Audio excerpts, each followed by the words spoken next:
Okay, I'm here. Let me bring in the weirdos. Hello, weirdos. Hello. Welcome. I was like, oh, I would go a little bit longer on this, because I forgot to write the triggers. It still said Act 4. I'm like, oh shit. Okay. So. How's Orville? How's Vlad? Good. I'm good. Yay! Are you still wet? Mildly damp, but... You heard it here first, folks.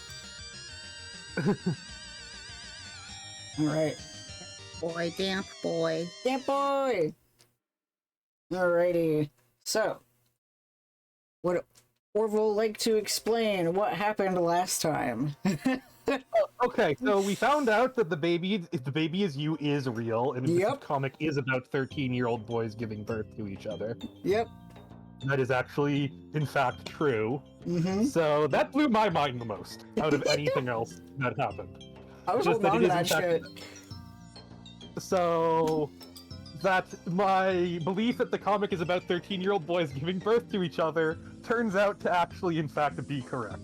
Mm-hmm. That was a plot twist I was not expecting. Not that I wasn't expecting. Not that further free lunch paradoxes are surprising, but specifically that the baby is you is real. So, what else do you remember happening? Okay, so, but yes, so John is responsible for the Yep. creation of himself, his family, his friends, and his friend's family. Then there was the other big one I remember is the rise is Jack and him going all and him going Kefka on the chessboard people who yeah, which if you noticed during the big animation that was there at the end, you know, like the black side versus the white side were fighting each other, but when they saw Jack, they all decided to unite together, which is pretty rare. Well, yeah, that's where, and that turns out where our good mayor of Town started. Yep. The Yeah, we have all the origins now of the four folks in the desert. So, Wayward Vagabond was once war-weary villain, a humble farmer on the plains of Skya, and Aimless Renegade was once armaments. I forget the R. Armament something or other, and he was basically a cop. Yeah. And then PM part of the Peregrine Mendicant, it was Postal Mistress, and Windswept Questant is the White Queen. Yep. Oh, and the other thing I remember are two very lengthy. This act was sandwiched by two very lengthy synopses. Yes. Uh. I will never forgive you for reading that, but you know I couldn't stop you. You needed it, and it was helpful for you, so whatever. I thought I was supposed to read it! Yeah. To be fair, we didn't stop him. Yeah, we didn't stop him. If you said, don't read it, I would have not read it. I forgot how long it was. I know. I punked you. I was wondering how long it would take before he would quit, honestly. Yeah, I think we were just torturing him, which ended up not torturing him. He appreciated it. We tortured Shrapnel. But, you know, I'm a bit of a masochist, so who cares? No, yeah, I think it's that I am watching you play Kingdom Hearts in other streams. Thus the Kingdom Hearts brain rot and the Foot Homestuck brain rot, because those are both fandoms that I am aware will tell you abandon hope, all ye who enter here. Yep. Exactly. I think it's multiplying by -1, and it actually might be making my brain grow. Yeah. I'm proud of you. It's at least increasing your lexile and vocabulary skills. Yes. But yeah, Nana has a good point, that it was good for you to read the monologue anyway, so you know what Hussey's characterization of himself is. Yeah. So, he's kind of a self-centered asshole. No, yes, he's Dave Wiener. A little bit, yeah. That's what I'm, Yeah. Anything else that you forgot, or didn't mention? We ended the time loop where John dies, and now he's in a stage of trying to trust the trolls. That's where we got that beautiful line, "Friendship isn't an emotion, numbnuts." Yes. Which is so iconic. And then we learned that the trolls are the session before the humans, and that they are in a laboratory in the meteors around the Inciposphere. So that's where Durst is, like out in the void area. We learn that Dream, Rose, and Dave are awake. That will become important later on. Dave is now officially in the medium on the land of heat and clockwork. And that Dream Jade had died when Prospit was destroyed by Jack, and she was wearing the ring, or no, John now has the ring from PM, because PM had the bunny box with all the weapons. Yes. So now John has the ring that PM used to have. And I think that's caught up. I will read the triggers and then we shall start. Alright. Triggers for Act 5 include ableism, particularly use of the R word. It starts to slow down around here. Toxic relationships, gaslighting, mild homophobia, racism, weapons, death, blood, fictional gore, and sexism. I think maybe drug use, but it's not Earth drug use, so I didn't put it.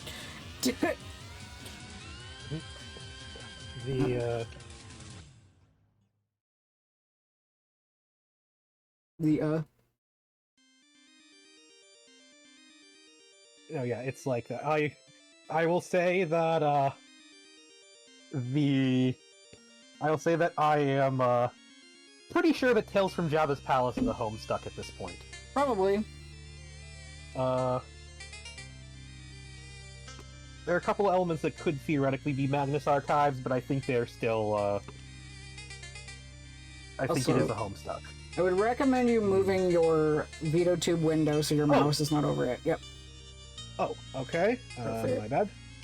All Okay. right. Perfect. Are we ready, kids? Yeah. Aye, aye, Captain. Yay! All right, let's Okay, boogie. Elsewhere in Paradox Space, we examine another planet. Forgotten by time, but we will strive to remember. What was this planet's name? Enter name.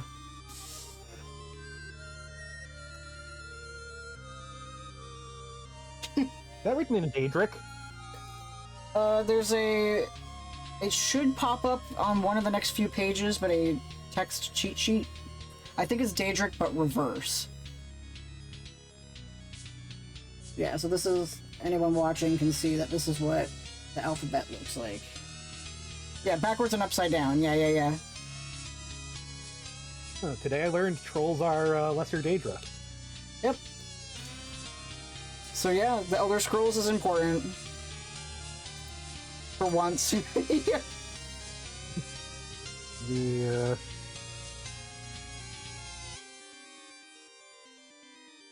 Alright. So go ahead, read the caption. Okay. Oh, haha! Nice one, Smarty Pants. Really hilarious. But let's get real here. No more clowning around. Haha. Try again.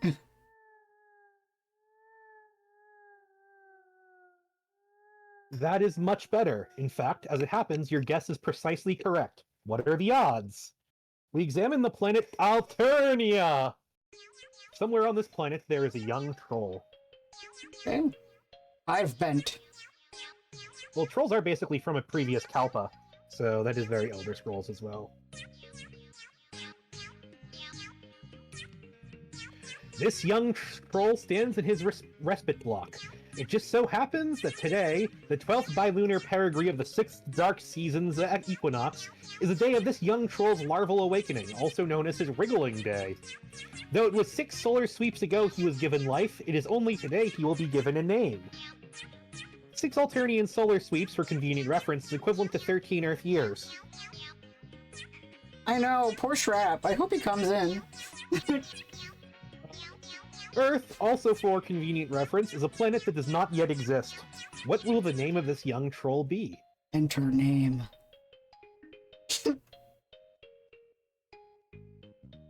You enter something predictably derogatory, and this guy gets fed up by your shenanigans in record time. This guy has a lot of troll pals, and their adventures are going to be quite extensive and convoluted, to an even greater degree than one perhaps may be accustomed. He thinks that if you think we have time to drag out every little gag and expected pattern along the way, you've got another thing coming. He thinks you should cram that sobering understanding in your chitinous windhole, and tamp it down hard with your ugly, stupid-looking cartilage nub. As you can tell, you know, the troll language is just human language that's a little bit more like what? What'd you say, Vlad? Violent? Violent? They're basically Urkins. They're basically Urkins. They have approximately humanoid body types, but are very, very, very confused by human relations and basically everything about humans. Yeah. The What I was meaning was like the way that they used language in early, like when English was still forming and they didn't have words yet, as many words. For example, the like someone would describe a tornado as a wind cone, or the ocean as wet road. and shrapnel uses language like Zim. Yeah. Basically, they're Urkins that speak Daedric. Okay, I understand that perfectly. So cartilage nub, of course, is a ear. Yeah. Or cartilage nub. Is that a finger? Finger, nose. We got a lot of cartilaginous dick. Yeah. I don't think my assumption would be dick. Yeah. given his manner of speaking, Yeah. given his specific attitude. Yeah. All right, let's try again.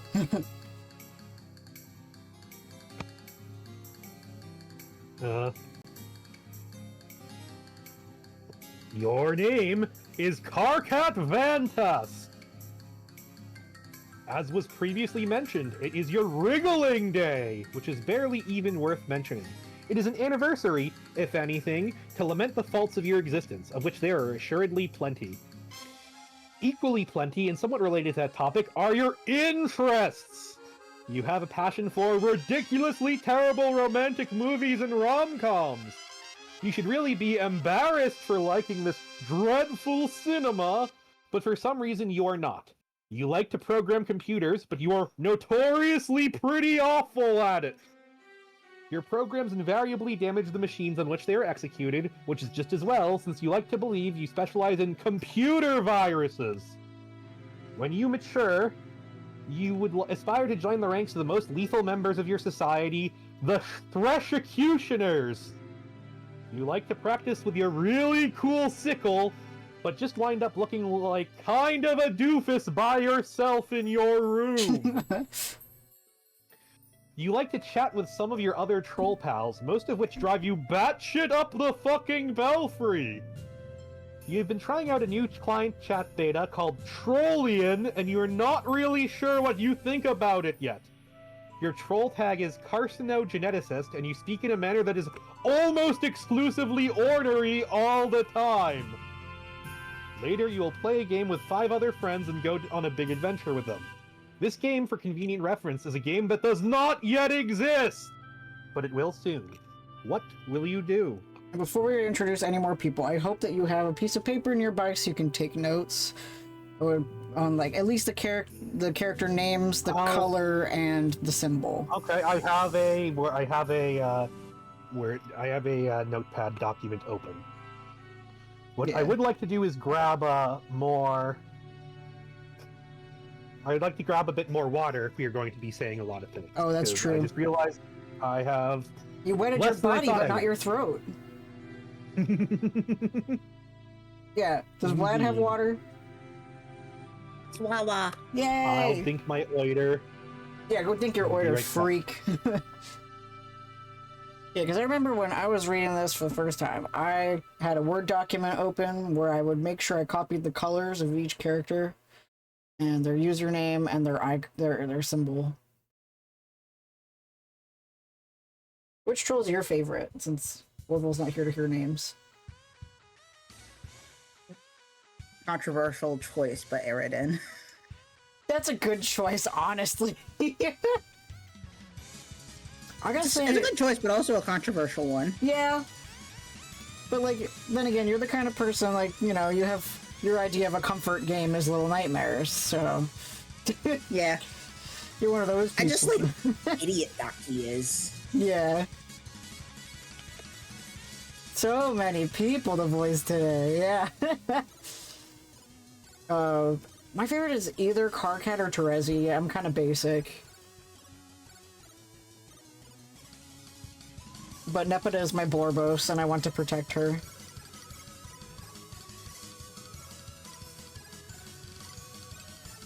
Nana, what's your favorite troll?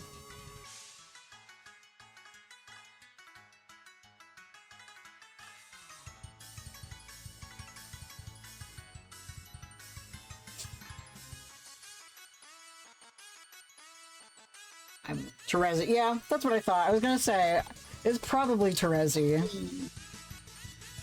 Considering she's our patron troll. I think Orb's gonna be very pleased to know who his patron troll is. You're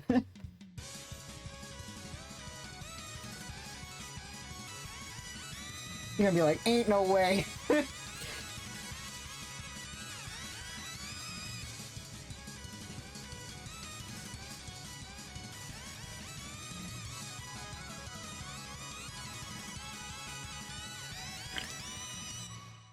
I'm also dinking my order. Nana, wonders what you mean by that. Yeah. Oh, I'm so excited. I'm so excited.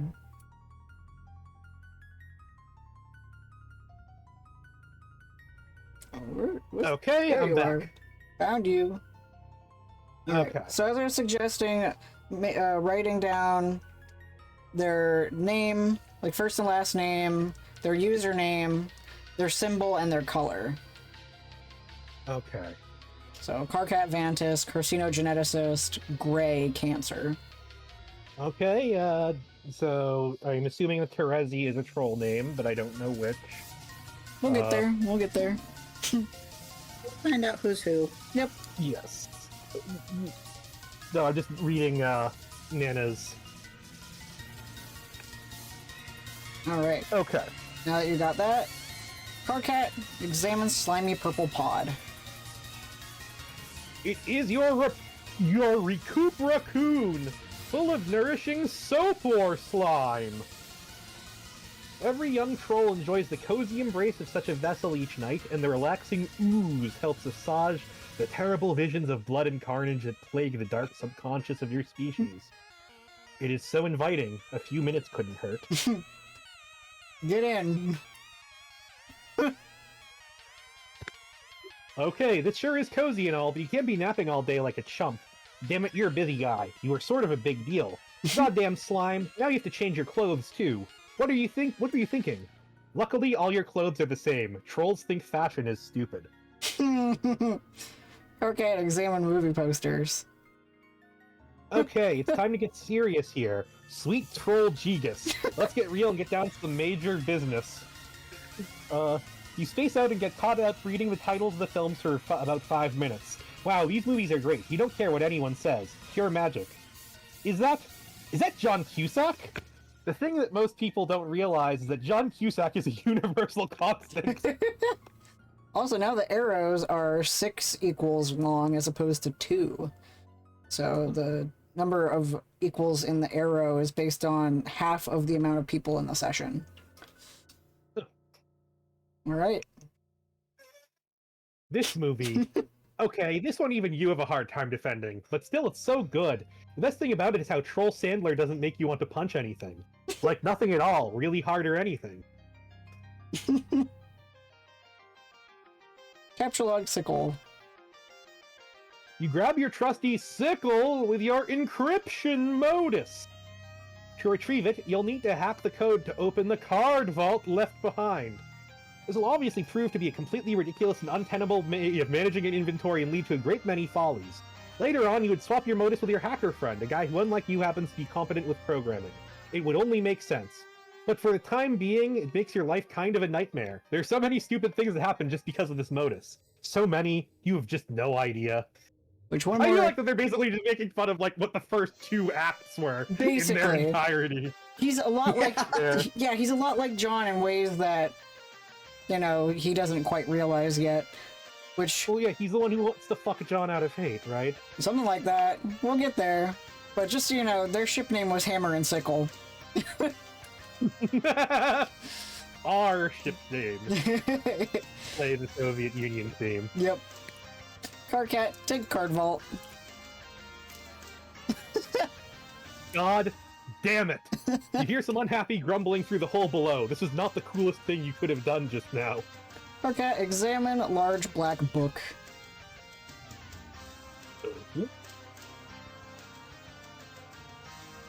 You make quite sure not to captcha-log it, and simply pick it up and read it. Alright.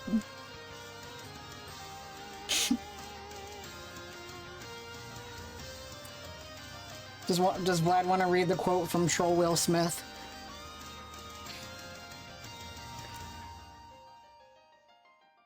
Is it? Oh yeah, there it is. For death begins with life's first breath, and life begins at touch of death. Troll Will Smith.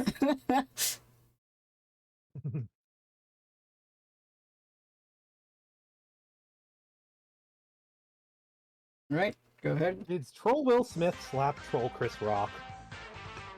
What? Did Troll Will Smith slap Troll Chris Rock? Maybe. I'm like, what the fuck? I forgot. Absolutely. Probably more than slap. Is that sexual? Is that violent? Probably both. I was to say yes in response to your question. Yeah. It is a thick programming manual called ATH, a handbook for the imminently deceased. ATH is an insufferable language to work with. Its logic is composed of nothing but infinite loops, or at best, loops of effectively interminable construction. The above page in the intro section documents the simplest possible ATH code structure. Any code deviating from this basic structure will not compile. You have a whole bunch of code samples you've been messing around with on your computer. It's been frustrating at best and debilitating to your machine at worst. Carcat, leave your room. Pretty cool looking house. Yep.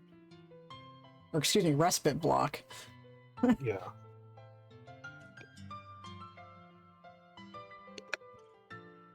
What's a chicken? You step outside your respite block onto one of your hive's numerous extraterrestrial landing slats. You were allowed to design this hive when you were young after you emerged victorious from your trials deep in the brooding caverns.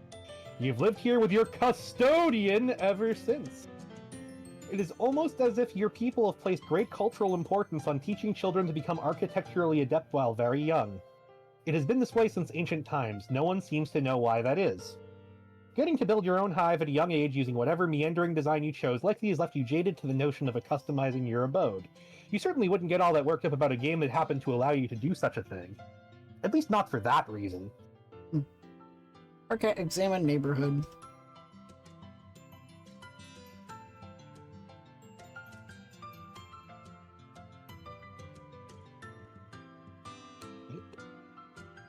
The lawn rings are empty, blood skims the voids in your porous cranial plates, as if grazing the hollow of a threshed stem or, say, an abandoned cocoon. A sour note is produced. It's the one agitation plays to make its audience squirm. It is your 6th wriggling day, and with all 5 preceding it, blah blah blah blah blah blah blah blah blah blah blah blah blah blah. Which, yeah, he was introduced on 6/12, so Carcat's birthday is June 12th. Okay. Alright. You don't have time for fancy poetry. It's almost as useless as those arm swing flappy things on mailboxes, assuming you even knew what those were, which you don't. Trolls don't have mail. Mail is almost as useless as poetry to them. Poetry is the swing arm flappy dealy of words, and mail is the red pelty lever doodad of giving people shit. Frankly, you don't know about things skimming voids or grazing hollows or whatever. You've got ambition! You were meant to be a big shot.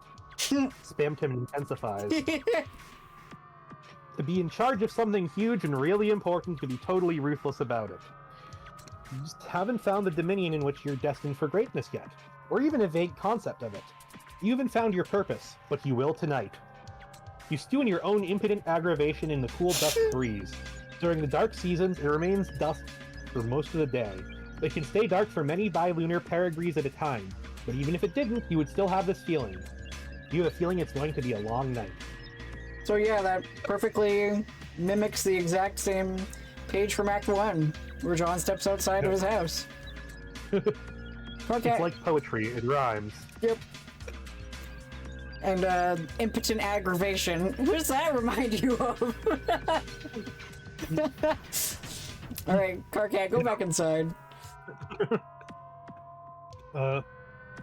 You head back into your block and hit up your computer station. No word from any of your loudmouth pals. No news is good news. Sweet music to your auricular sponge clots. Carcat, check out magazine.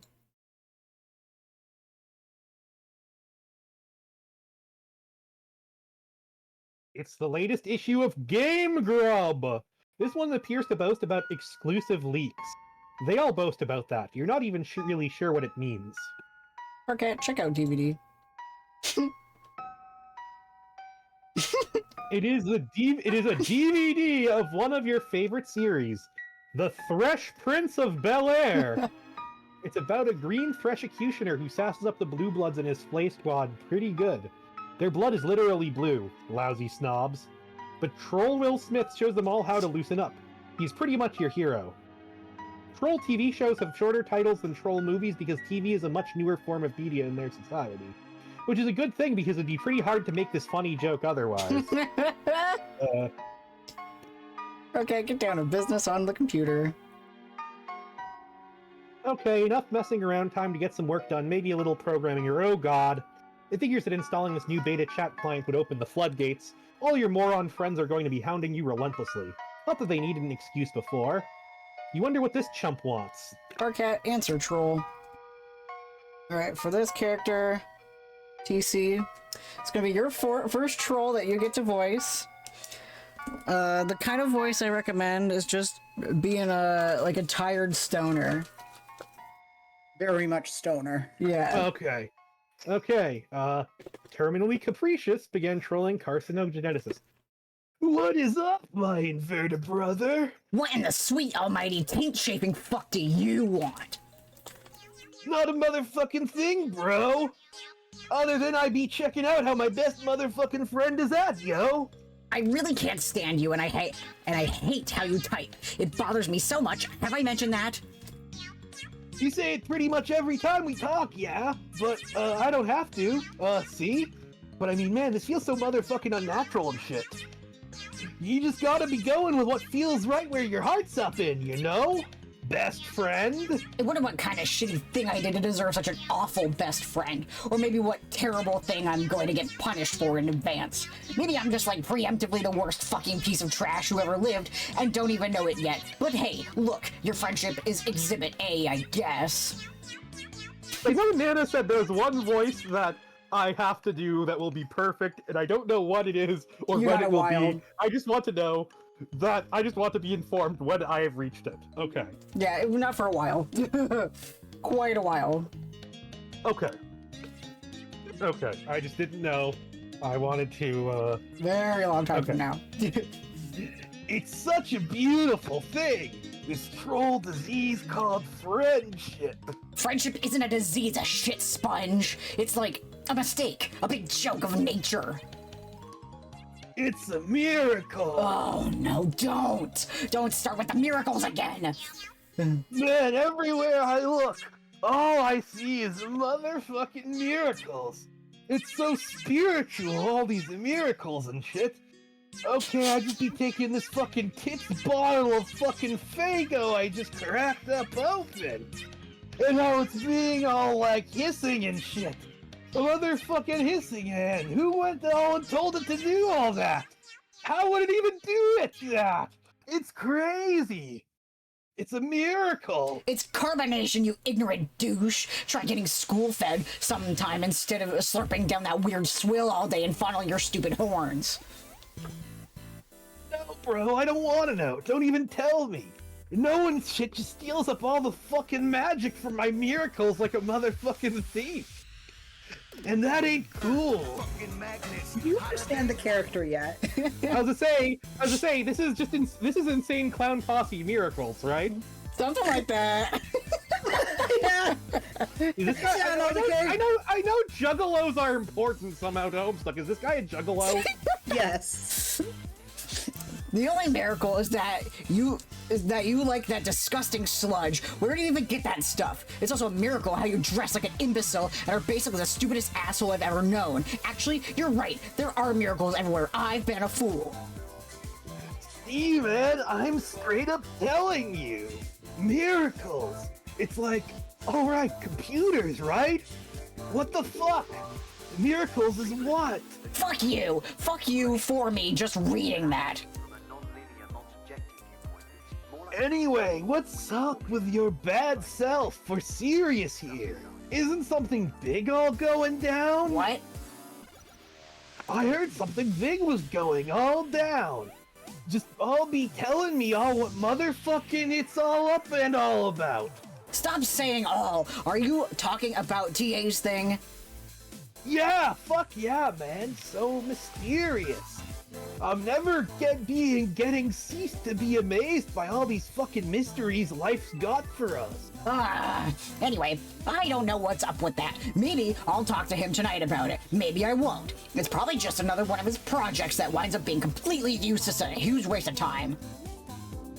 Yeah, maybe, but he's your best friend though, so it's all cool. Anyway, I thought this sounded like a pretty big motherfucking deal, my man. What? Oh, bro, never mind. I just fucking did like to scare the shit out of myself there. These damn horns. You gotta get rid of those things. They make it more embarrassing to know you, which is a freaking miracle that's even possible. Like, wow, God sure cooked up a doozy there. Twinkly-eyed son of a bitch just keeps guessing, doesn't he? Man, you know you want to give my horns a good squeeze, smiley face. Actually, you know what will be the miracle to end all miracles? It'll be if I ever meet a kid I despise more than you. That will make me a motherfucking convert. I'll see the light so bright, I'll need GC to walk me around so I don't bump into shit. Sign me up for your idiotic clown religion, okay? You fucking got it, brother. Hey, I don't know what this is. Explain all of Homestuck to me, streamer. Okay, thanks. Hi, Two Flower. We just got to the troll arc. That was we explained all of it last stream, unfortunately. And also, I am being exposed to this. This is my first time reading this. These two people, they're very, very, very, okay, so, basically, long story short, 13-year-old boy named John Egbert gets a video game that's going to end the world, and so he and his friend group slowly get involved in it, and we find out that this game is part of a much bigger conflict that has been occurring for many generations across many planets, and to fast forward things really, really, really, really, really fast, one of those planets is the one we're focusing on now, the homeworld of the trolls. I'm absolutely living for the idea that Two Flower is now like those people on Tumblr who are like just skipping all of the human shit and going straight to the trolls. Which absolutely kills me because that's what people did. You know, they're like, I don't want to read Acts 1 through 4. Don't skip the Intermaroon. VODs up. There are VODs up. So if you are interested in wasting some time, you can always watch the VODs right there in that handy dandy playlist. So you can catch up during your free time. So basically, you're in for a very, very absurd time. Don't necessarily recommend it, but you know, if I just thought that Nana's implying that Homestuck is more painful than a crippling physical disability. Like, that's crazy to me, but you know, my I guess you get to hear me do stupid. I guess you get to hear me do stupid voices and say a lot of things when you normally only be experienced to Holden doing that from him streaming your games. Yeah. So now you got maybe 2 potential voice actors here. Oh. All right. So, let's learn about this fellow here. oh yes. Also, we've been introduced to 2 trolls. One of whom, this guy, we were just figuring out the name of, but the other is named Carcat. Carcat is very, very, very angry, and Basically this guy's Shrap. a juggalo. Yeah. And I'm gonna guess his name before we name him.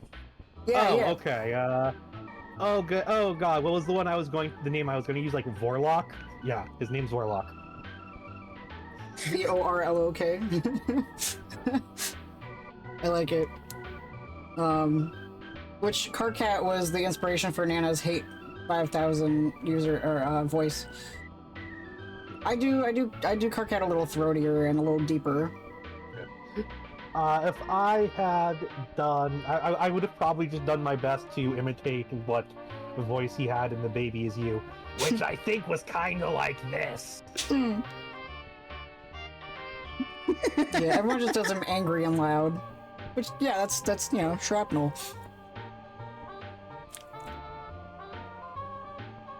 Yep. Whoa, what motherfuck? Who's this motherfucker? This school life is like that sometimes. Full of mysteries. You'll be doing one thing and then something else hits you just like that and you roll with it. That's what you do when life hands you lemons. You sure as fuck don't make lemonade, because who the fuck knows where that fucking shit comes from? It's squeezed out of miracles is where. So what's this motherfucking name? What's this motherfucker's name?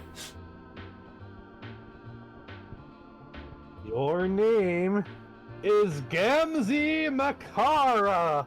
Oh right, I'm supposed to be keeping notes on him. So. I would claim his color as dark purple. Or indigo. Okay.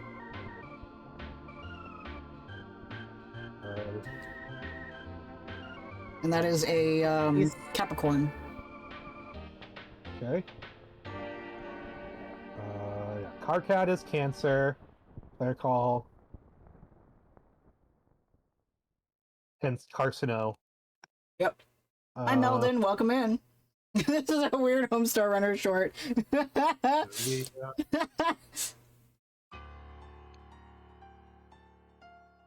We're also big Homestar Runner fans, so I appreciate it. Someone's got to drop Homestuck Runner. Homestuck Runner. And what was Karkat's color? Since you've seen me implying Gray. the color, We'll just... Yeah. Grape purple. Oh no, Karkat is gray. Gamzee is purple. Yeah. Because there's another one that's categorized as violet, so Yeah. it's two different ones. Yes. Okay. So he's like a indigo purple. Yeah, and what was his sign you said? Capricorn. Capricorn, okay. Indigo is different. Also, I'm glad that Meldon is a freak like us. There's an ongoing joke that everything Holden says is either a Homestuck or a Magnus archive, so I now have half of the puzzle to that. Almost. Almost half the puzzle. Almost. Yeah. Alright, let's learn about Gamzee. Okay. Your name is Gamzee Makara. You get pretty excited by clowns of a grim persuasion which may not be in full possession of their mental faculties. You belong to a rather obscure cult, which foretells of a band of rowdy and capricious minstrels, which will rise one day on a mythical paradise planet that does not exist yet. The beliefs of this cult are somewhat frowned upon by those dwelling in more common laundering. But you don't care. You gotta be going with what feels right at where your heart's up in, you know? You like to practice on your one-wheel device, which you are god-awful at because your feet do not reach the pedals. You enjoy a fine beverage and like to do a little baking sometimes. You've got all these horns all over the place, and sometimes you step on them and scare the shit out of yourself. Oh, that kind of horn. Yeah. I thought he was like... Not the horns on his head. Yeah, I thought he was like... I thought they were not... That's what they're talking about earlier. Nope, the little horns that go... Well, yeah, because he's a juggalo. Yep. He's a clown. So... He is a clown of a grim persuasion who may not be in full possession of his mental faculty. Exactly. So... Sometimes you step on them and scare the shit out of yourself. You like to chat a lot with your pal Karkat, who is usually pretty cranky, but he is your best friend. You have a lot of other great friends who you also like a lot. Your troll tag is terminally capricious, and you speak... Oh, duh, capricious Capricorn. Okay. Yep. And you speak in a manner that is just a little bit whimsical. What will you do? Gamzee, capture log a bottle of Fago. You snag a bottle of Fago!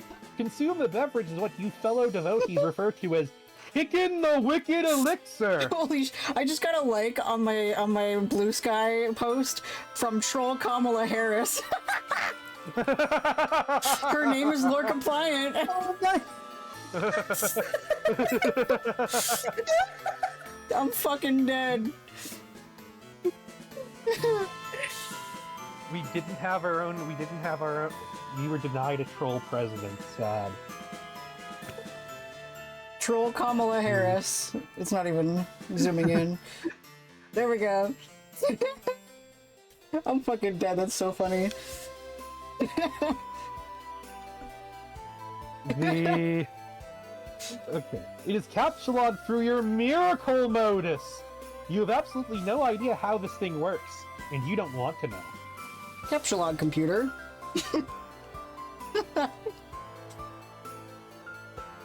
You take your husk top. Sometimes you like to just pick stuff up and watch the colors. It's so beautiful. Life is beautiful. Oh yeah, TW flashing lights, my bad. Games that you ride one-wheel device. You decide to give this diabolical contraption another shot. Maybe one of these days you'll get one more suited to your proportions. For now, this is all you have to work with. You just have to figure out how to stay on the thing without flying off the handle. Alright.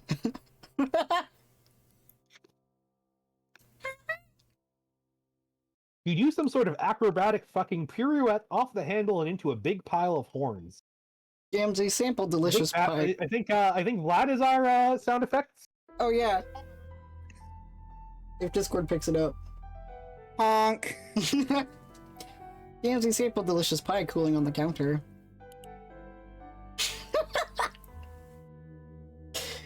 It is still piping hot, but you can't help yourself. You sneak a taste of the soap or slime pie. You aren't supposed to eat that slime. It does funny things to a troll's head. But you were never taught that on account of a lousy upbringing. Your custodian was always out to sea. That's where he is now. Maybe you will go outside and see if you can spot him. Gamsey, take a juggling club.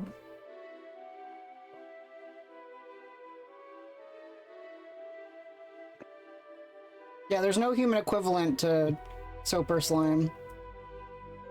It kind of is. I'd say, like... Edibles. Well, yeah, edibles in a way, but, like, we don't sleep in a sack of THC.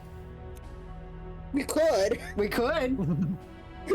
Life probably would be happier if we were all high all the time. There was a Batman comic where Floronic Man wanted to wanted to fill the world with weed. Hell yeah.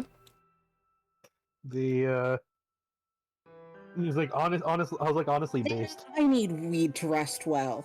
I haven't been sleeping good for a while. You grab a juggling club. You'll need it if you are going to go out. It is dangerous to leave unarmed. Zelda reference. Gamsey, go outside. You see that his house looks like it was designed by Dr. Seuss.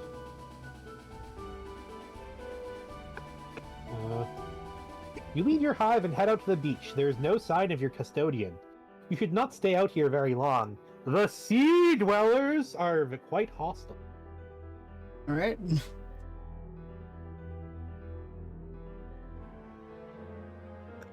Someone is bugging you. This is exciting. You're always down to shooting the wicked shit with anyone who will put up with you.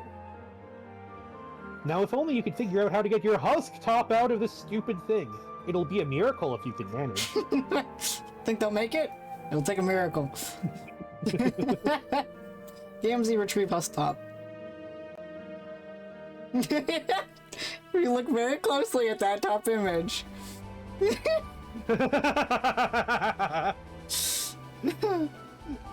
You say a short prayer to your beloved mirthful messiahs and splash a pinch of special stardust in your face.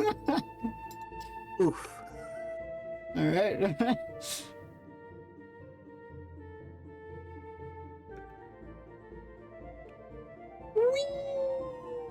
Your Silodex Launch.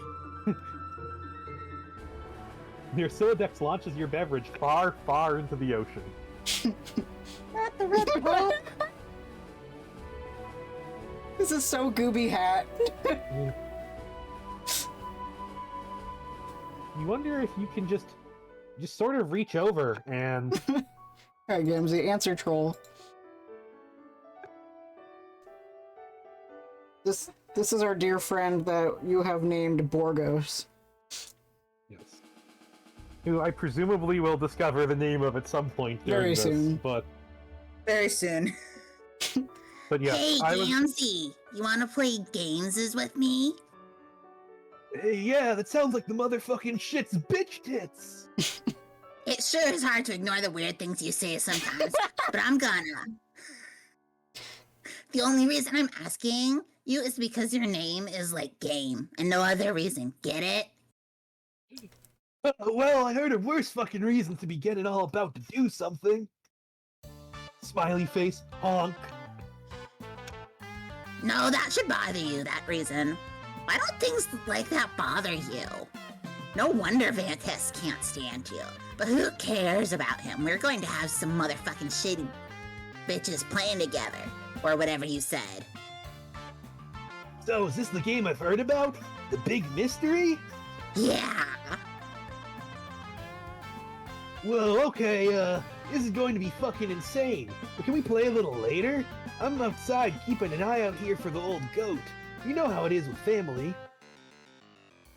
No, not really. Derp. Oh, yeah. Durr.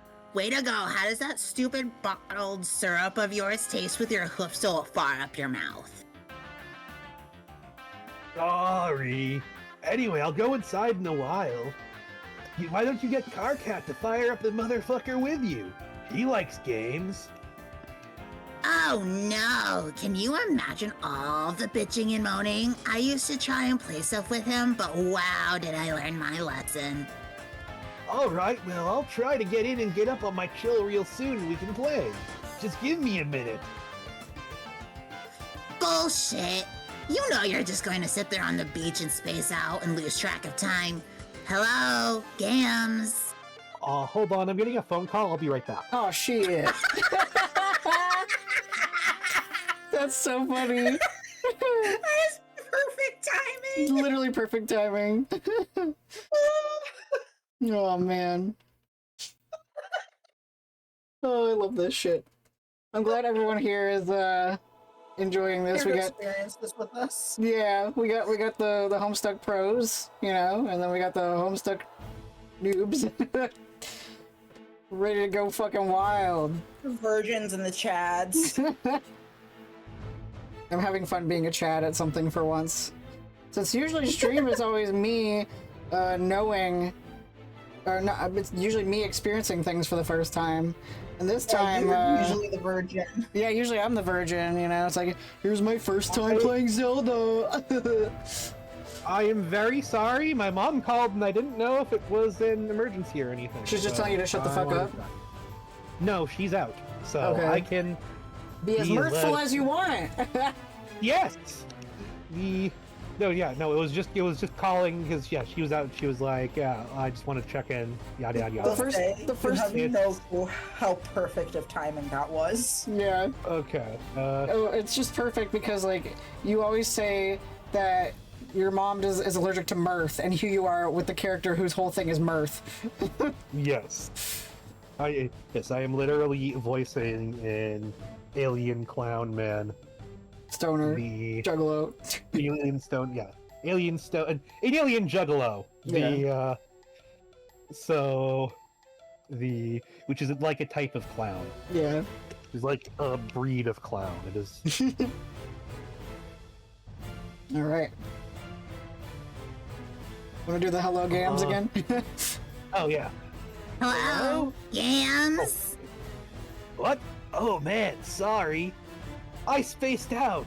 Do you know how beautiful the sound of the ocean is? Have you ever even seen the ocean? Or I mean, smelled it. Sorry. So an orphan and blind. Alright, Carcat, get some programming done.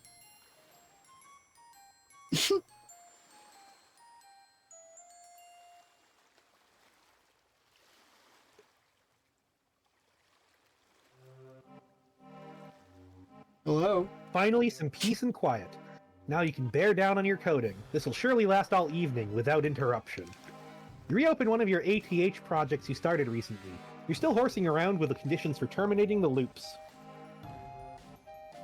What many ATH coders do is import finite constructs and combine the loops to their lifespan. For instance, the main loop here will terminate on the death of the universe, labeled you. This way, you will only have to wait billions of years for it to end instead of forever. You have bound a subloop to the lifespan of the code's author, which is you. Any routine at the end will execute when you die. You figure this might be handy for coding something to release a final will and testament, or maybe some doomsday virus. You spend a lot of time thinking of ways to create the perfect doomsday virus. Conveniently absent from ATH's extensive import library are entities with short lifespans, like a rapidly decaying particle that only lasts a millisecond sure would be handy. Or even a fruit fly or something, but no, coding with this language is all about finding ways to trick it into doing what you want. Your hacker buddy is obnoxiously good at it. He sent you some files which you still don't understand. But you're not going to admit that. He's even better at making viruses than you, which really gets stuck in your nook. Okay, check out one of his files. This code, when executed, immediately causes the user's computer to explode, and places a curse on the user forever, along with everyone he knows and everyone he'll ever meet. Not surprisingly, later on you would run this code in a fit of stupidity. You don't know how he does stuff like this. What does this even mean? It's nonsense! Is it even syntactically viable? Are you allowed to color text like that? Arg! Maybe you should ask him about it sometime. Oh, speak of the devil, here he is bugging you about something. Time to put on your game face and pretend you don't think very highly of his ability. Okay, answer troll. I get to talk to myself. KK, don't flip your shit about this, but I'm setting you up to play a game with some people. Why would I flip my shit about that? Because you flip your shit about everything? Well, will you look at this? Here's my shit, and yet it remains unflipped. Just sitting there on the skillet getting burned on one side. It's a miracle. Oh no, you're so in... Are you in the miracles? Now you two, because if you're fired preemptively from the game. Fuck no! Okay, nice. Miracles are like poop stains on God's underwear. Making fun of people's religions is the best thing to do. That's why he hides them. They're fucking embarrassing. God launders in mysterious ways. Right on, but let's shut our mouths a second and talk about this game. It'll only be a second, really. You don't have to do much. Okay, good, because I'm pretty busy tonight. What is this thing anyway? Why all the secrecy? Well, the short story is that it's an immersive simulation that you play with a group. The long story is that the fate of our civilization depends on playing it. I guess the long was shorter than the short one. Fuck. That sounds like a melodramatic bullshit, but coming from you, color me unsurprised. You know, I got so full of saliva. I'm gonna get to character. For you, Vanthith, this shit's more real than Kraft Grub Sauce. Right, okay. So you made this game? No, more like I adapted it. From what? Some crazy technology AA dug out of some ruins. I haven't talked to her about it. Man, no, I can't talk to her. She's so spooky. I don't know why most of our friends are such psychos. Probably it's because most trolls are. If you heard what I heard every night, I mean, wow, fuck. No, let's not talk about your weird mutant brain, and don't scan mine or whatever, it's off limits, you douche. I told you, like a billion times, I can't do that, you nub-slurping fuckpod.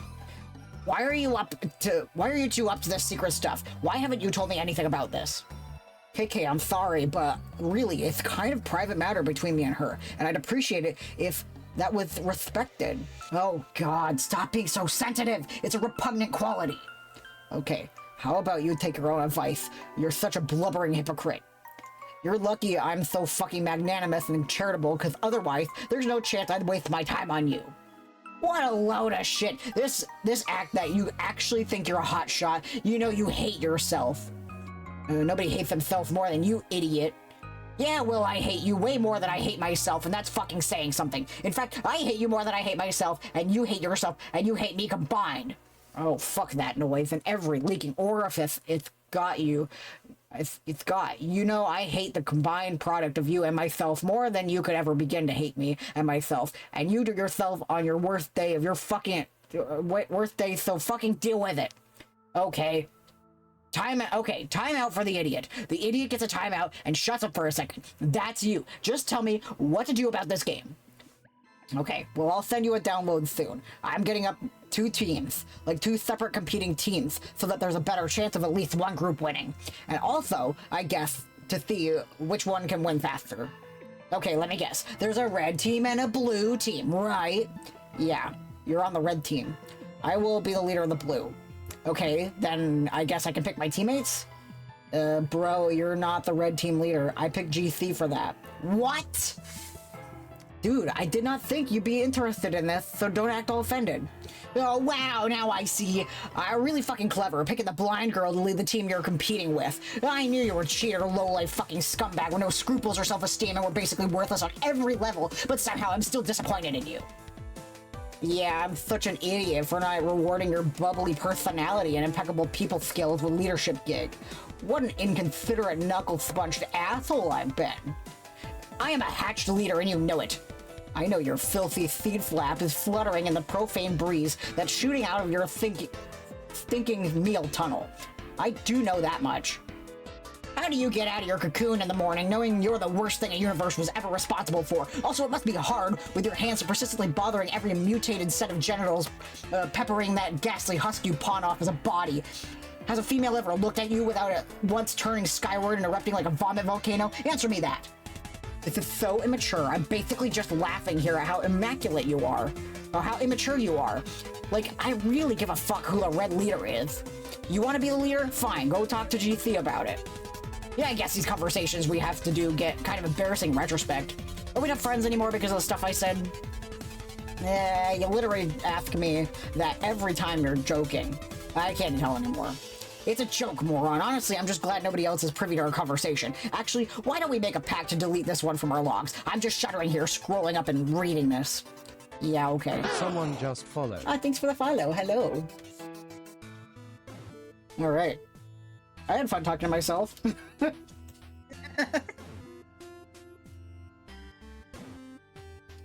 Sounds like someone downstairs is getting pretty crabby. This is not an encounter you're looking forward to. You'll probably put it off as long as you can manage. Hello, Jack's Dungeon. Welcome on in. We're reading Homestuck. Yeah. Right, so then we see this beautiful looking window here with lots of colors. Yep. And there's the one that you have claimed to be Borgos.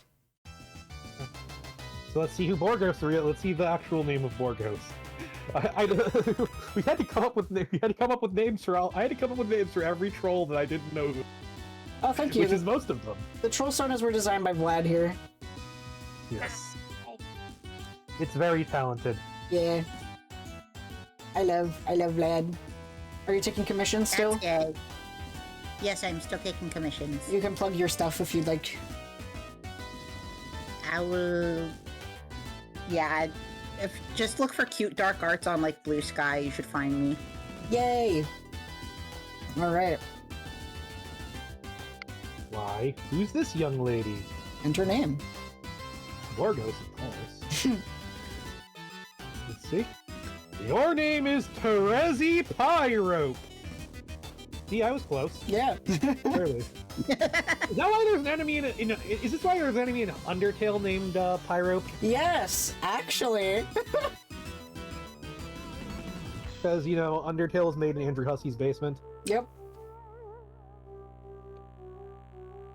And for reference, Terezi's image is Libra, and color is teal.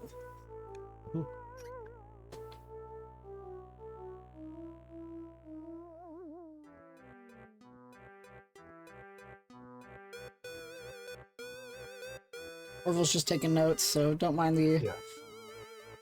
I'm not sure if you guys are using the unofficial collection, but there's mods that remove things like the R slur. Yeah, we are using the unofficial collection. I didn't bother installing the mod. I should have. I absolutely should have, but I think we're past the pages where he uses that word. Or at least where he uses them the most heavily. Yeah.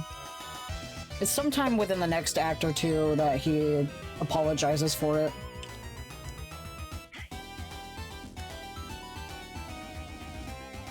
It does definitely. That being said, it does make it. It does fit all of their characters that they would use. Yeah. A few more times, yeah. It's definitely a lot less.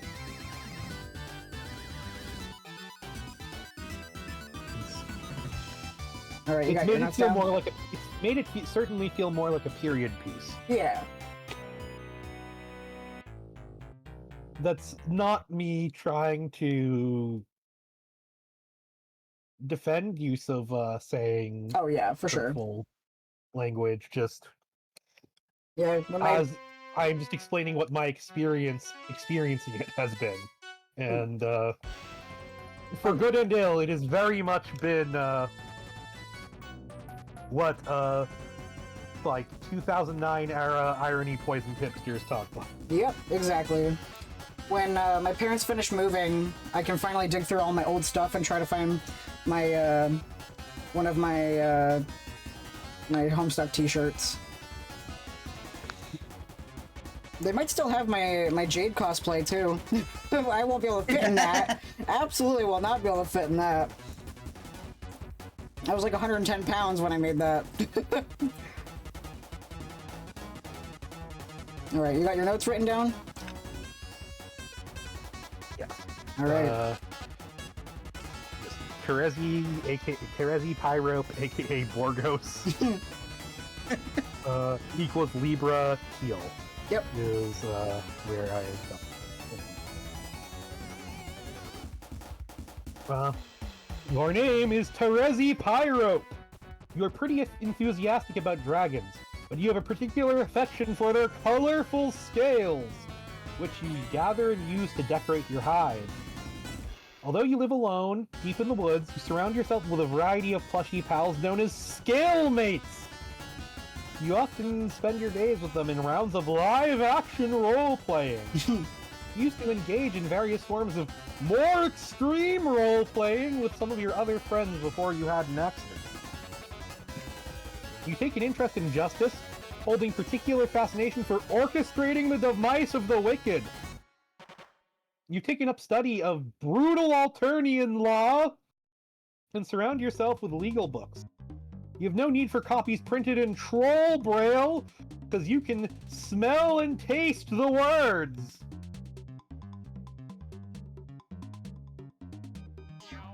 Yeah, poor You Orville. hope to one day join the honorable ranks of the Legislacerators. Your troll tag is Gallows Calibrator, and you speak with the numerals the blind prophets once used. So it's not just leet speak. You're presently the leader of the Red Team, poised to begin a mysterious game with 5 other friends in direct competition with another 6 of your friends, comprising the Blue Team. Which, that is to say, if you love talking about Homestuck, in the Discord server there is a Homestuck channel.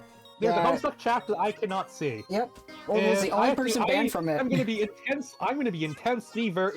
intensely curious at how much there is laughing at my misguess at any and all either predictions I got hilariously wrong or hilariously.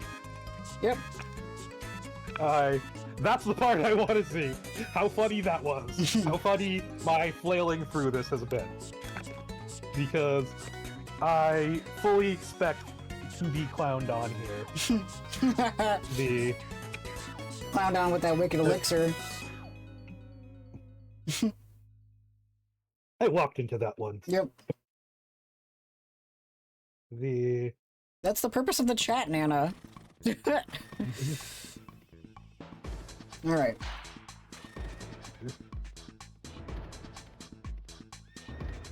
You read the Blind Prophets line. Oh, okay. You're presently the leader of the Red Team, poised to begin a mysterious game with 5 other friends, in direct competition with another 6 of your friends, comprising the Blue Team. What will you do? Terezi, cut to the chase and begin LARPing immediately.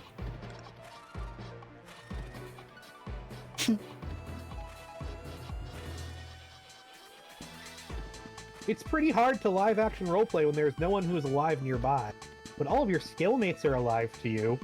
At least you pretend to believe that to annoy people. You prepare a new campaign for one of your favorite scenarios. Court block drama. His honorable tyranny presides. On trials, an especially detestable fellow, Senator Lemon Snout. You've sparred with this scumbag before. Tonight he faces justice. You will play the role of the prosecuting attorney. On Alternia, there is no such thing as a defense attorney or a defense. In a court block, the word defense itself is offensive. Nana, if you could do a server invite, that would be wonderful. Thought that the link worked, but Probably just expired. nope, I clicked it and it opened. Maybe because you own the Discord server, I though. don't know. Well, Nana can make a new link if that would be wonderful. I forget that when the pop-up comes up, it's the sex dungeon parrot. That's funny. Oh, okay. You're not stupid. All right, Terezi and oh yeah, you can buy Scalemate plushies too. All right, Terezi, interrogate. I have 2 of them. Yay, I have none. Alright, so there's Terezi under the spotlight. And there's the Scalemate, Senator Lemon Snout.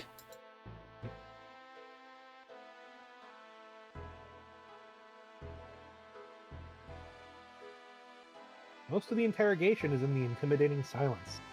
Terezi, slap him around a bit.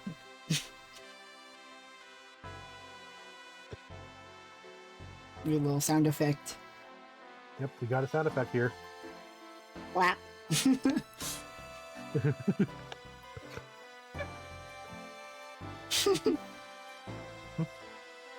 don't want to slap too hard, enough to sting but not to bruise. It must be methodical, businesslike, and persistent. You only stop when you smell tears.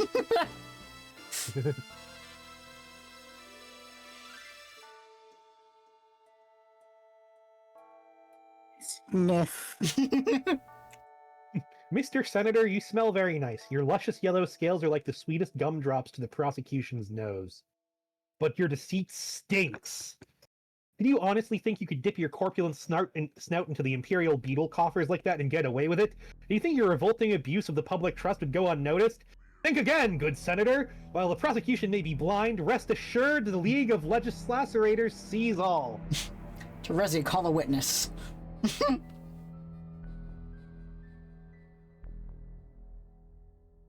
Well played, well played, Lemon Snout. Well played. The prosecution's key witness murdered. How convenient. The court block has little choice but to acknowledge your cunning. You've earned just a teensy sliver of your respect back. For now. But wait. Alright. Gasp. Shocking development. Oh my, what have we here? Little buddies. Prosecution begs your pardon, dear Senator, but you appear to have dropped something. A personal satchel, perhaps? Chock full of illicit, embezzled beetles, with which you have the unmitigated cheek to waltz before his tyranny? Concealed beneath your ill-gotten finery? The prosecution requests a short recess from his honorable tyranny so that all law-abiding and mother grub-fearing citizens may go outside and puke. Sentence the criminal.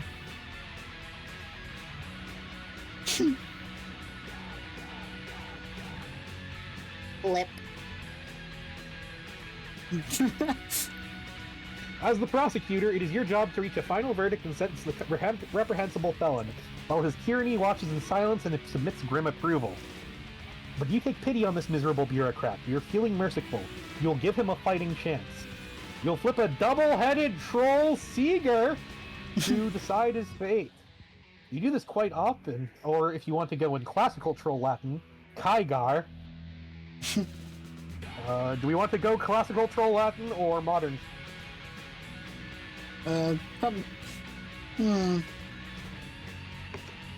all you. Okay, I guess I will go with the modern troll Latin, because that is what I would default to.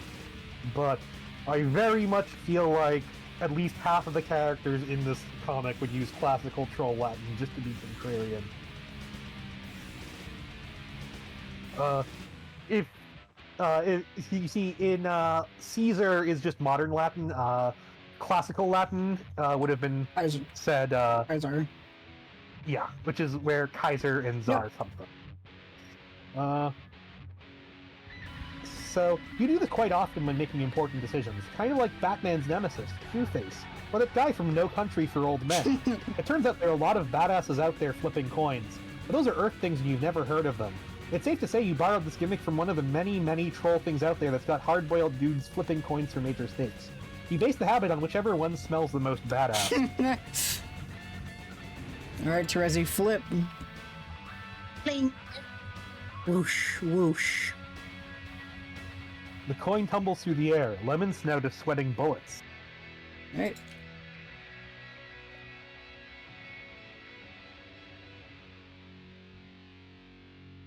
A favorable flip. The senator exhales in relief.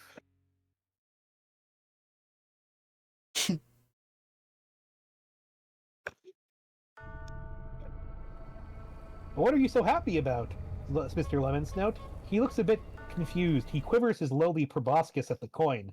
See? The coin has exonerated him. Coin? What coin? Surely you jest, Mr. Senator. The prosecution sees no coin. She's blind, remember? Oh yeah, I've seen the custom scale mates. They're really cute. Yep. Thanks, Mr. Herc. Yep, Herc. Mr. Lemon Snout is now in a noose outside the house. Yep. The Senator Lemon Snout is executed along with several other skill mates, it seems. Several, yes. Yeah. I note that Terezi lives in a tree. Yep. Terezi adjourn.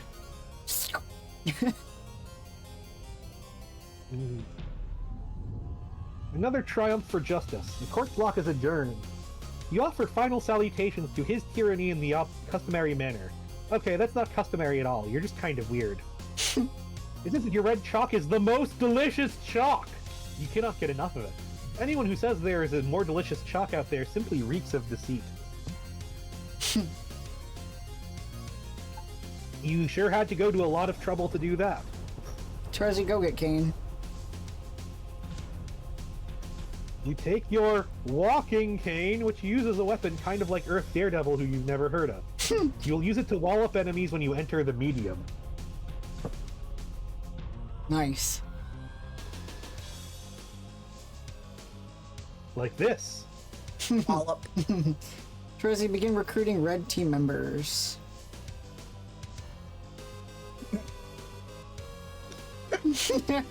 Your nose begins scouring your chump roll through the saliva smears on your monitor for potential teammates you can start playing. No, not her. Nope, not her either. Definitely not that guy. Okay, how about this girl? You like to roleplay with her sometimes via chat. You pretend you are a member of the mysterious and noble Dragonid race while she does her own goofy thing. You don't have it in your heart to tell her that your chat RPing is meant facetiously, I mean facetiously. Troll AC. This is your patron troll, Orville. Okay, so does that mean I should voice? Nope. Nope. Okay. Have fun talking to yourself, lad. Should mark down that her color is olive, Yep. Okay. And her image is Leo. and is her username is arsenic catnip.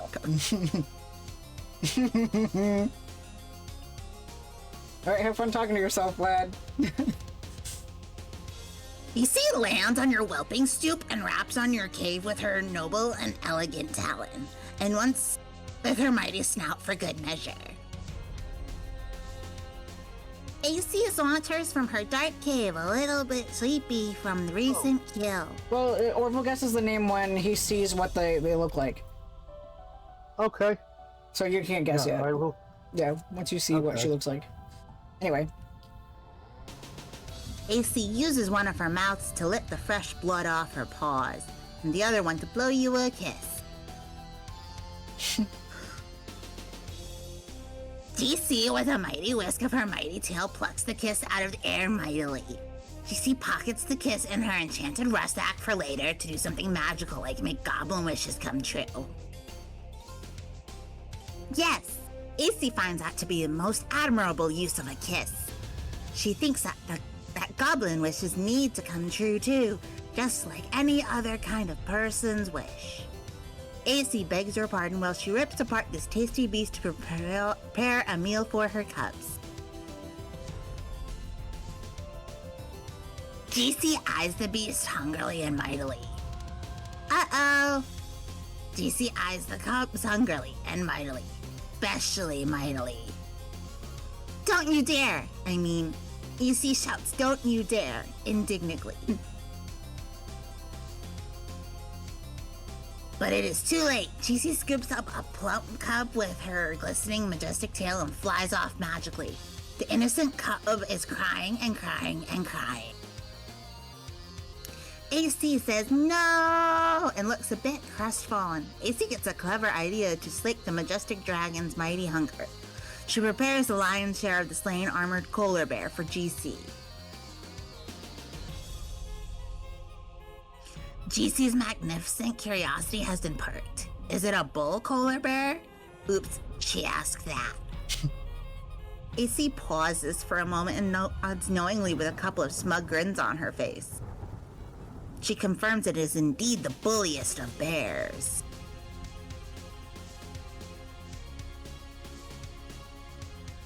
GC instantly loses interest in the puny cub and drops it to the ground far below. But as it happens, the really cute cub lands in a bush safe and sound. Woo!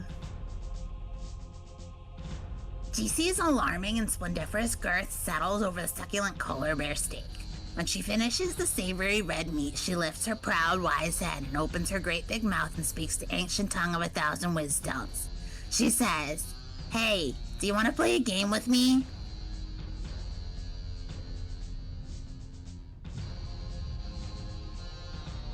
AC crinkles up her nose and prepares for a really unprecedented marathon of baffling feline obstinacy. Her dragonity suitor will make neither rhyme nor reason of her perplexing behavior for even an instant. No, that was a real question. Want to play a game? Oh, if you mean a computer game, then yes, that sounds like fun. Okay, you can be on my team. Team? Who else is playing? I haven't decided yet. A whole bunch of us in 2 teams. Oh, well, it does sound like it will be a lot of fun, but I think I should get permission first. Ah, that's so stupid. He's not the boss of you. I know, but still, I'm kind of scared of him, and I think perhaps it's best to just run it by him first so there isn't a kerfuffle about it or anything. This is stupid in such a terrible myriad of dumb ways. You shouldn't be afraid of anyone. You kill big animals with your bare hands. And in any case, he lives nowhere near you. So the whole thing is extra stupid. I know, but I don't think it'll be a big deal. I'll just mention it casually and it'll be fine. I'm sure then we can play in just a little bit.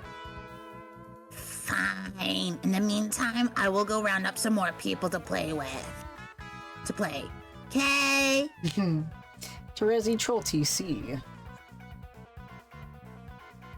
And that's the conversation that we had a couple pages ago. Yep. He's too stoned off his gourd caring about his goat. So we move to the next page. Oh no, not Carcat. You're only going to ask him as a last resort. You will try to avoid. You wonder what he wants. You'll try to avoid mentioning the game. Hopefully, he hasn't caught wind of it yet. Terezi, deal with Carcat. Hey, guess what? Big news! Like, holy shit, stop the presses is a humongous deal sort of news. What is it? You're not the red team leader, that's me. I'm the leader. It's been decided on an official basis. Okay, so I guess I'm supposed to make a big stink about this and say, wow, I want to be the leader. What? No! I mean, you can, but it won't do any good because I'm the leader and that's all there is to evacuate through your protein shoot on the matter. Well, it may surprise you to know that I don't give a crap crap who gets to be leader because unlike you, I actually have a fucking smidgen of maturity and self-respect. That's a lie. You're more of a melodrama. That's another bad word. A melodrama moron queen than me, and you know it. And this stuff you're saying is a pretend stunt. You're like a rocket-propelled moron maggot spring-loaded up the ass of a psychedelic fucking freak-out weasel on idiot drugs, so let's not play make-believe games here. Leader, me. I don't care. You can be the stupid leader, I just want to play this game. Okay, great. If it's any consolation, I have selected you to be in my second command. Really? Swoon. Oh, fuck off. Oh, fuck you. Offer rescinded. Okay, but seriously, I would have suggested you be the leader, but honestly, it comes with serious responsibilities, and I wasn't sure if you were up to it. How could you think that? I'm an incredible leader with all kinds of prioritization and command skills. I'm going to rock the cock off this weather vane, and the blue team will wish they never slithered out of the Mother Grub's heinous, undulating asshole. So just give me the full briefing. What do you know?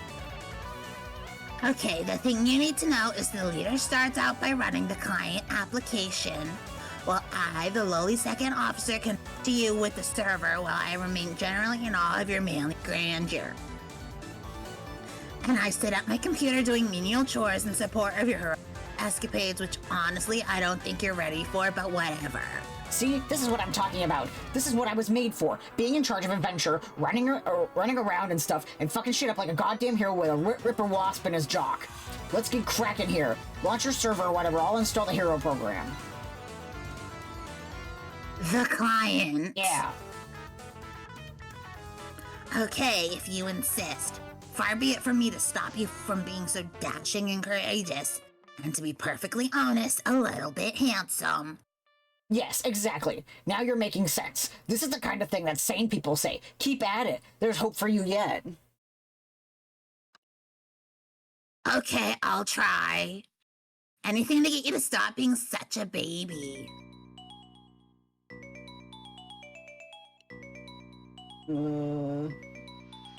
What's a baby?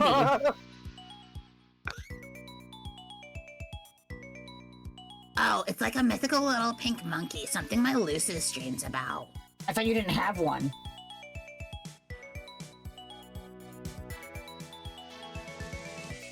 I don't yet. I'm not allowed to.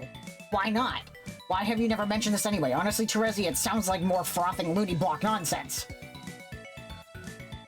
If I ever did have one, it would mean the world was coming to an end. Oh, thank God you just said something normal. I was starting to worry back there. Ooh, back in Thane Land.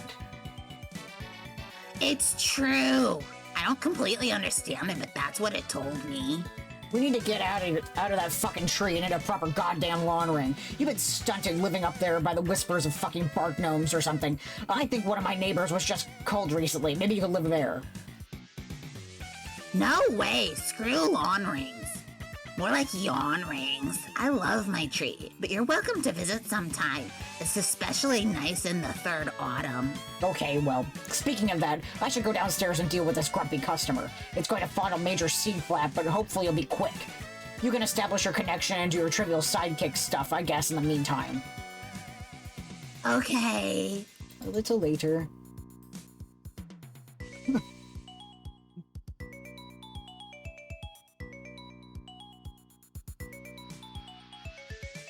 After the Night of Blood's heroic arrival to the land of Pulse and Haze. So this is much later in the game.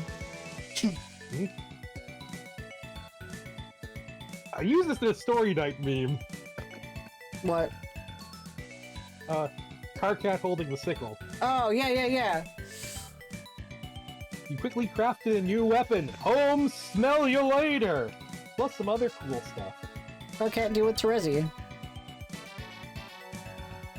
You see me, right? Tell me what is wrong with this picture. Notice his toilet is disconnected in the same way John's was.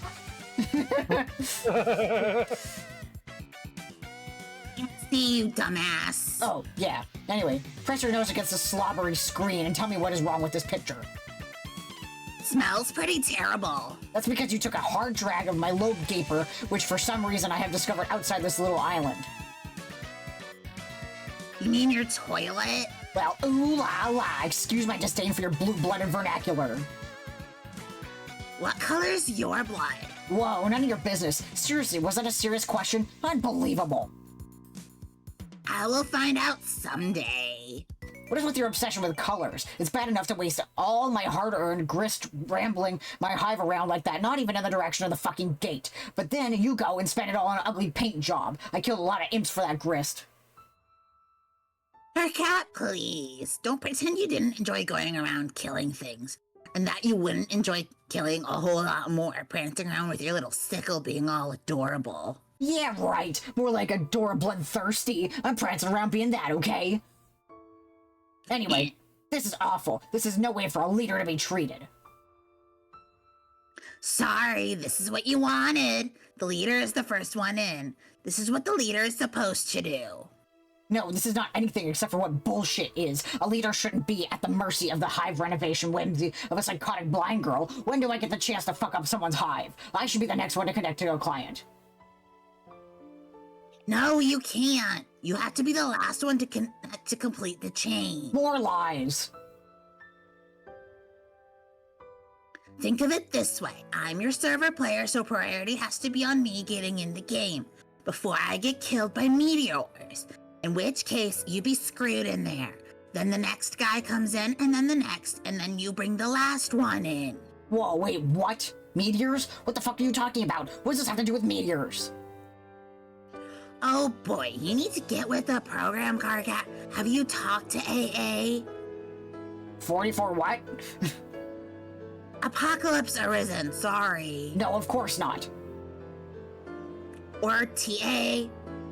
Or AG, I guess? Or CA? Really, there's like this whole conspiracy about this, as I'm finding out. Well, why don't you just tell me so I don't have to talk to any of those double-talking assholes?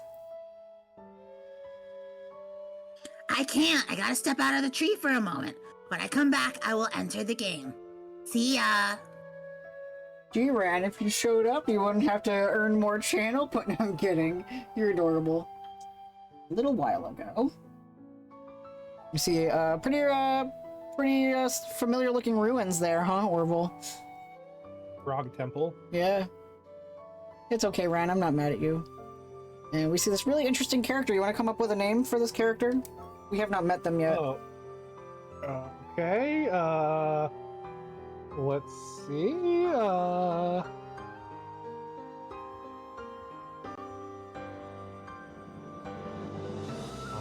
Such dramatic music. What the hell? Oh, thank you.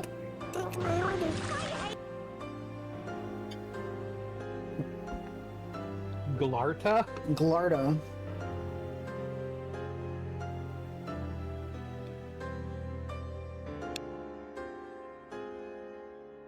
Alright. So that's Glarda, apparently. Curse you, capitalism, living as a provider to a large group of people! Alright, so now we see the troll Orville has named as Glarda ripping the head off of the frog temple and throwing it in the dirt.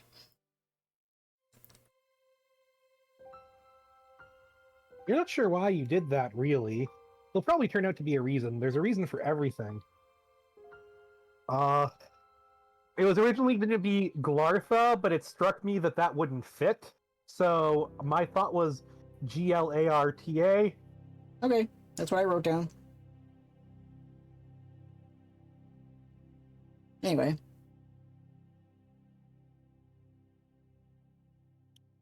Yeah. It'll probably turn out to be a reason. There's a reason for everything. Understanding this lets you be reckless, whoever you are. A little later.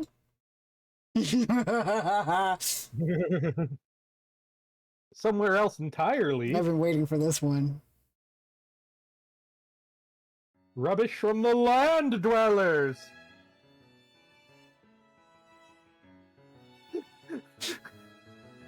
That honestly, that is good. I like Nana's solution.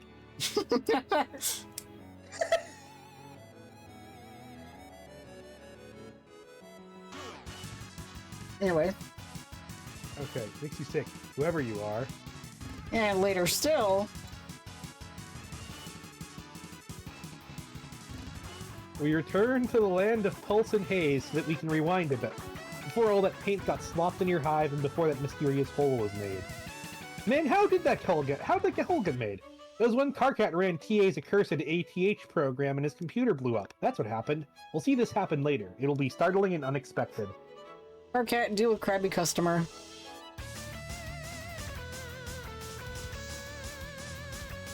Yeah, Hussey leaves a lot of like trails to and like hints of different characters, and so that's why we got a reference to two. Yeah. Anyway, there's this big crab-looking guy.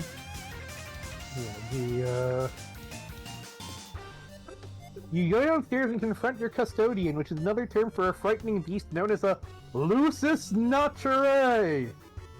Your lusus has looked after you since you were very young in lieu of any biological parents whom you have never known.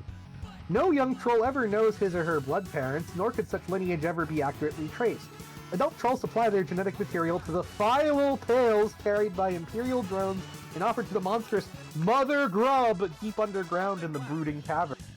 She then combines all the genetic material into one diabolical incestuous slurry, then lays hundreds of thousands of eggs at once.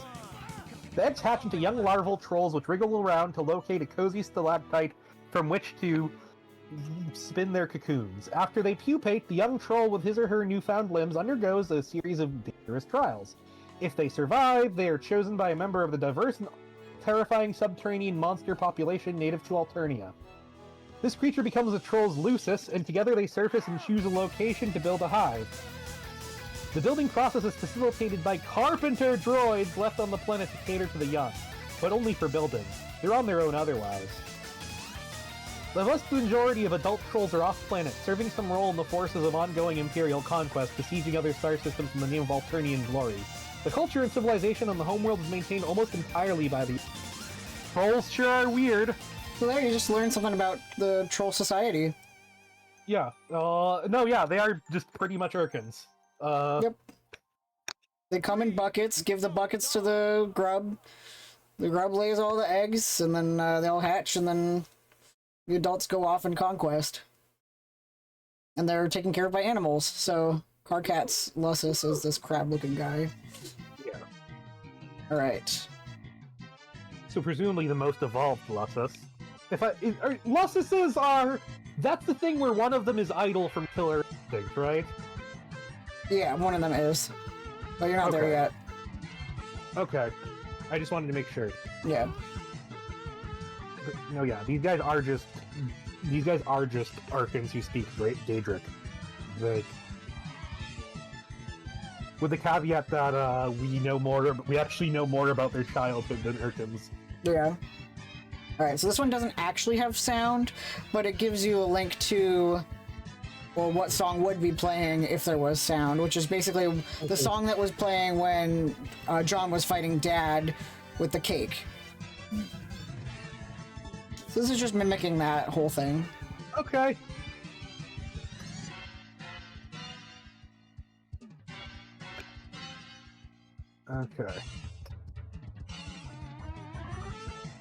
Okay, I haven't read the comics. I am only going off of the text of this show, in which, other than them seemingly being pooped out by machines in some manner, they are, motorcycle. Anyway. You leap into the domestic fray in an attempt to mollify your nannying aggressor. After a lot of kicking and fussing and gnashing of teeth and carapace, you just pull out a few chilled roe cubes from the fridge to settle the beast down. Trolls and their custodians have a peculiar arrangement of codependence. Lusus behaves as a lifelong bodyguard, caretaker, and visceral sort of mentor, while the young troll must learn to function as a sort of zookeeper. We decide to agree this conflict is not a big enough deal to warrant a detailed examination of the action or an embedded musical accompaniment. We also agree that while that would have been pretty sweet, we're also in kind of a hurry here. But if it were to be accompanied by something audible, it would probably sound something like this. Which is the showdown song. Yep. We decide to listen to that so that track, close our eyes and imagine what might have been. Wow, that sure was awesome. Anyway, moving on. Basically just speed running the first act. All right. Yep. This is the homie that we figured out last week is Solix. Is Solix. Yep. Well, I mean, instead of apparently not having romantic relationships at all, they have extremely complicated romantic relations. That's one I know, where,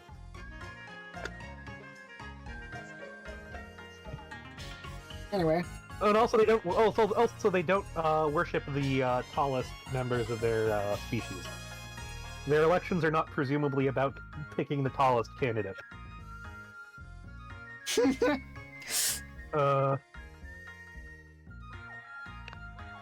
The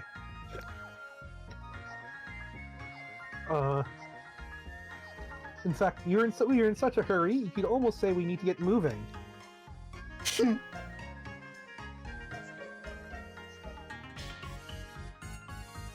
On the double. Well, I've already noticed that this is Solix. Yeah. Yeah. No, this is one that I was able to, because Solix is one of the trolls I know because of Holden's yellow run. Yep. Thank God I play Pokemon. Otherwise I would have only known Karkat and Vriska.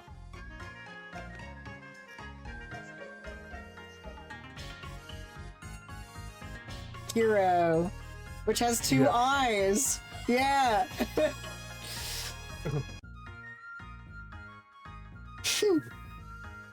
Oh, if this Solix has access to Hero, he is the most powerful character in Homestuck. Yeah, it'd be a quadruple eye.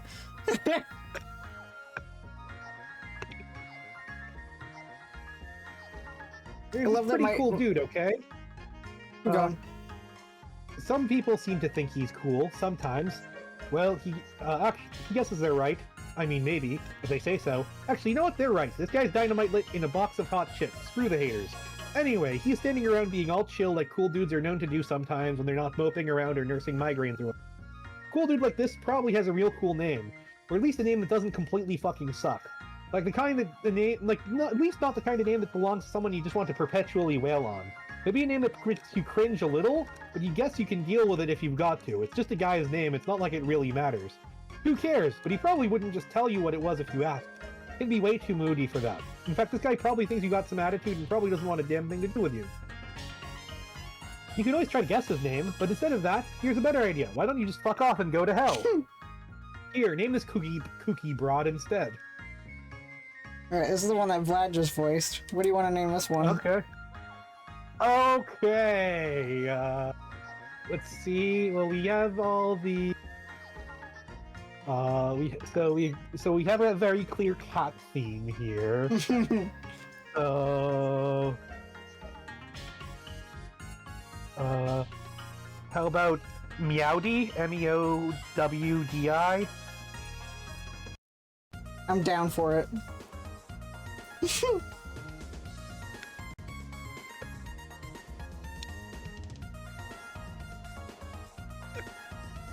Alright. What's the caption say? Oh, yes. Oh, okay, what's her name? Wait, you gotta be kidding me. Looks like we're going back to the other guy again. Alright, hang on.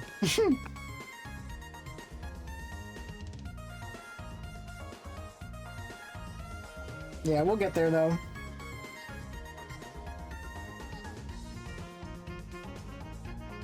Alright, we're back to the other guy. It appears this cool and moody dude had a change of heart.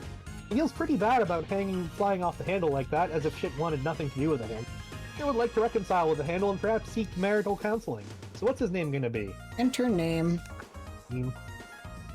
Your name is Solix Captor. Alright, so You're you can write that down now. Oh, yes. So You are Solix correct. Captor, his color is yellow or mustard. Yeah. And his symbol is Gemini.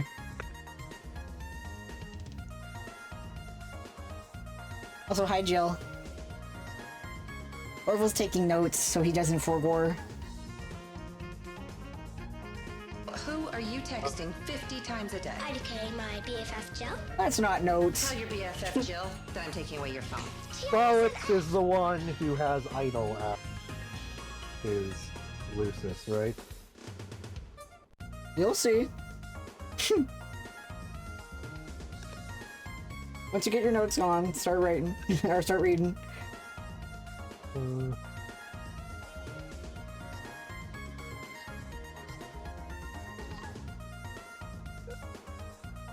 Okay. You're a chick bananas at computers, and you know all the codes, all of them. You're the unchallenged authority on apiculture networking. And although all of your friends recognize your unparalleled achievements as a totally sick hacker, you feel like you could be better. It's one of a number of things you sort of beat yourself up about for no very good reason during sporadic and debilitating bipolar mood swings. You have a penchant for bifurcation in logic and in life. Your mutant mind is hounded by the psychic screams of the imminently deceased. Your visions foretell of the planet's looming annihilation, and yet unlike the typical sightless prophet of doom, you're gifted with vision twofold. For now, you've developed a new game, adapted via code parsed from the runes and glyphs in an ancient underground temple. You believe this game to be the salvation of your race, although you're not sure how yet. To ensure success, you will distribute the game to 2 teams of friends, a red team and a blue team. You will lead the latter group. Your troll tag is Twin Armageddons, and you tend to speak with a bit of a lisp. What will you do? Solix, equip throwing stars to strafe Specibus. Why would you do that? A high-level psionic has no use for any particular Specibus location. Solix, fling stars Specibus word. Make short work of the Specibus and, oh god, one of your B-house mainframes! The silicone was sliced clean through by your foolish maneuvers. What were you thinking? The workers pair up and dance angry messages to you in binary code. Solix, taste honey. No, you do not under any circumstances eat the mind honey. The circumstances are highly unpleasant. You cultivate this honey for your Lucis. It helps him not be such a complete idiot all the time, merely most of the time instead. Solix, calm those bees down. Snap. Yep. Nap time. Solix, get to work at the computer. You're always up to your nook in the newest and hottest games. It is hard to walk around without squishing them. Whenever that happens, you're screwed and you just have to grow a new one from scratch. Or just tired of you guess. But tonight is no night for games. Well, okay, it is, but just one game in particular, and this game is no joking matter. It is serious bug nasty. Recruit team leader. PZ, do you want to be the leader of one of the teams? For your game to save the world? Yeah. Okay, I pick the red team. Okay, I didn't say anything about a red team, or even that there were 2 teams, but fine.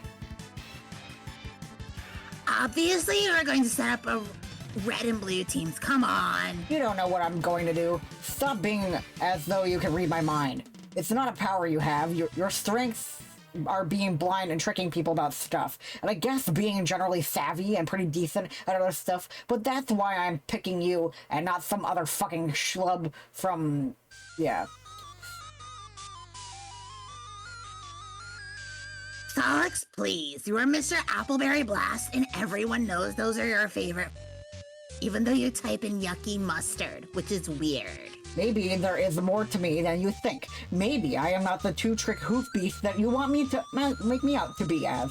Maybe I just want to give the red-blue thing a rest for a change, and not make it so it's like, oh, look, it's that predictable fuck with those 2 stupid colors. It's amazing how much everybody fucking hates him. Maybe red and blue aren't that great, and I hate them suddenly. Have you ever thought of that? Maybe I'm more of an aubergine guy plus whatever that putrid color is you type with. What is that, turquoise? Maybe it's making me turquoisey. Maybe the new game for that color is Summer Shithead Mist. Have you considered that? But I'm sticking with red and blue, so maybe you don't suck. Maybe you should suck on it. Maybe is a stupid word. Maybe that's the big maybe we should all ponder tonight over some hot shut the hell up tea. So you think I'm savvy? Yeah, I think so. But pick out whoever you want for the red team, and I'll lead the blue team. I'll send you the download soon. Talk to you later. Wait, maybe you should tell me more about the game first? How exactly are we saving the world? I don't know yet. I just know that we've seen it in my visions. That the world will end and our own race will die, and this is how we save it. And AA can back me up on this, so don't be all doubting me about it. I'm not doubting you. I think you are right, mostly. Mostly? What does that mean? Well, when you talk about how you're going to die, too. I'm going to die. I mean, we all are, but especially me. I'm going to get to my ass served to me in twofold. Double service. Like two dudes on Double Butler Island getting worked up over by Siamese twin Mathus. But before I die, I'm going to go blind like you. It has to happen like that. I'm not sure why, but I think it's fulfilling. Some requirement for a true prophet of doom. In order for the visions to be right, that has to happen. And the universe will make sure it will. It's kind of like how a prophet earns his stripes by being blind, like how an angel earns its wings. It's an angel. Some terrible mythical demon with these awful feathery wings. Yikes.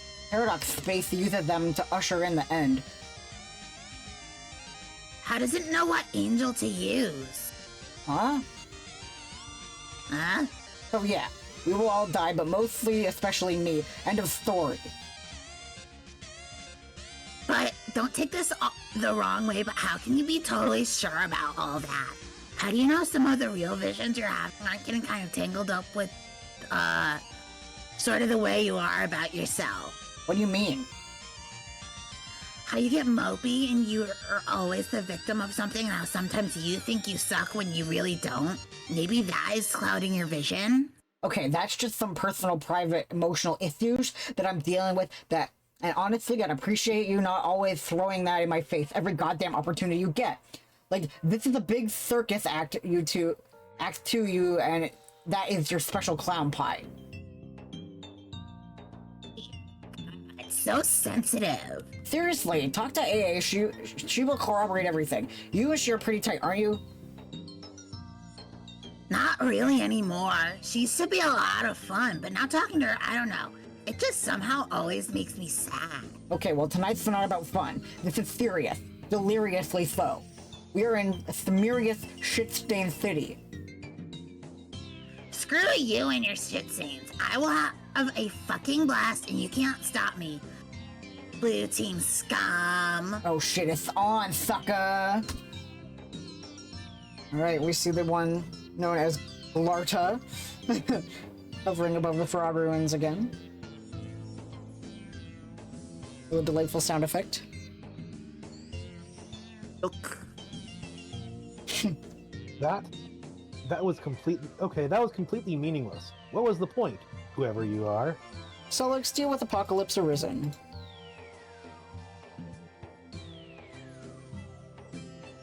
You set up the teams? Still working on it a bit, more or less. We should be playing soon. And I guess leaving this dimension, that is what happens, right? Yes. So I guess you should be pretty happy when we finally get out of here. I don't know about that. Oh, will you at least be able to leave the voices behind? I don't know about that either. Isn't that kind of depressing? You thought that maybe they might stay with you until you die? Not really. I'm okay with it. I'm okay with a lot of things. Even our inevitable failure. Though it will briefly masquerade as victory. Shut up with your fucking fireworks, you pieces of shit! Damn. They still doing fireworks? Yes! Because they're fucking idiots! Damn. Alright, wow, fuck, that was so much more depressing than the thing I just said. Terezi was right, you are such a drag to talk to these days. He was right about a lot of things. Wow, what a mysterious thing to say. I'm so intrigued. Do me a favor and spare me your spooky conundrums tonight. You're kind of pissing me off. But you like to talk to me. This is a fact, not a question. They told me. Oh, your sources have spoken. Relay a message for me. Tell them to go haunt my huge creaking bone bulge.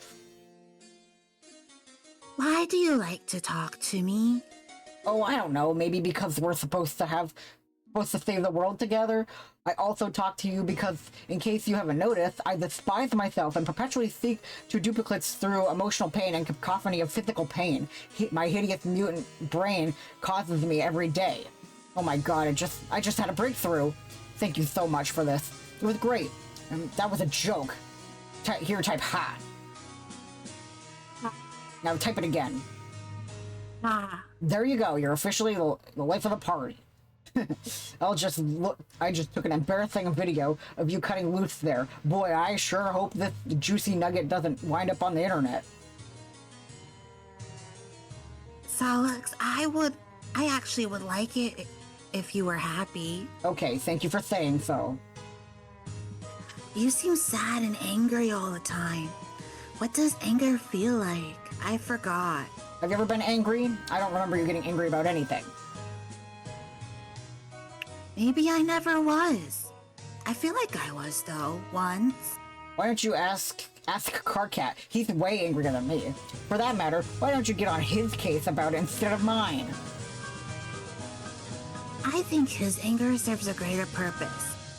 It's part of his destiny and thus ours. It will help him to sabotage his own designs, which are very much in opposition to the broader purpose, and will sow the seeds of our failure, a failure which will ironically prove to be mission critical. If you think we're going to fail, why wouldn't you get mad about that? At the voices sending you down this blind alley the whole time. They never lied, though. This is how it had to be. I have to be totally honest, though at no point did I ever lie, but through omission, this game will not save the world. The fuck? And though it is still very important, even our defeat, unfortunately, is much closer to serving as the instrument of our people's demise than that of their salvation. And we 12 will behave simultaneously as the pawns and the orchestrators of the great undoing. I don't want to play anymore then. You will, though. Fuck that, just watch this shit is dusted. Check me out, I'll dust in it like a saucy fucking maid. It cannot be stopped. Meteors are en route. You know this, Solix. Who cares? I'm yanking this grub tube on this overpunctured bitch. I'm telling Red Team Leader to forget the whole thing. I'm quitting as Blue Team Leader. If you want to shamble through this macabre fantasy of yours solo, be my guest. You are never going to be the team leader, though. Which is to say, the first to enter. Are you messing with me? You do realize I'm psychic too. I can pull so much trippy shit out of my spinal crevice, it would make your head spin like dervish in a fucking blender. So get off your high hoof beast. I'm coming up. Huh? Up where? Hello? Solix abort. Hey, change of plans. We aren't playing this game anymore. You don't have to bother recruiting. Sorry to waste your time. I'm not the leader anymore. Carcat is. He is? He threw a tantrum about it, so I let him be the red leader. Okay, that was fairly predictable, but that's fine. I'll talk to him about it. What's going on? Nothing. This game sucks, and AA is full of crap. Sorry about all this.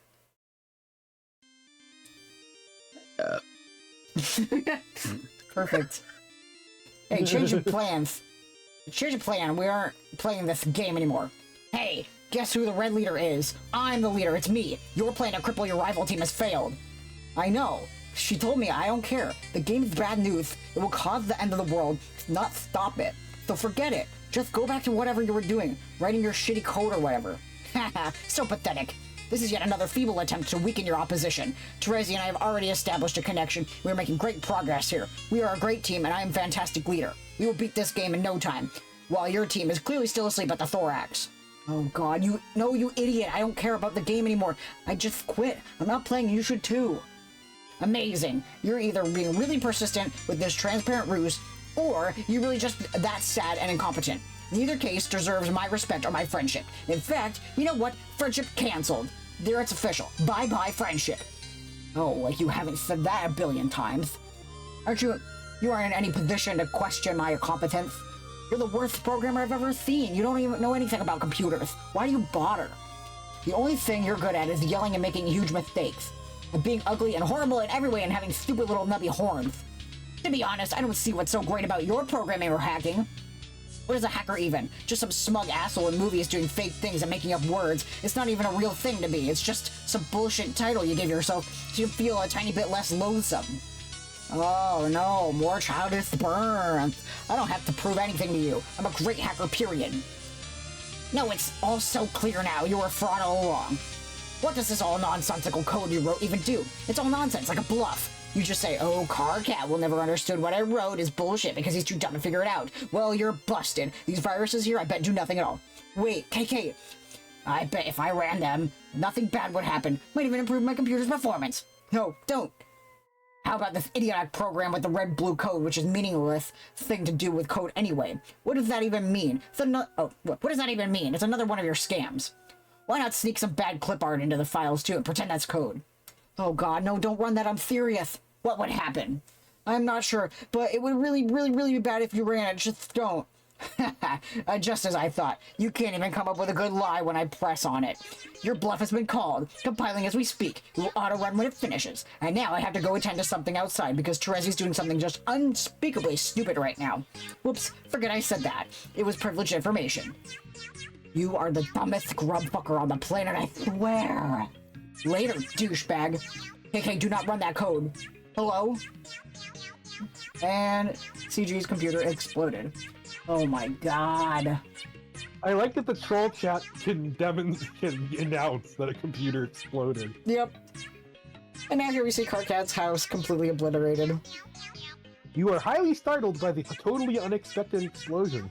Like, what happened to Vlad in the fireworks? And we see something kind of sad.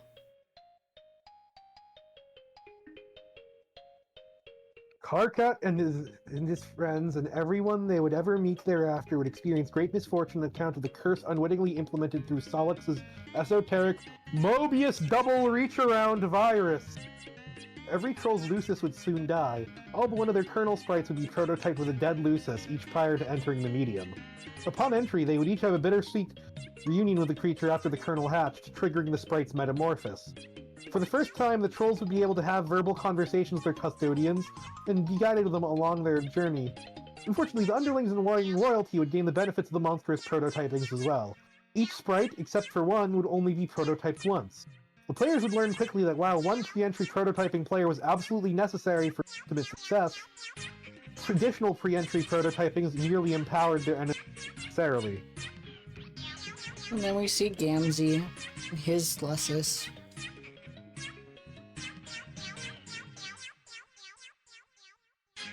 The game has no explicit rule that demands something dead for prototyping, but in practice, the kernel sprite has particular attraction to the deceased or the doomed. Across every session ever played, exceptions to this pattern are extremely rare. Solix Lament. Why did you send Carcat that code? It was such a bad idea. You suppose it was a boastful gesture to get a friend to think more highly of you. Why would flaunting your superior skills accomplish this? It was foolish. You have to wipe all these clever viruses you wrote off your computer. They can only bring more trouble. Solix Delete.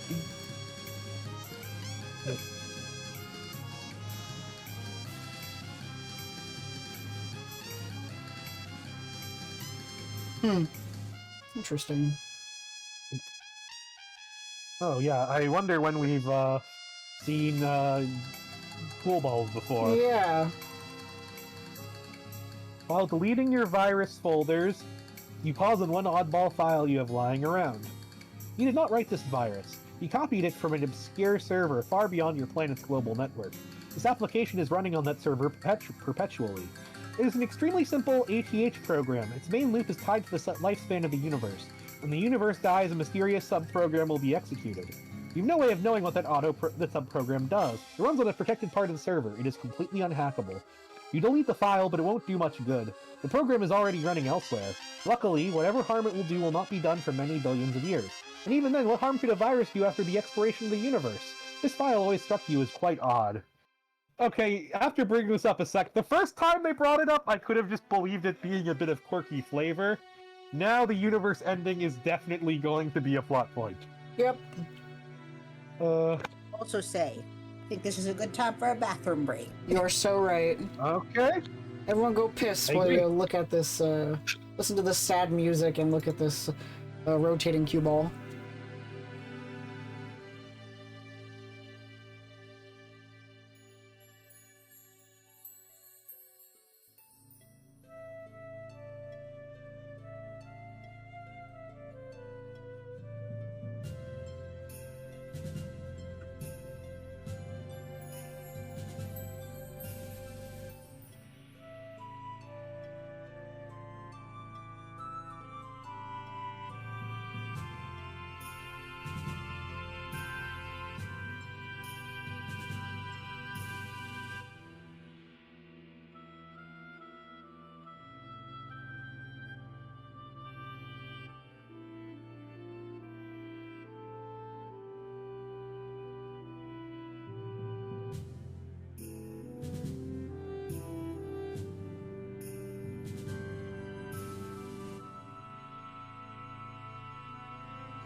Okay, I'm back. I have been here. Yeah. Party hard, pissed harder.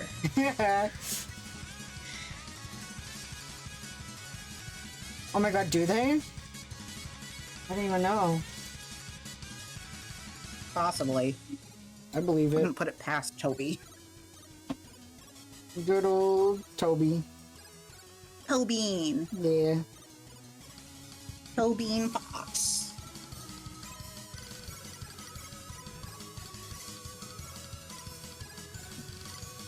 Yep, I'm hearing the fireworks now. Well, the music's pretty loud in my ears, but... Okay, back. Welcome back, kiddo. We just learned about, Solix's programming. Is legitimately a plot point, and he wrote a program that can actually end the universe. Yes, I do recall that. Yep. Alright. Here we see this weird-looking remote thing with a billiard ball spinning on it. But Solix, even with his vision twofold, does not have the perceptional luxuries of our vision omnipresent. When executed, the sub-program will summon an indestructible demon into the recently voided universe. This monstrous being, with the power to travel through time, is inconvenienced very little by his arrival upon the Great Undoing! He has the entire cadaver of the expired universe to pick apart at his whim. From its birth through its swelling maturity and tapering decay. In reality, he's known to have marked for predation. He'll go about assembling followers through various epochs, even going as far as personally establishing the parameters for his future summoning. Solix couldn't know that the virus is essentially a formality. The demon is already here. He's Okay, so already it's here? Azathoth. The demon's already here, dude. It's all-powerful, completely unstoppable, and at some point will activate and destroy literally everything. It's Azathoth. Good old Azatron. The...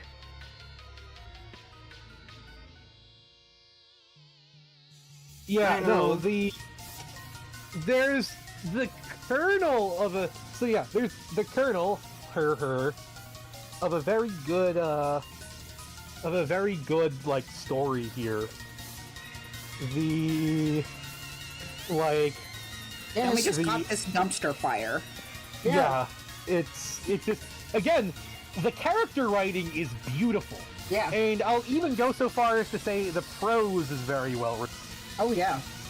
but so you've got a great premise, very good character writing, and very good quality of writing, but the way the parts are put together are a goddamn mess. Yep. And the specific implementation of that story concept is also kind of a goddamn mess. That's why it's one of those things where, like, you had to be there, because, like, reading it when it's not live updating is just a disaster. No, yeah, like... Because this is around the time when people stopped being allowed to put in inputs for the story.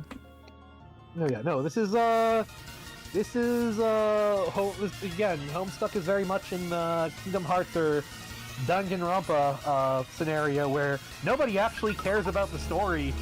They care about the characters. They want their little Borbos to live.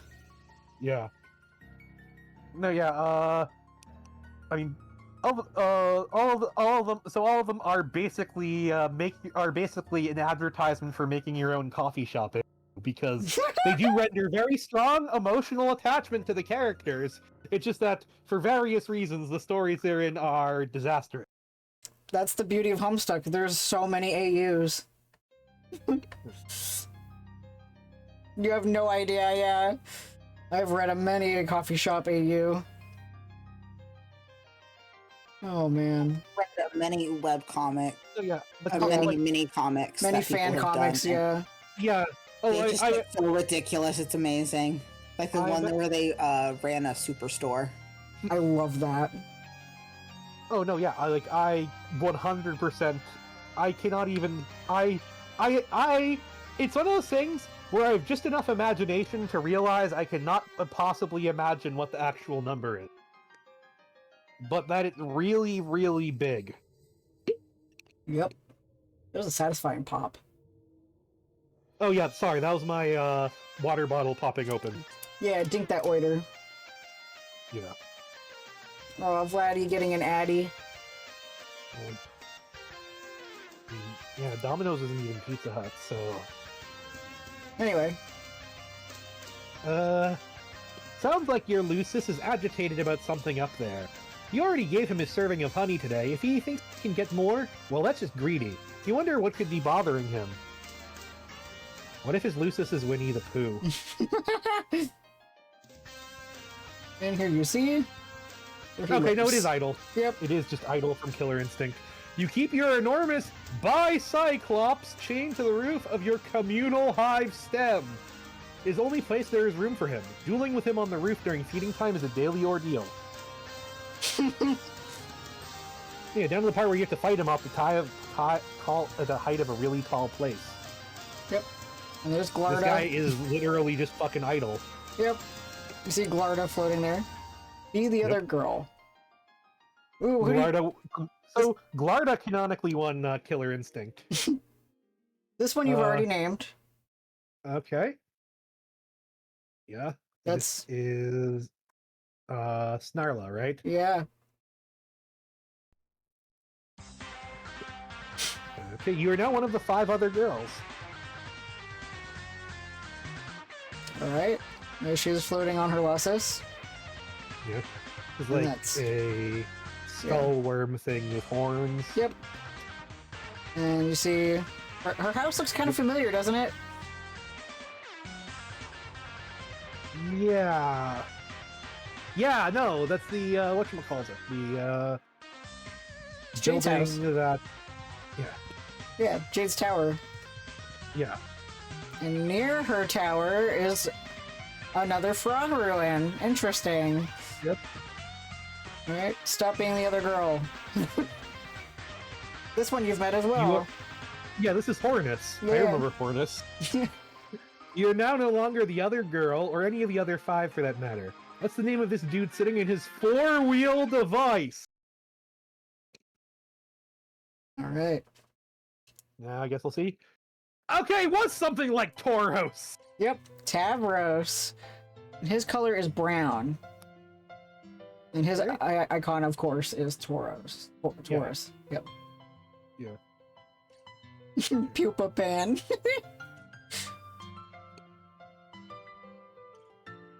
I like that he has a ramp into his Recupera raccoon.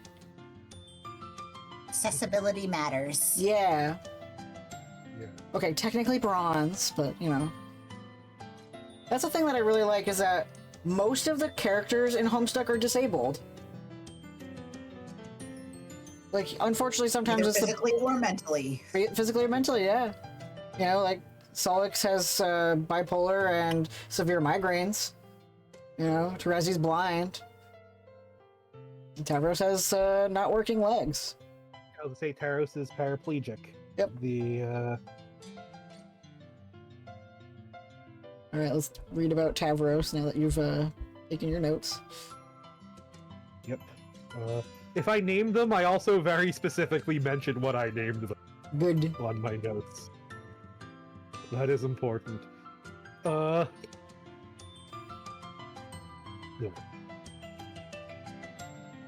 I like the fairy. Well, yeah, he had to buy a lot of disadvantages to get psionic powers. Yeah. Yeah, notice his Lussus is a tiny floating bull fairy.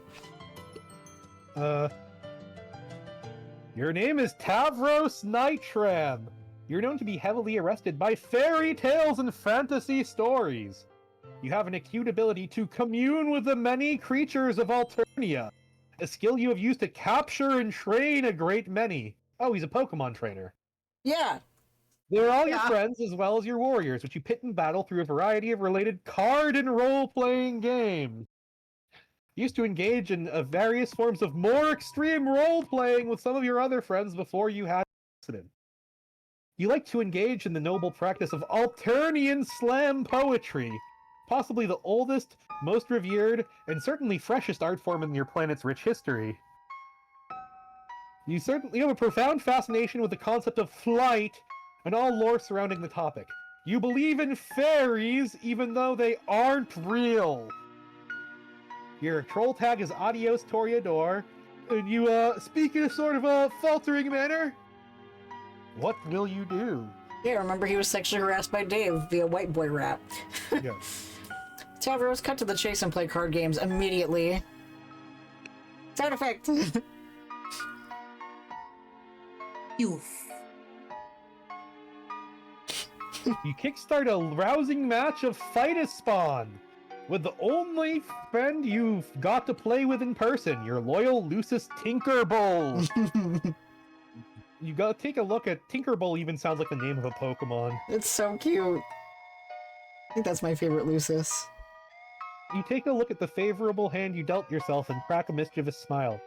With a host plush at the ready, you quickly lob an Oogna Bomb and catch your adversary off guard. Yep, and that's Oogna Bomb. kinda gross, but cool. And his plushie is freaking the fuck out. Getting his face hugged. Just a face hugger. Yep. Yeah. Full of So yeah, it's a face hugger killing the evil psychic teddy bear from Danganronpa. It looks like. Sure. And then I mean, what's red coming and out? yellow instead of black and white, but Yeah. otherwise. What's coming out? Boom!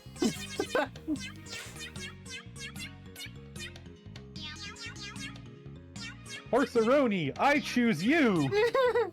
Ketchup, mustard, plushberry eye. Yep. Tavros, command faithful steed. Looks like it bleeds mayo. With a brooding whinny, Horseroni shuffles his mighty hooves and makes short work of the Fidisucker, boosting his vitals.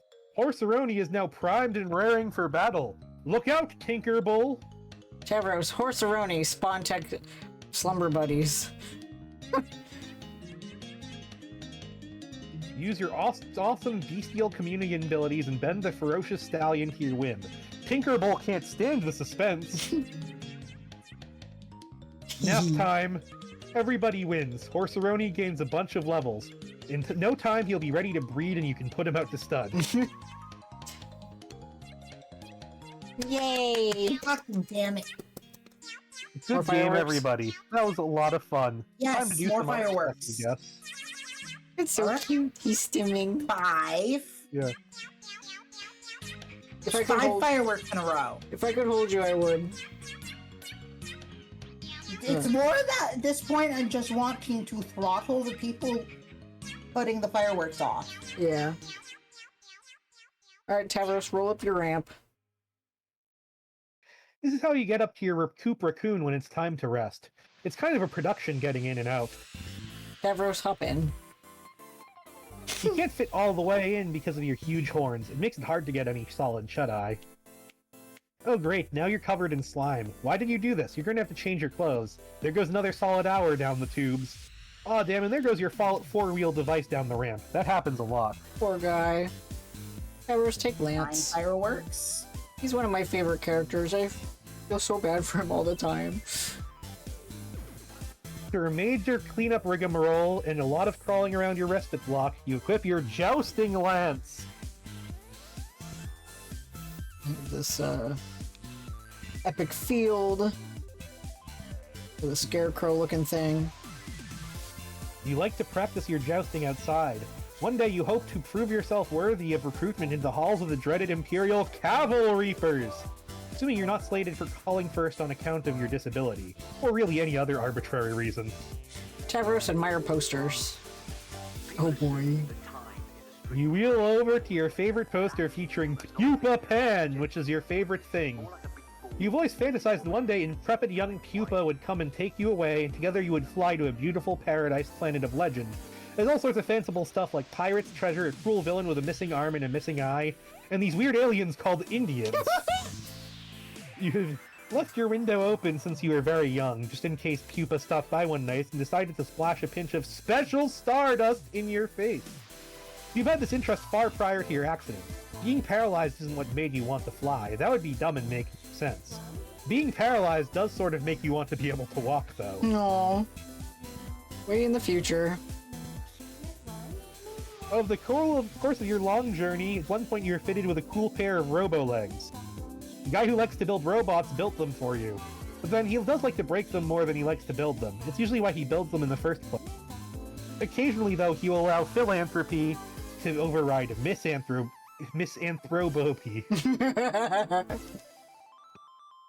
And here we see Tavros peacefully asleep. Kanaya with the Snarla. No, yeah, Snarla with the chainsaw, and a looming figure in the background. Fortunately, I didn't hear what you said before, Snarla. Good. Like, legit. Snarla standing there. You're lucky enough to have a friend who didn't mind getting your hands dirty on account of your best interest. A friend with a chainsaw. Yeah, that's not a chainsaw.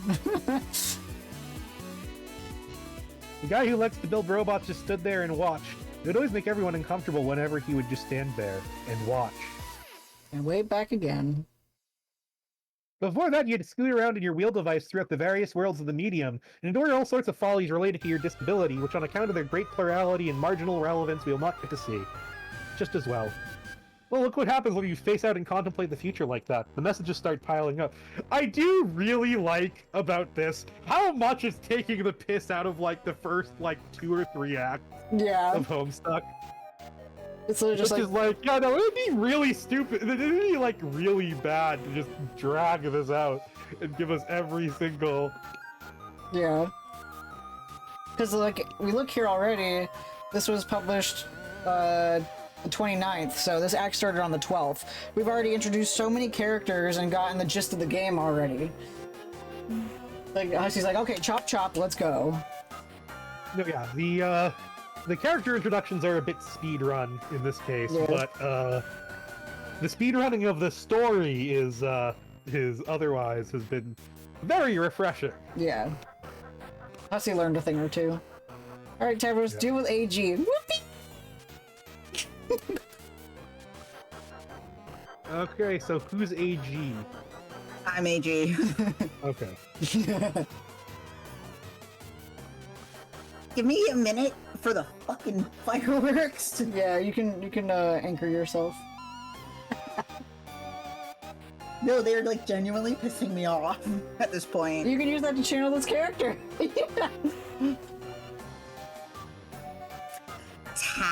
Tavros! Hey.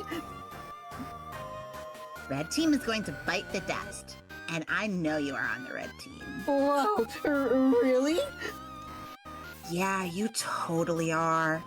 My team's got no use for a boy that can't make no use of his legs. You are fated for a team of losers full of blind girls and lame boys and cranky imbeciles. Okay, you're probably right about that, but I shouldn't be talking to you.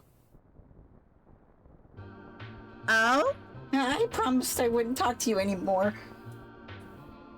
What? Promise too. Rufio. OMG, who's that? I hate this guy already. He's, okay. Someone said I should give myself esteem and name, and to be careful about what I say, to make sure I don't hurt his feelings. So he's imaginary, a fake, like a made-up friend the way fairies are. Made-up, make-believe, fakey, fake fakes. Told you to do something so fraudulent. Gee, but I don't know if she was joking about it. It might be a joke. I don't know, but I did anyway. Fireworks? Oh man, what a meddler. I hate her meddling. Why is she always meddling? I don't know if it was a joke, but man. I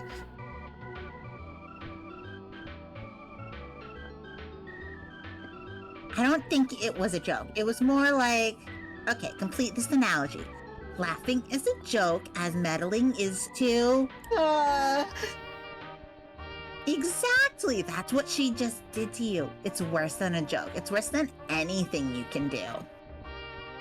Next time, tell her to can it. But that's what I do. But she keeps bugging and fussing and meddling. What's her deal? I guess it's flattering that she wants to talk to me so much, though. I guess you don't mind. It's cool. Anyway, Tavros, you've been amazingly boring as usual, so I'm going to go. Okay. This show needs to get on the freaking road. Believe it or not, the blue team doesn't have a single player in this session yet. Well, you guys have like 2 or 3 or such. Unbelievable. I wonder what the holdup is. Oh well, let's face it, you guys need the head start. Okay, anyways, good luck to you. It will be just like old times. Adios, Toria Snore. Bye. Everest rap with TC.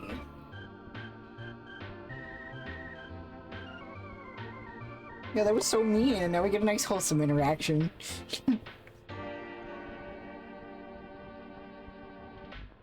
So, motherfuck, my brother. I'm so sorry. I kinda zoned out there. Hi. That's okay. I wasn't expecting you to not be zoned out for any reason. So I guess I don't understand your apology. Alright, fuck yeah, it's all good anyway. I just zoned out when I was supposed to be all about being to tell you that you're all on my team. Yeah. The red team, you mean? Shit motherfucking yeah, my wicked motherfucker. Smiley face, honk honk honk. Okay, that's great. I just heard about this from someone I don't want to talk about, but it still basically qualifies as good news. Smiley face, honk honk honk honk honk honk. Or I guess it's more like goofy clown face, honk honk honk honk honk honk.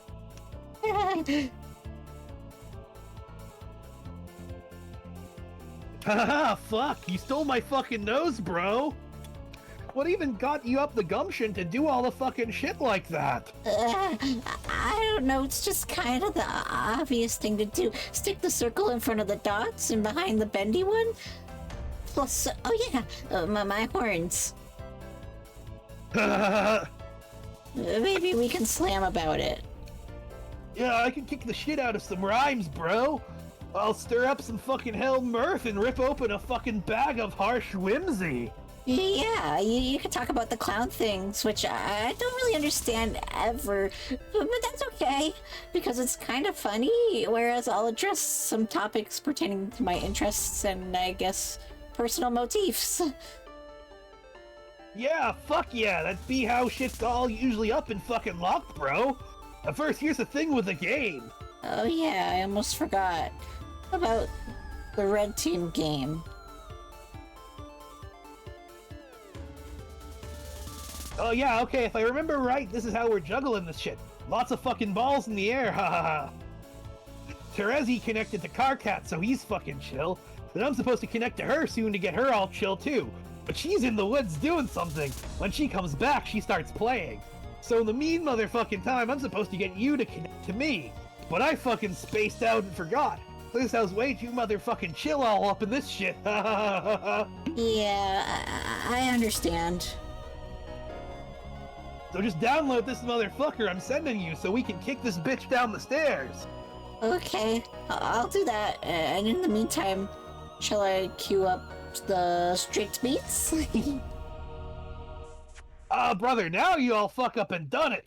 You're fucking wheel deep in a big sloppy massacre pie topped with motherfucking whipped rhyme. How strict are those beats at, motherfucker? Well, I turned up those bitches to pretty stern, set beats to lecture, and I'm kind of going hog wild on the curmudgeon knob, which I had recently installed. God damn. Tell me more while I get my reach on for this frosty brew. Okay, imagine an array of beats that sets limits. They got a rule book. It doesn't pay to skim it. Because there's not a lot of latitude, they won't stand for an attitude. And crossing them's a habit you'd not really want to get into because, they'd get pretty mad at you. Fuck, so fucking fresh. You need to be slapped fucking silly with a mouth like that. Haha. And if you got a problem with it, then I suggest you go and rap it, dude. Okay, I will. Just let me sneak up on this bottle of Fago and snap its neck like a fucking laugh assassin. Okay, those beats still chillin'? Yeah. Are they motherfucking strict? Yeah.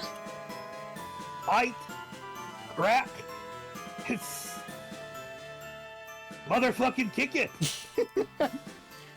You both then proceeded to have one of the worst rap-offs in the history of Paradox Space. Alright. That shit kills me.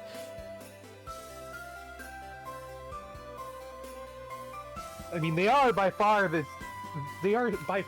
so far the two nicest trolls we've met, so Yeah. it makes sense that they would just get into some very stupid, some very cringe but very wholesome fun. Yeah, basically.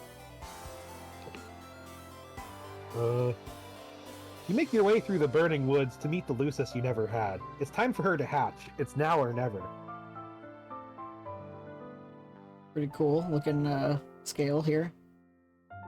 Since the world is about to end anyway, you suppose it no longer matters if the doomsday scale is tipped.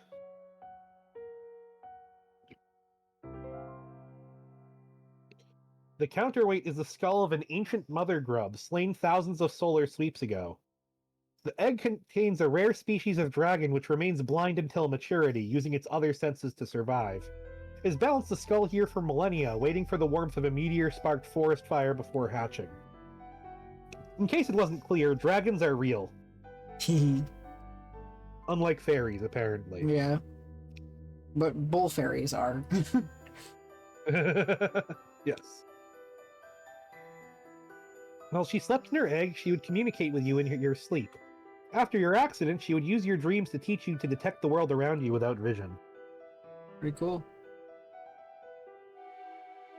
Here's Terezi's dream self. Yep. The yellow pajamas look familiar. Yep. As you learned, your dreams become more vivid. Where there was darkness, odors, and flavors painted a striking flavor. Where before there was darkness, odors and flavors painted a striking picture. You found yourself surrounded by bright honey walls, and in the sky was a huge tasty ball of cotton candy, which is a sweet troll delicacy we wouldn't know anything about. The first time you caught a glimpse of this world in your dream, there was no turning back. Okay. I thought Holden repelled you from the Homestuck cave. Oh no, German girl, don't go into the Homestuckin' cave.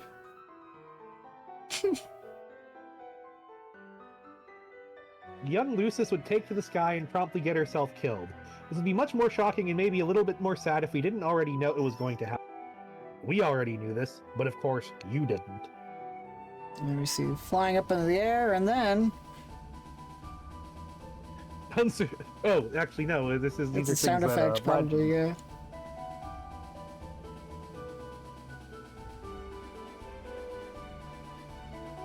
Is Vlad one? Surprising development. Genuine distress.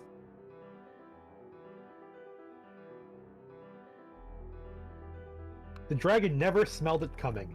She would fall to your tree hive. On your return, she would be scooped up by a sympathetic ally and deposited into the kernel sprite.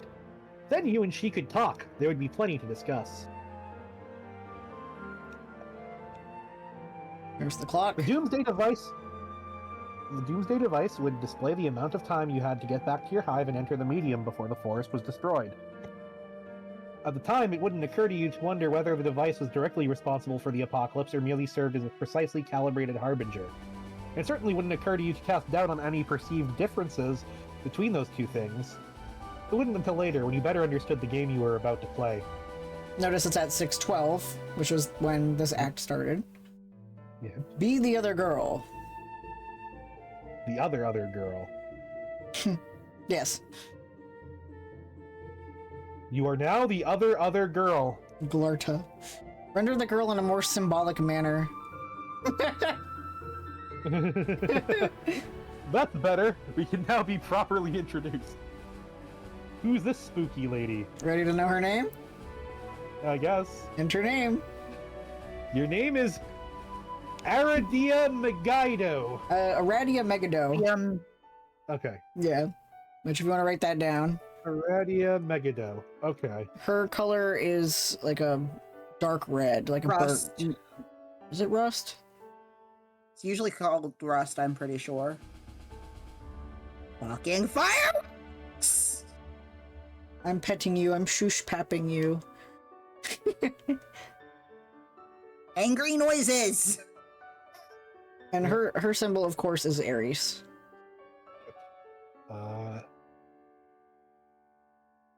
Yeah, Radia Megado.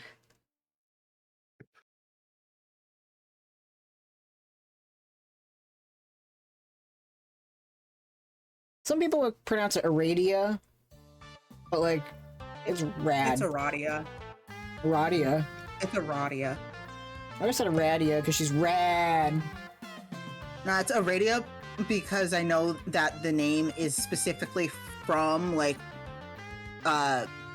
pagan Wiccan kind of stuff. Oh yeah. I have the wiki here. To figure out where I am on the line. Okay, so, I stand corrected. Aradia Megado. You once had a number of interests, which in time you have lost interest in. You seem to recollect once having a fondness for archaeology, though now you have trouble recalling this passion. It has nonetheless has led you to find your present calling. It came through the discovery of these mystic ruins on which you presently stand, in which you recently desecrated out of boredom. Guiding you to this calling were the voices of the dead, which you have been able to hear since you were young. The voices have become louder as the great undoing of... This trend and escalation began after an accident involving a certain kind of role-playing, which might have been another one of your interests once upon a time. It doesn't matter much anymore. The accident resulted in the death of your Lucis, which prompted you to leave your home and take up the ruins as residence. On the instruction of your ancestors, you have recovered mysterious technology from the ruins and convinced a friend to adapt into a game that will bring about the destruction of your civilization. And by convinced, you suppose you mean tricked. He has tentatively named the game Scrub, which is not a word that is terribly elegant, which is a word that is not terribly elegant. If it was marketed by a legitimate game company instead of rapidly patched together by a young hacker, it would ostensibly be given a better title. He is presently mobilizing 12 friends to play it, including him and yourself. He believes he will lead the blue team, but he is wrong. Your troll tag is Apocalypse Arisen, and there is typically a pronounced hollowness to your words. What will you do? Alright. Radia retrieve computer. With the Ouija modus.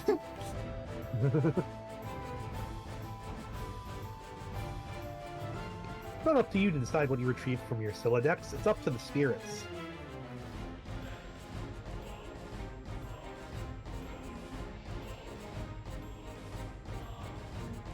Looks like the spirits are being cooperative today, if a bit cryptic, as usual.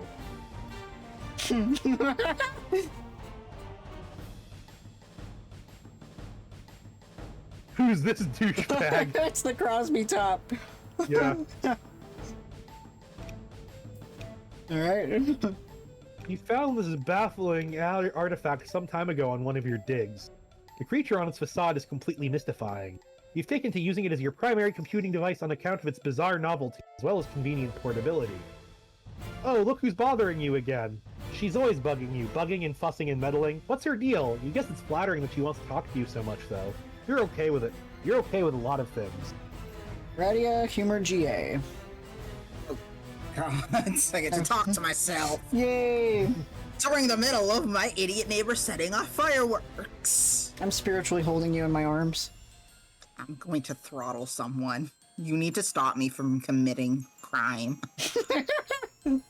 Because I'm going to commit violent crime if you don't hold me back, because they should not be allowed to have fireworks. Good thing I'm holding. Yay, made it laugh. Holding me back.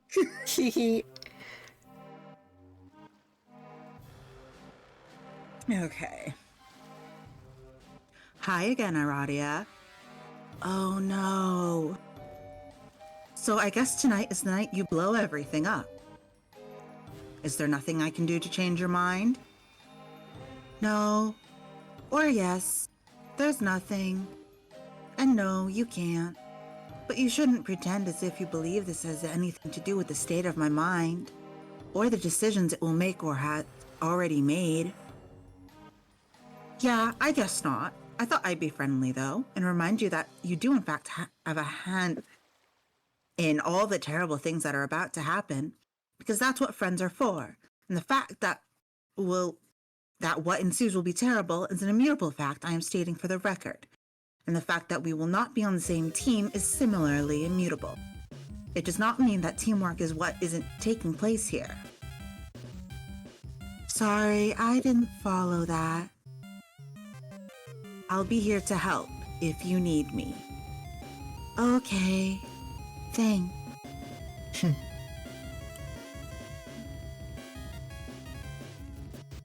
It was one of the shorter ones, yeah. I love that. Yeah, you can see the Cosby top blinking at her. Waiting for the apocalypse is so boring. I guess you'll check on Solix to see how he's coming along with those teams. Radia, check on Solix.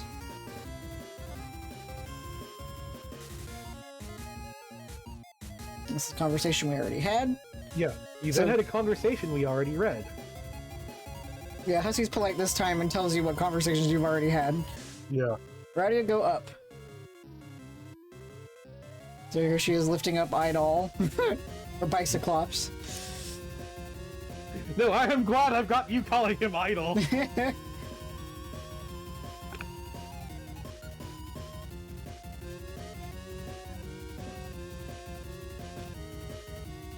Alright. You wonder what she wants.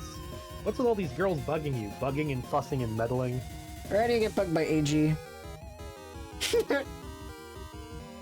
Girl drama. Radia!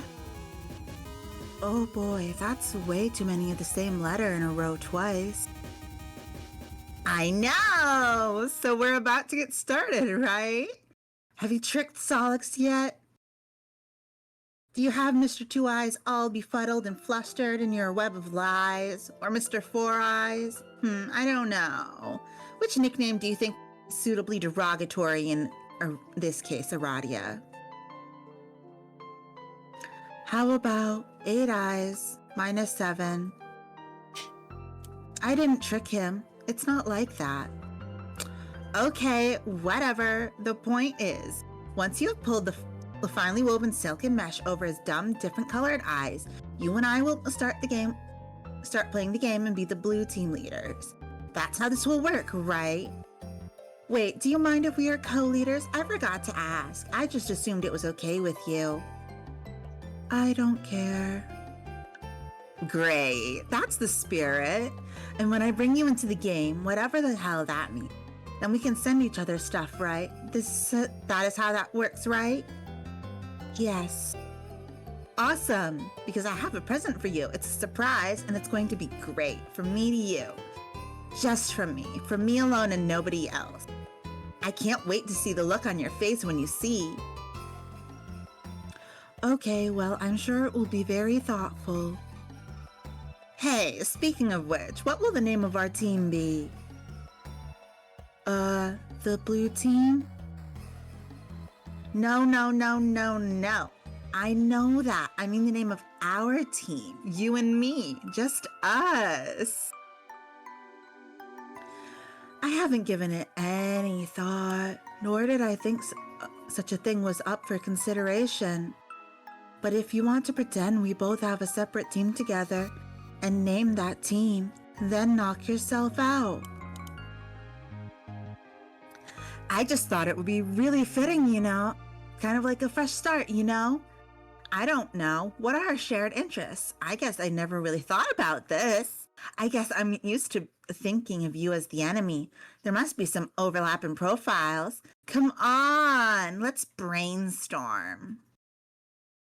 Man, it'll be great. We'll be unstoppable. Surely you must admit it will be nice to rebound from the teen charge debacle.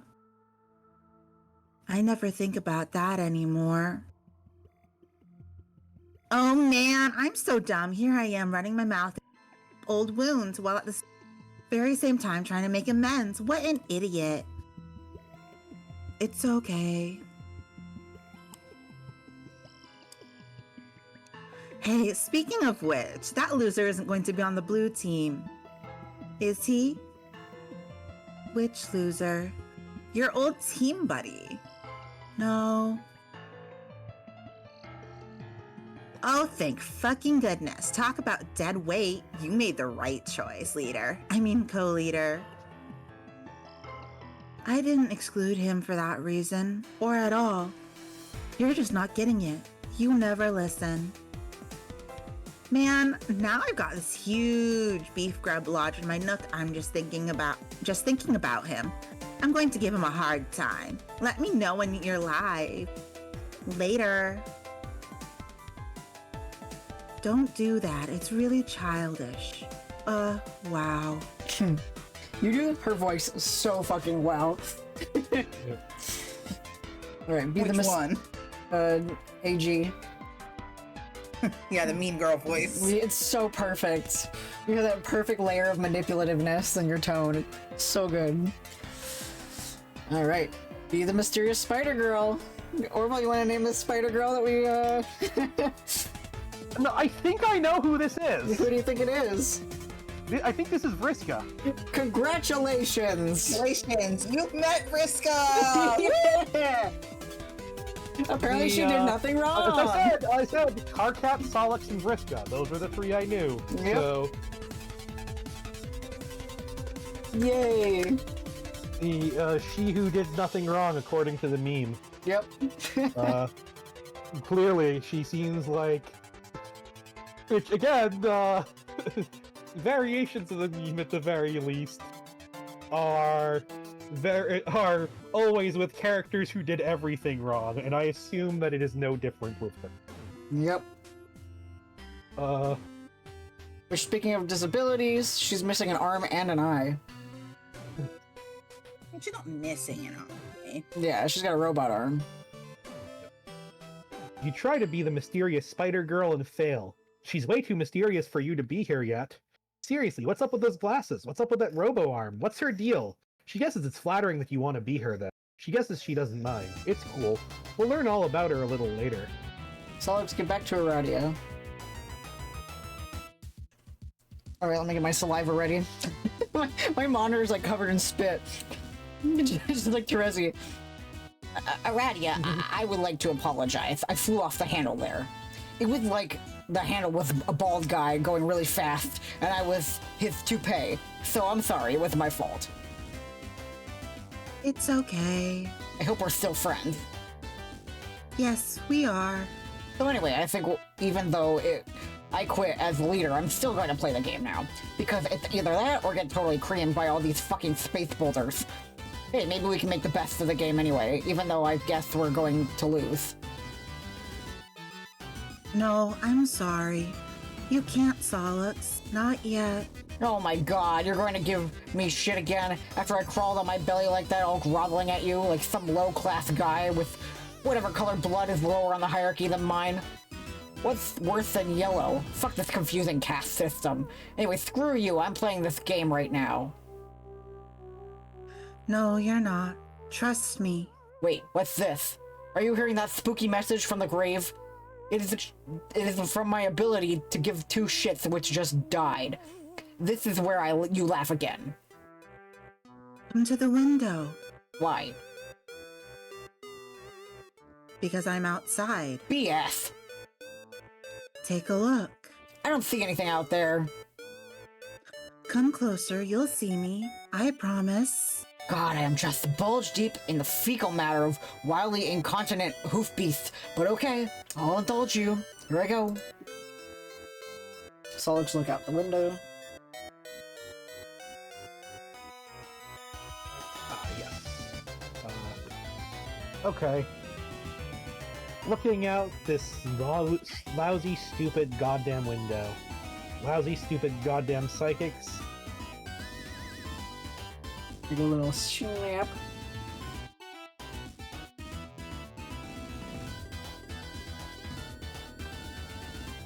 Nap time. Much later. When you'd finally wake up, you discovered all your teammates had connected to each other and entered the medium.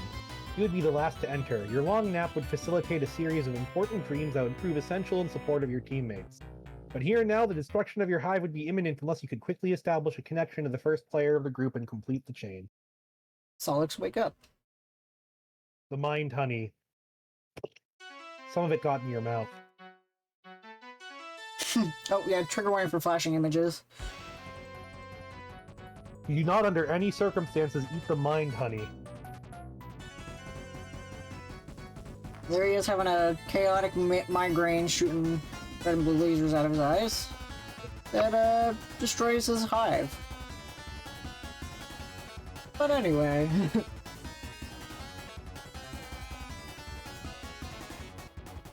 Since that moody kid is busy flipping his bifurcated lid, we might as well take a moment to get to know this silly cat girl. Gosh, who is she? Yeah, the one that you named Meowdy. Let's see what her real name is. Your name is Nepeta Legion. Yep. Nepeta. Yeah. Named after catnip.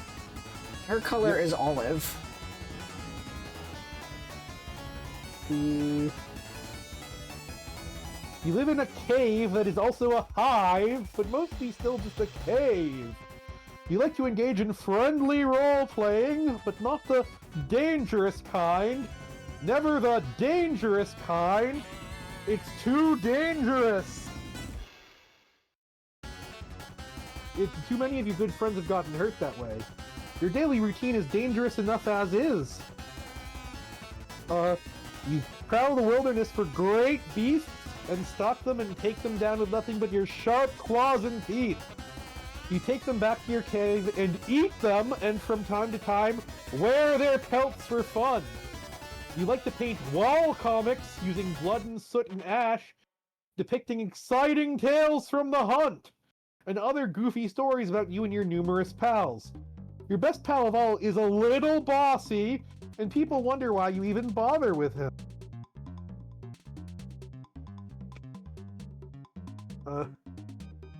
But someone has to keep him pacified. If not you, then who? Everyone has an important job to do. Your troll tag is Arsenic Catnip, and your speech precedes itself with a face of your Lucis, who is possibly the cutest and perhaps the bestest kitty you have ever seen. What will you do? Nepeta, retrieve claws from arms. It's writing down her name. I love her.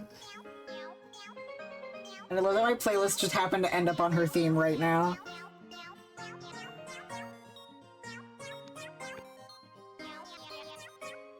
Okay. You're always wearing your claw gloves! You never know when you might encounter some unsuspecting prey, or when some prey might encounter an unsuspecting you. On Alternia, everything is considered unsuspecting prey by everything else. Nepeta, scratch Lessus behind ears. Sound effects.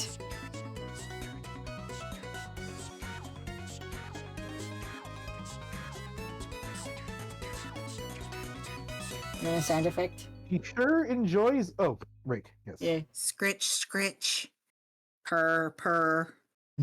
She sure enjoys a good scratch. Pounce de Leon is the best kitty cat. You and she go on adventures together in search of the Fountain of Cute. You ride your Sherpa mount into the rugged frontier, and sometimes she rides you when she gets tired, which is frequently. It sure will be sad when she dies, but who knows when or how that will happen. We might not even really have the time to find out. Next page.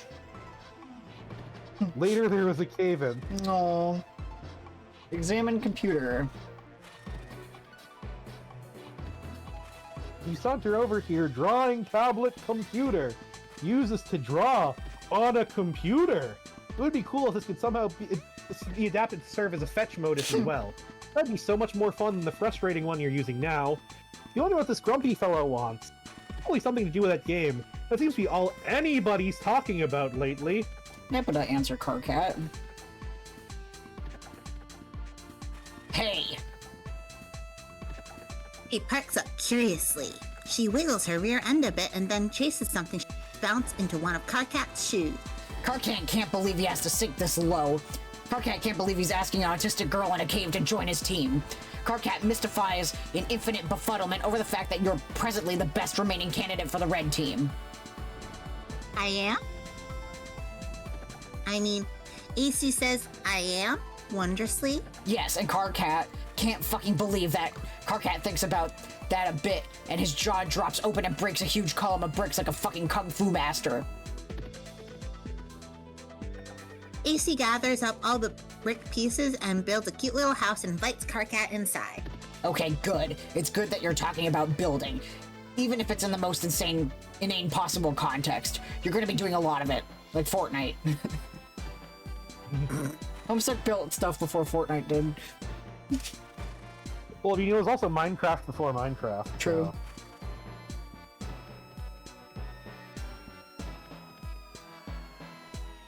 You're on the yes. Yes, that sounds fun. Okay, what do I do? Okay, briefing. Me, Terezi, Gamzee, and Tavros are all playing now. The connection order is ATTCGCG. We need someone to connect to Toreador and get him in the game.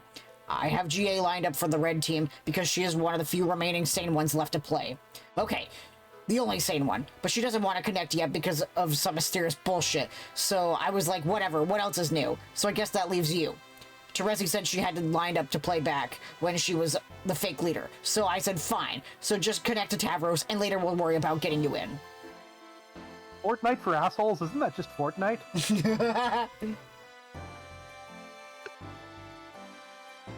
All right, I will talk to him about that. Oh, AC pauses and looks up with a little bit of chagrin. I forgot I have to talk to someone else about this. I have been procrastinating. Oh god, are you really serious? It's not that big of a deal. This boggles my mind. How can you be best friends with the only guy on the planet who's a bigger asshole than me?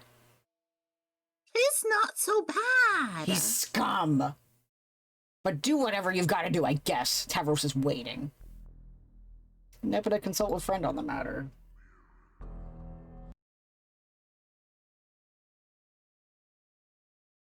So who wants to, This one's for Orville. Okay. This one's for Okay. Do kind of Is like this the one with the voice? Is this the one that is the voice? No. Okay. Think Duke Nukem. Yeah, kind of do like a Duke Nukem, but maybe like a little tired.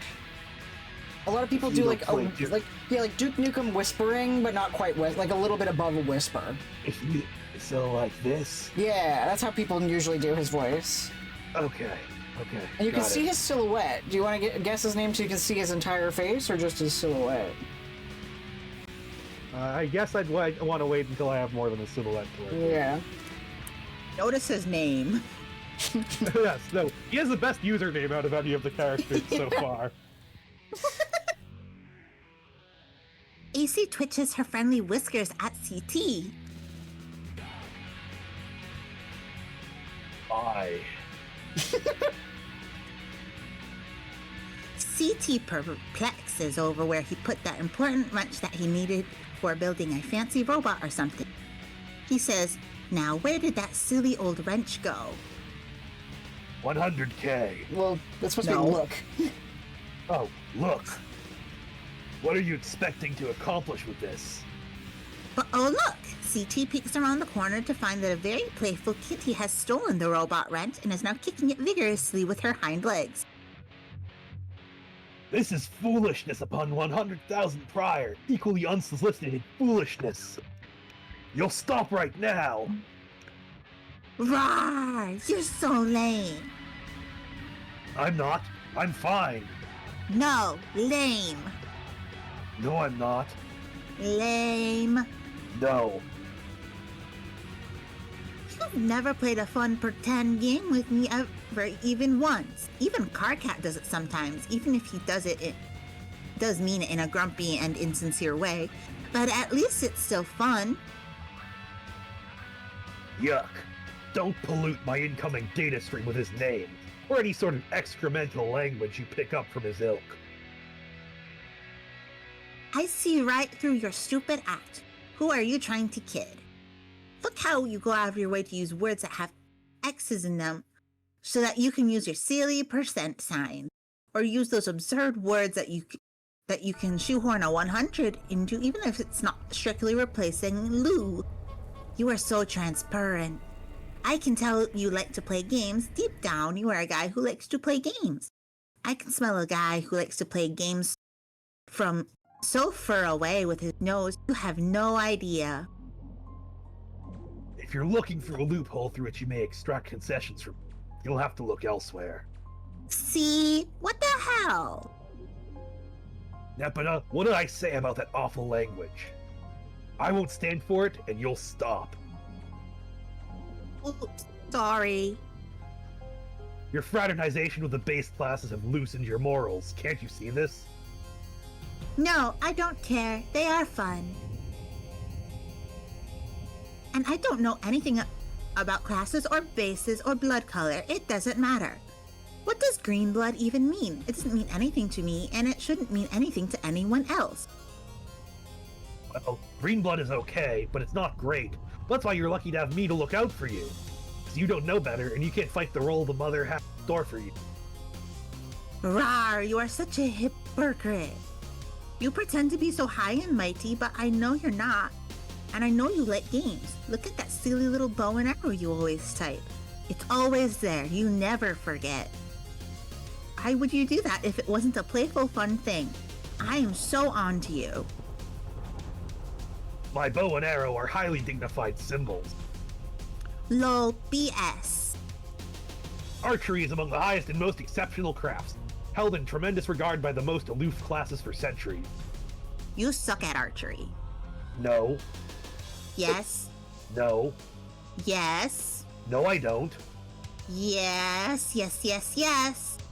Have you ever even successfully fired an arrow, like actually got one to leave the bow? I think we need to stop talking about archery. Nuh-uh. Yes, No. we will stop talking about archery. Topic is making me sweat. Ew. Gross. No, you're the one who exercises distasteful practices. No, that's you. Everyone knows you're a weirdo and a creep. That's why you're lucky to have me to keep an eye on you. No one else can stand you. You exterminate beautiful, innocent creatures by the hundreds. I can't condone such wretched behavior. Beasts are meant to be looked upon with adoration. But I eat them. I don't kill anything I don't eat. That would be mean. I guess that's basically acceptable in principle, but I still find it a bit unsavory. Well, I think your habits are unsavory. No, they're not. Yaha. You're wrong about me, Nepeta. I do like to play games, but they must be extremely important games with very high stakes. Not the kind played with by translucent green wigglers who let loose an excremental surge harden their wiggler bot hyper stubs. As it happens, I have arranged to play just such a game tonight. Aradia and I have a private engagement to be co-leaders of the blue team. Oh, yeah? Well, just by pure chance, it happens that AC has a private and sneaky engagement to play this game as well. And by a persnickety twist of fate, she will be on the red team. With her other great friends who like to play their childish diaper poop games. Absolutely not. Absolutely. I forbid this. You'll take your position on the blue team with me. Yeah, right. I will take my position into this funny pounce ball and tackle you. That's nonsense. You're nowhere even remotely within my proximity that would be necessary to execute such a maneuver. AC rolls her eyes almost as hard as she is rolling around in this interesting smell. The thought of you fraternizing with and abetting those stink-blooded hooligans strikes me as scandal beyond measure. I'm afraid you're too delicate to stand that sort of corruption. It's forbidden. Nuh-uh. Yes, you won't. No, I will. You won't. You can't stop me. I am telling you not to, and you will be on my team. That's final. Blah. That did not work. Quiet. Why do you do this? Why are you so confident about your stupid commands? Don't you know you can't actually tell me what to do? It's not like you even have any special mind powers or telepathy or anything. No, I do not. And yet, you will do as I say. Yes, well, we will see. We will just see about that. Yes, we will. You will join me on my team shortly. Stand by for further instruction.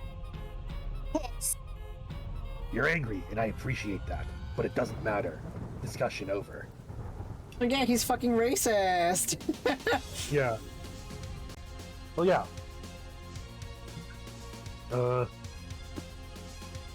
She chews on her hat. In anger, Nepeta give Tavros the bad news.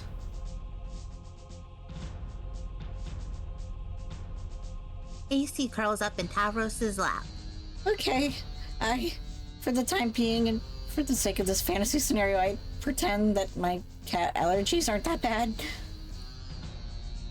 AC takes a long nap and then wakes up and frowns because she has bad news. Oh no, it's what I say about the bad news, not the nap. Tavros, I'm sorry, I can't be on your team. I'm not allowed. Oh, that's okay. Then I guess you said no then. Yes, unfortunately. Rarg, I'm so mad.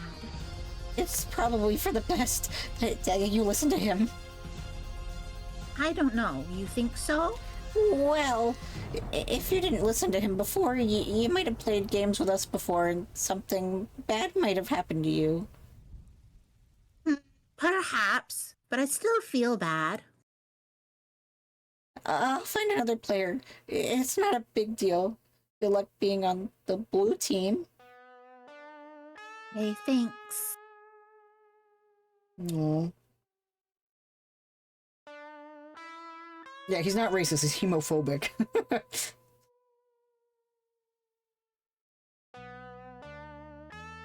Alright. Since they seem to have a ant-based, they seem to have like a eusocial, somewhat semi-eusocial structure, where with a rigidly enforced caste system. So it's discrimination, but I'm not sure what the actual term for it would be. Yeah, homophobic. You fondly recall your days of far more intensive role-playing. It seems like so long ago now. Aside from a few unfortunate moments, it was a lot of fun. If you had to do it all over again, you suppose you would select better company. Maybe this game you were playing tonight will rekindle some of that excitement.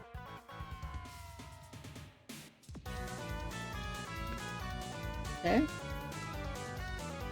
Tinkerbell? Some time ago. It's flashback time, yeah. Notice something about him? Has his cute costume? Oh yeah, I was gonna say the costume. Oh, he's standing. Yeah. He's not in a wheelchair. Oh, so he presumably was paralyzed in an accident. So Yep. Okay, yeah. Since there are people who are born paraplegic. Okay. But yeah. You stand in your room in a healthy pair of legs and a plucky little outfit. You are a low-level boy Skylark. You wield an inexpensive dagger lance, which is the closest thing to a jousting lance you can wield that is still compatible with your favorite class. You're about to play a popular game called Flarp, which unlike most games published by major developers was given a graceful and aesthetically pleasing name. It's a title under the extreme role-playing genre, and playing it without caution can have serious real-world consequences. But that's what makes it fun. When you activate Flarp's Grub, the campaign program for tonight will begin. Team Charge will duel Team Scourge as usual. This is going to be great. Everest, contact fellow Team Charge member. Aradia, my grub is laying now, so I'll be ready soon. Cool, mine too. I don't know where Terezi is though. She's running late. Oh, should we wait? No, I'll be here clouding her campaign for her regardless, with or without her. Her loss if she doesn't make it. It'll give you a chance to gain some ground. Okay. You picked a tough class, Tavros. One of the really useful combat abilities come into play. None of the really useful combat abilities come into play until you reach a very high level. But I suppose it will be rewarding when you get there. Yeah, I think you're right. But it's the class I think is most fun, and battle skill is not all there is to being a great adventurer. I couldn't agree more. You might be the only flarper in the world who really understands the true spirit of the game. Everyone else is so aggressive and treasure hunt. But that's what makes beating them all the more satisfying. Yeah, I guess. Remember, your Clouder isn't going to pull any punches tonight. Don't fall for her mind games. I'll be here to assist, of course. If you're in trouble, don't hesitate to ask for help. Yeah, I won't. Thanks, Aradia. No problem. Tavros Hatch campaign. Your campaign's gaming flapstractions hatch out of their eggs. They comprise all the data and procedures you'll need for your adventure. Okay. Dispersed throughout the terrain surrounding your hive. They follow both pre-programmed and live instructions by your Clouder, a member of Team Scourge, whose role is to provide you with a challenging scenario, while your teammate does the same for Scourge's other player. Tavros, go outside and begin adventure. You take your starting position in the field. The game is afoot, and anything can happen now. It's up to you to consult your maps and work with your teammate to discover the objective of the quest. Find treasure and slay monsters. Your stat bat has bonded with you.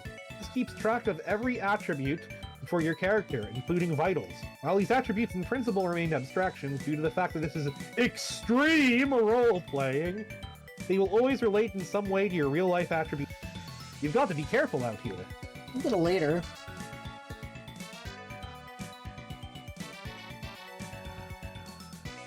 Wow. Hey, Boy Scout! Are you going to just stand there all night? Make your move, make your move, make your move! I just think these monsters are too strong. Sorry, but they don't seem appropriate for this campaign. Weak. Weaky, weaky, weak. Wiki? Is that a real thing to say?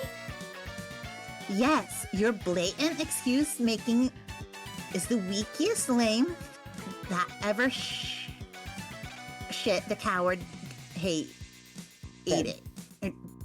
Coward bed. Yeah. Roll your dice, make your move, advance or abscond. I can't abscond. There's no absconding place. But absconding is what you do best. I didn't manage a cloud scenario yet. You couldn't squawk out in a blaze of trailing cluck beast feathers. You can't hope to beat Tavros Nitrum in an abscond off. He is simply the best there is. That sounds flattering, theoretically, but I don't think... Hey, pipe down. Make your move. Advance or abscond. Advance or abscond. Roll, Tavros, roll. Okay. Hold on for one moment. Alrighty, hey, are you there? Hey, Teresi, I have a problem.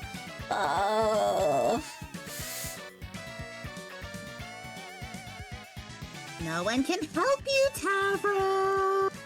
Okay. Time to decide. Oh, where's everybody? What does that have to do with your present cowardice? I don't know. Probably nothing. Are you going to roll? No, I can't. Why not? Because I was thinking about the numbers, and it's impossible for there to be a favorable outcome no matter what the dice do. So you give up? Yeah, maybe. Why not roll and make it official? Why would you want to cheapskate me out of bonuses like that? It's so thoughtless. Am I going to have to take matters into my own hands to make your move for you? I thought you couldn't use powers. I mean, real life powers, not game ones. It's against the rules. But if you are going to break the rules and refuse to roll, what choice do I have? I hate that it had to come to this, but what can I do? Tavros, have I mentioned how cute you look in that plucky little outfit? Why, if I didn't know better, I'd say I was playing with Pupa Pan himself. Isn't that what you want, Tavros? To be like Pupa? Of course you do. What boy wouldn't want to be like Pupa? So dashing and brave. He is everything you are not. For one thing, he can fly. Do you want to fly, Tavros? Have you ever tried to fly? I bet you haven't. How about we take to the skies, Pupa? Oh, you like that idea, Pupa? Yes, you do. I can feel it in your simple, valuable brain. You want to fly so bad. Fly, Pupa. Fly! Oh, so she's gaslight gatekeeper girl boss. Basically.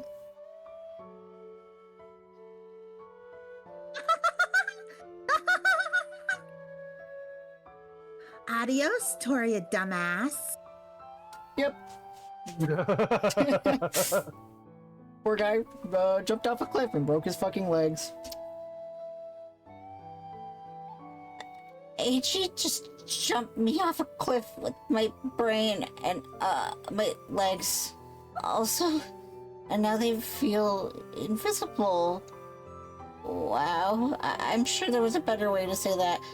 Anyway, that's really all there is to report on the subject of me getting hurt. Hey, asshole, stop playing games for girls. Back in the present. But not too far into the present. Right around this moment, with Karkat in the toilet during a conversation we have already read. Oh yeah. So then, after their conversation with Terezi, now Vriska comes in. Hey, brave leader. Oh my god, why are you talking to me? Can I join your team? Yes, I'm glad you asked, because there's a wide open slot for the most vile, backstabbing sociopath who ever lived. You really helped me out of a jam by stepping forward. Vile backstabbing sociopath? Karkat, did you copy and paste that phrase directly from your personal ad describing what you're looking for in a lady? Ha ha ha! More cagey cutesy bullshit. Like I'm not up to my lobe stem with that already having to deal with Terezi. You both must have been insufferable when you were a team. Your opponents probably all just tried to commit suicide after a few minutes of putting up with your fangy grin drivel. That's probably how it all went down when the shit hit the thresher. That's not a bad guess, but man, Karkat, you sure are giving me a hard time. I don't see how we're supposed to be becoming friends if you recoil from my olive branch like I'm itching a mummified bovine phallus in your direction. Becoming friends? What the fuck? We will never be friends, moron. Not even hate friends? No, more like twitchy-eyed projectile vomiting and utter disgust friends while I perforate my bone bulge with a culling fork. Yes, I'll take it. Get lost! Anyway, I was just joking about wanting to be on your team. I'm already on the blue team. Oh. Oh, really? Wait, let me count out 8 of these things. Hold on. There, I am now an enormous tool forever. Yes, Aradia and I have an arrangement. We will be co-leaders. But really, I will be the leader. Shh, don't tell anyone. What do you think, Karkat? Can you take on 2 dangerous ladies? Yawn. Come on, aren't you a little nervous that I will oppose you? You should be. No, you're just a run-of-the-mill little psycho girl, a troll seeger a dozen.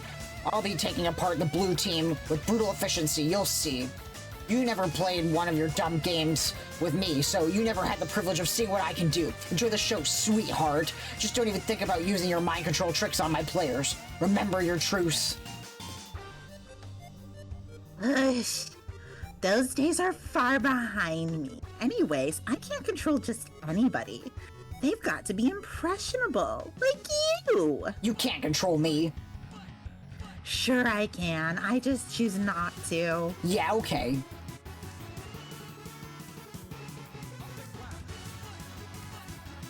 I find your mind totally unpalatable, Rouse. Looking into your brain is like pawing through a smelly dumpster, full of broken glass and razor blades and poop.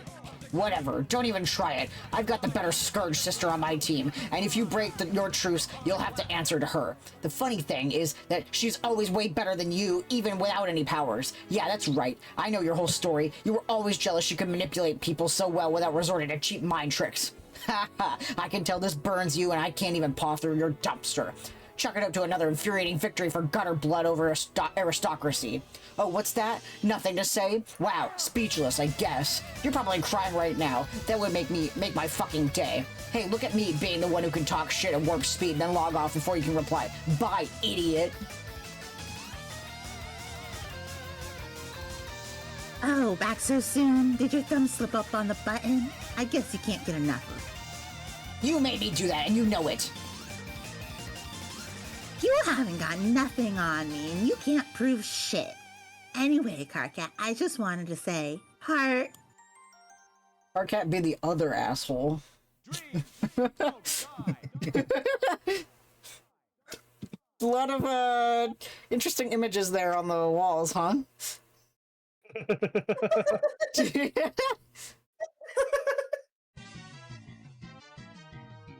You are now the other... Oh god. We decided we could probably stand to delay this guy's introduction a little longer. Why don't we see what someone else is up to? Oh, Anyone. yeah, what do you want to name him? Oh, okay, let's say,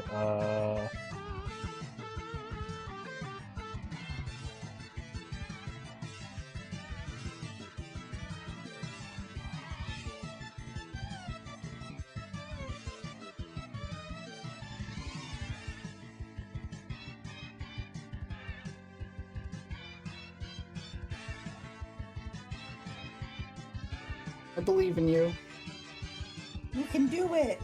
You can name him. Stagit? Like Sagittarius?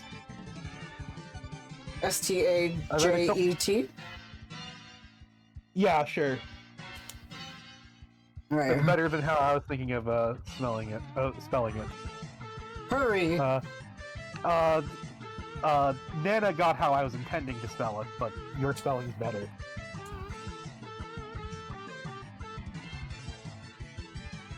You switch to a vague teaser of the final unseen troll in the nick of time. Got some sound effects. Oh, fraud. And we see their cute face. Very cute. This is Vlad's patron troll. Yeah. We're ready to go home.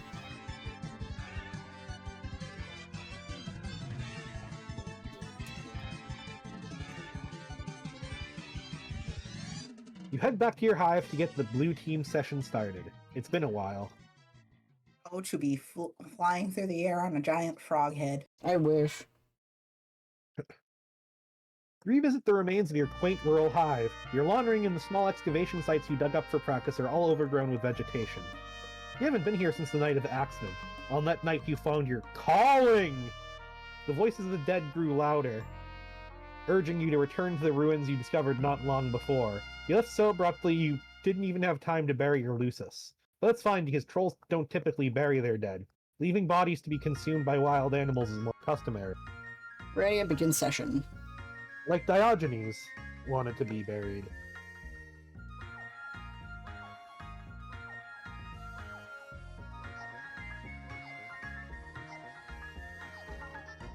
You have an arrangement to begin the session as co-leader with one of the Blue Blood.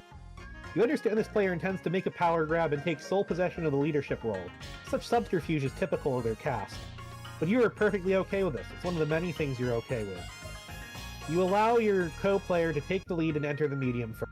You understand that the leadership role is essentially meaningless aside from offering the distinction of being the first player to enter. You also understand that entering the game second was always your intention. Ready to connect to server player.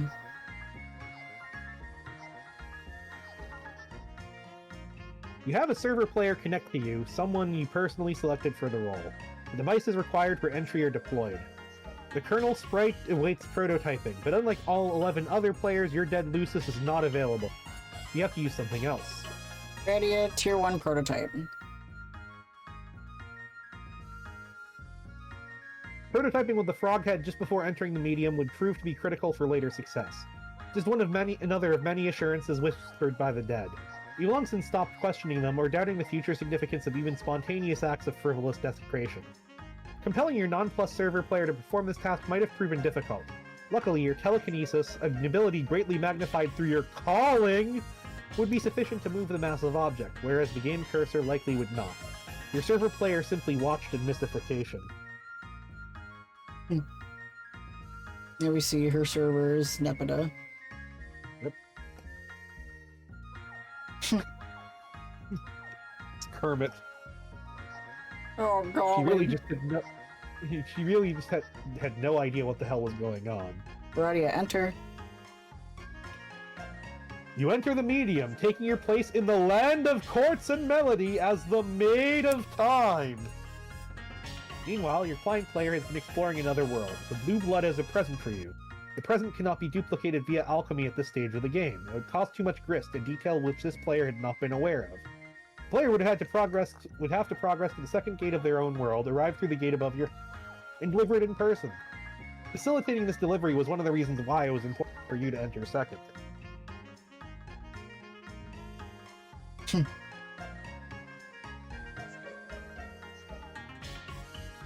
Your server player's confusion is only in part due to learning the ropes of a new year. There's a more significant reason for her befuddlement.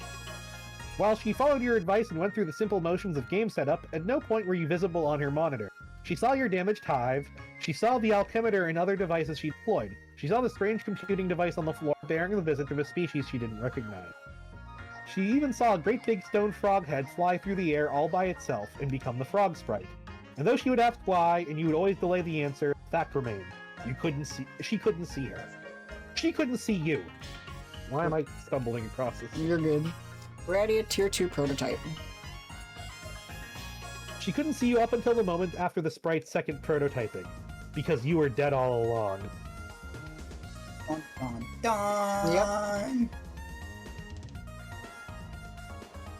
That's why I was gonna ask if you had noticed anything about her design that stood out. Her blank eyes. Yeah, Yeah. now you know why. I mean, the fact that she could listen to the dead, I just figured was a superpower, but, the fact that she was I guess also that she was extremely goth, but we also have one who's a juggalo, so that also wasn't really... We are all completely blown away by the stunning revelation. Wow, dead. Really? Like a ghost? Huh. Nipida, interrogate Frog Girl. Aradia, I can see you. That is you, right? Yes. Why are you the floating frog all of a sudden? I'm dead. My spirit merged with the frog sprite. Wow, dead? Really? Like a ghost. Huh, well, I hope this doesn't make me sound dumb, but I'm completely blown away by that stunning revelation. You don't sound dumb. Whoa, how did you die? I ignored the advice of a friend and made some bad choices. AC rumples up her nose in perplexement at AA's really vague and spooky answer. But actually that's good because I kind of think I don't want to know. It's making me sad to think about. Okay. Nepeta, can you please keep this a secret? Yes, I promise. I won't tell anyone about it.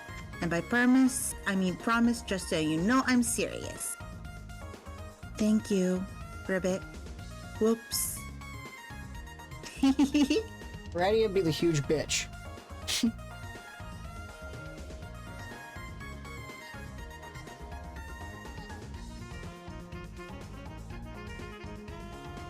Blah blah. Enter name. Choose the Your Scorpio. Yep. Your name is, Vriska Circuit! Her color is cobalt.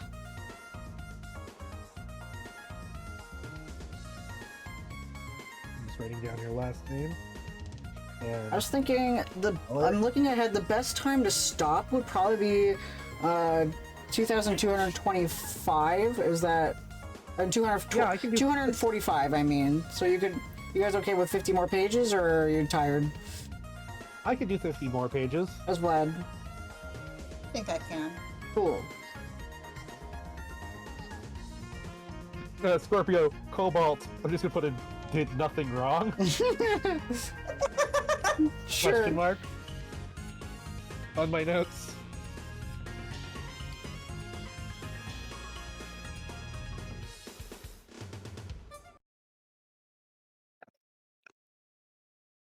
Your name is Vriska Circuit. You are a master of extreme role-playing. You can't get enough of it, or really any game of high stakes and chance. You persisted in the habit even in spite of your accident. But then again, you don't have much choice. Your Lucis is very hungry all the time. She can only be appeased by the flesh of young troll. You cloud campaigns for teams of flarpers, utilizing your abilities for orchestrating the demise of the impressionable. Your victories supply you with treasure, experience points, and spider food. You are something of an apocalypse buff, which is something you can be on Alternia. You are fascinated by end-of-the-world scenarios and enjoy constructing doomsday devices for the hell of it. You're drawn to means of dark prognostication and the advantages they offer, particularly in gaming scenarios. Your abilities in this department are hobbled with the loss of your Vision Eightfold, and you've since sought alternatives through various Black Oracles. You consult with these ominous globes and routinely destroy them in frustration over the puzzling guaranteed inaccuracy of their predictions. Breaking them has developed into a habit bordering on fetishistic, and with each one you destroy, you add to an insurmountable stockpile of terrible luck. You have to stop. but addiction is a powerful thing. Your troll tag is Arachnid Grip, and your statements tend to be just a little bit overdramatic. What will you do? Friska, check out cool drawing on wall. Yeah. You drew your own character. You drew your own role-playing character for fun, as many flarpers are prone to do. She is the best character, and you wish you were her. Oh wait, you are her! Your wish has been granted, probably as a special boon for being so great at everything. Her name is Marquise Spinneret Mindfang, scourge of land dwellers and sea dwellers alike, and worst nightmare to silly boy skylarks everywhere. She's accumulated more treasure and gained more levels than any member of the Petticoat Sea Grift class ever. She gained all the levels. All of them. Yeah! Friska, proceed to computer. You have a lot to do. So many irons in the fire. Ow! Lousy dice. You can't ever seem to go anywhere in your hive without stepping on an errant D4. Pointy little bastards. It's just your bad luck, you guess. You've had such terrible luck ever since your accident. And it keeps getting worse. As far as you're concerned, the world can't end soon enough.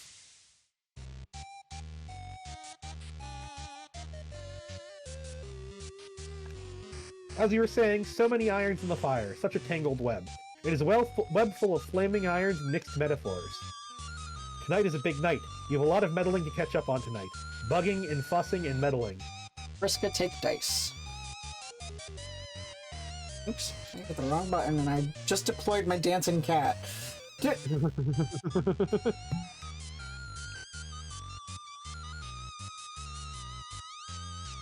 You equip your enchanted dice set, the fabled Fluorite Octet. It consists of 88 plundered from a ghost ship during a particularly challenging campaign.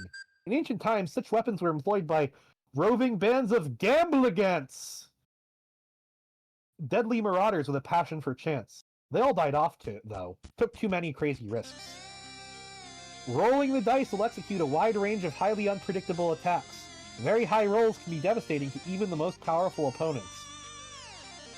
Of course, with the luck you've had lately, you couldn't make a good roll to save your life. Gotta do something about this awful luck. Gotta catch a break. When you get worked up about stuff, you put 8s in places that don't really make a lot of sense phonetically. Friska, begin meddling. Time to get the show on the road. There are so many people to meddle with tonight. After you ditch an unwelcome solicitor first, that is. Doesn't she realize how rude it is to meddle? You'll fuss with her meddling later.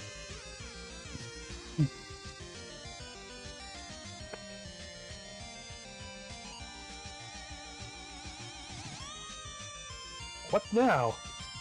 Oh, him. You thought he'd wash his hands of you. Strange timing that he's bugging you tonight after so long without a peep from him. Friska, deal with this guy. You'll have to highlight his text in order to read it. I can see it on this. It's white on light gray. Yeah, it's best to always just highlight it with your cursor, though. Yeah. For this one, try to be like a stuffy British dude. Hello. Oh my god, why are you talking to me? This is the last time we'll ever talk. Still sticking with the white text I see, so smooth and stylish. I forgot how much I loved highlighting to read all the boring things you have to say. It's like a fun game for super extra handicapped people, like opening a present. Find out what obnoxious thing the mystery tool typed. What is it? A parting courtesy, I suppose. All the ways I've exploited you were meant to bring about the events that will take place this evening.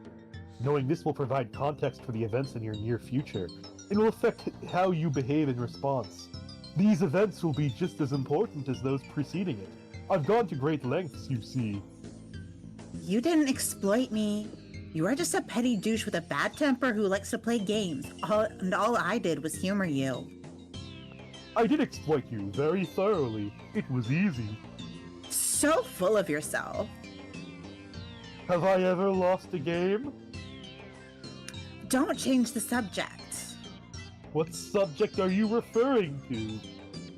I'm going to log off in a big huff, and you have to promise not to use that nasty trick where you log me back on out of petty douchey spite. And we can go back to never talking because man, that was heaven when it was like that. There's no need for that kind of assurance. I'll be brief. I no longer hold you accountable for any wrongdoing. In fact, I've given your transgression very little thought since the incident. If you acknowledge this amnesty and regard it as sincere, you may begin to find the odds falling in your favor again. This may be essential if you are to succeed in your journey. Slow down, man. Man, I am just wearing out so many pens taking all these important notes. Fuck you for ruining all my good note-taking pens and giving me this terrible cramp in my good note-taking hand. Incredible the risks you take with your scorn. But of course it was your unpleasant, simplistic temperament that made you so easy to control. Vicious and predictable, like an insect. If you turn a swarm of wasps on a crowd, the outcome is certain. It takes no skilled strategist to understand this. You are in fact a waste of my talents. A primitive expedient. Blech, what a snob. You're worse than my meddler meddle. I wonder why they waste their camaraderie on you. I'll never understand it. I thought you said you would be brief. I'll say one last thing. Though the magnitude of the ensuing destruction resulting directly from your actions will be neither possible nor necessary for you to fathom, there nevertheless ought to be a silver lining. The only question is whether you will live along to see it. I'm not a gambling man, but if I was, I wouldn't bet on it. Goodbye. Bye, asshole. Sound effect. Bump. More hollow comebacks. As hollow and wishy-washy as the inside of one of these dumb black globes. What use is all that attitude against a guy who's never wrong? It's so depressing you can't even work up the energy to smash this stupid thing. Maybe you could stand to have some camaraderie wasted on you, even if it comes from a meddler metal friend. Vriska endure meddling. Oh, God.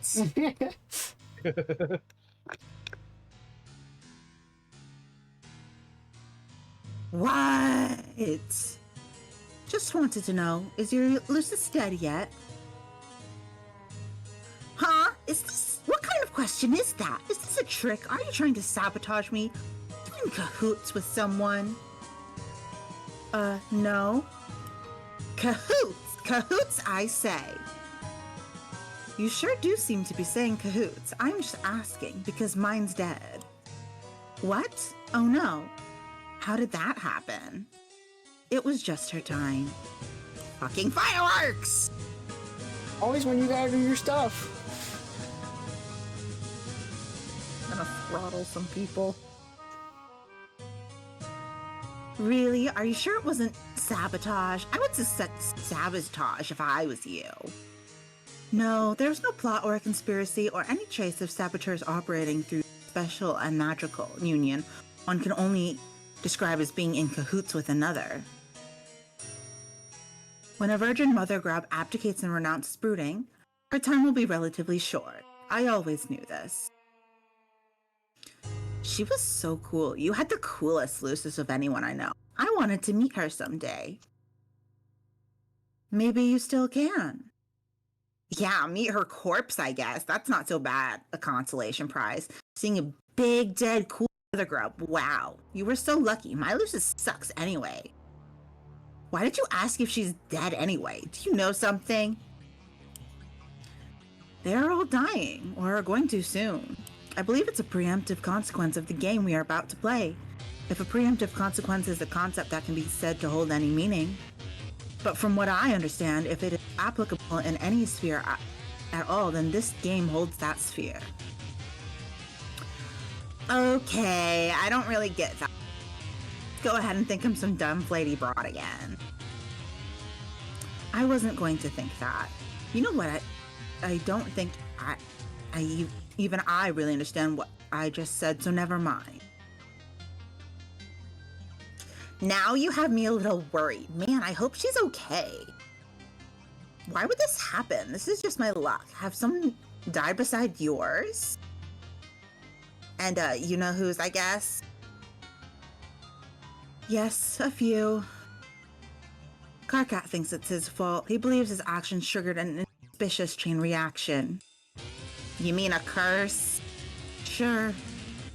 Wow, between his curse and my shitty luck, we are so screwed. I'm not surprised to see you endorse his paranoia without hesitation, but I was attempting to illustrate a point in bringing it up. Woo, there goes another one sailing right over the idiot girl's head. Okay, lay it on me. These events are inevitable, and regardless of whatever emotional entanglements obfuscate their significance, they will ultimately serve an important purpose. The curse had nothing to do with it, and Karkat's notion of a curse is inseparable from his perception of events as intrinsically negative and as tailored to his personal dissatisfaction.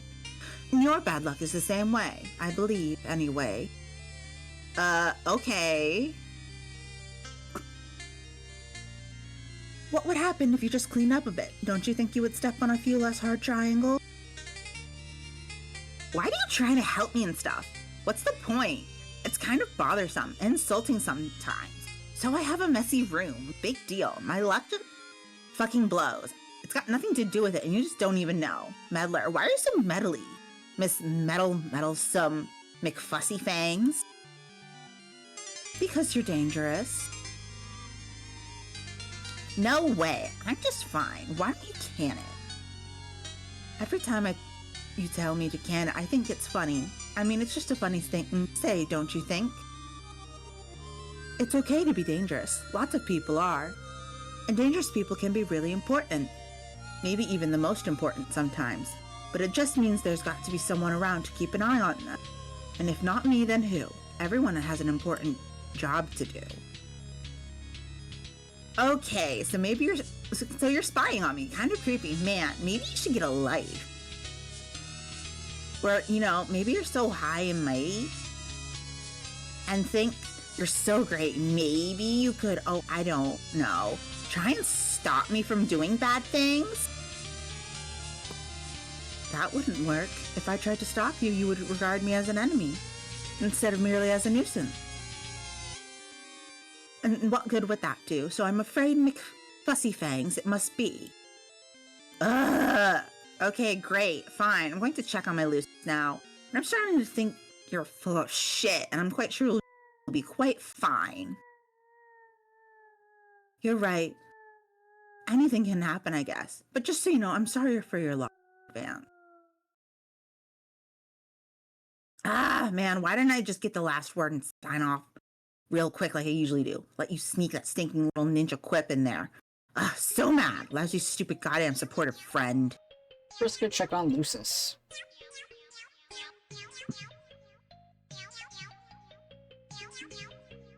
You go down the like 50 million stairs to her nest below. You wonder if any other kid on the planet has such a high maintenance Lucis. You doubt it.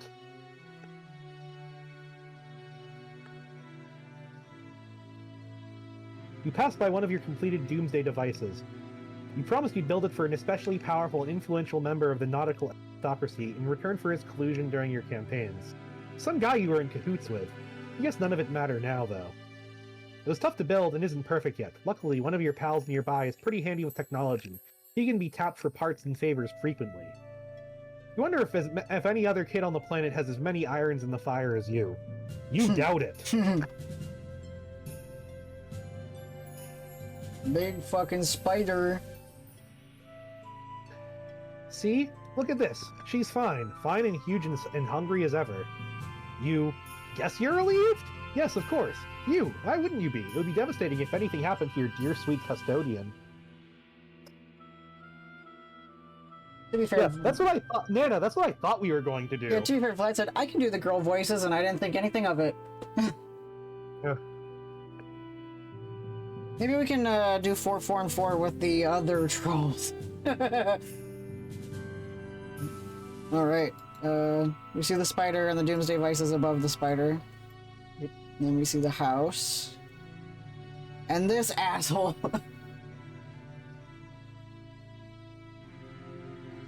Yes. What did I say his name was? Stagit. Okay.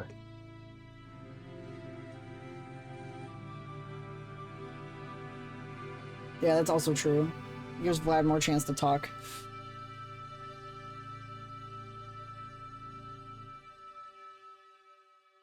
Anyway.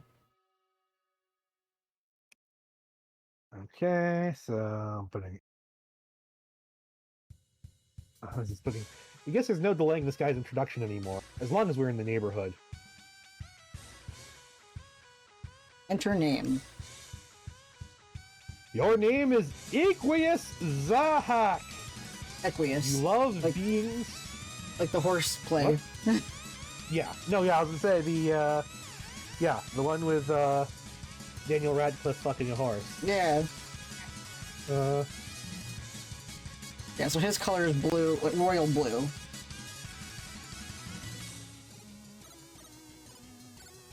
And he's a Sagittarius.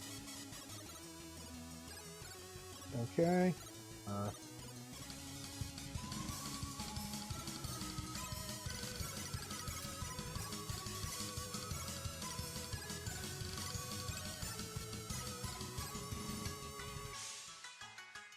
He's not indigo, Nana. Yeah. He's royal blue.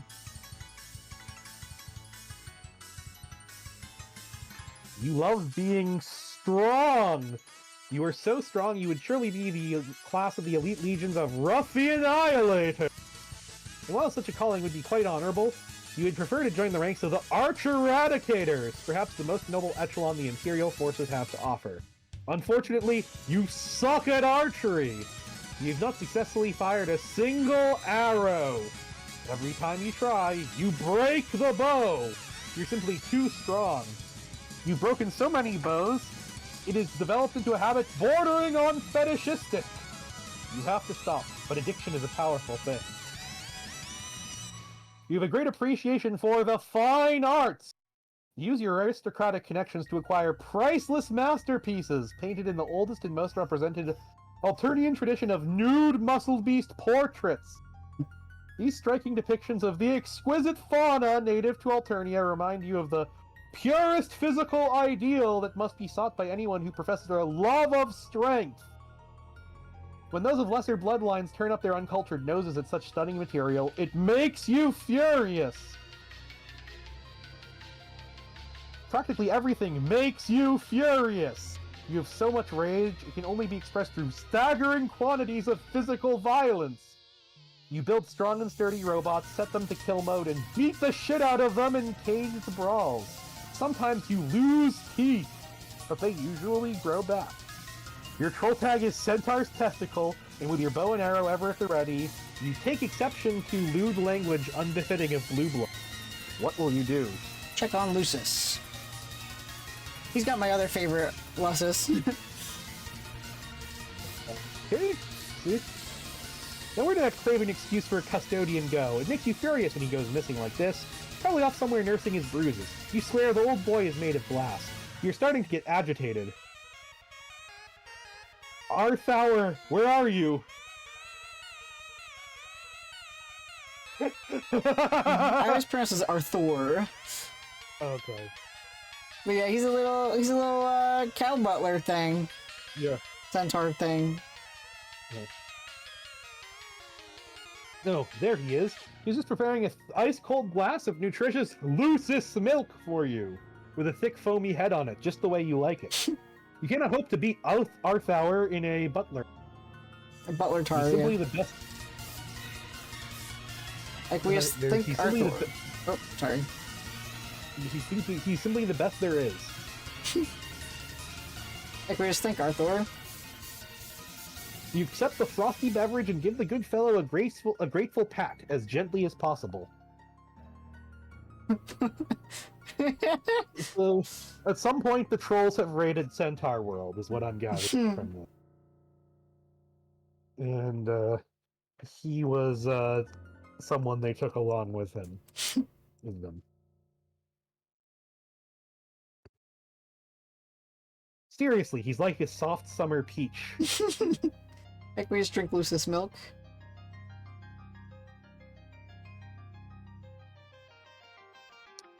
Lucis milk is the secret to being strong! Actually, it isn't. You like to think that, though. The truth is, you're really strong because you're kind of a freak. You were chosen by one of the strongest, loosest species on the planet. It was the only sort of custodian that could handle raising you. Whoops, there goes the glass as usual.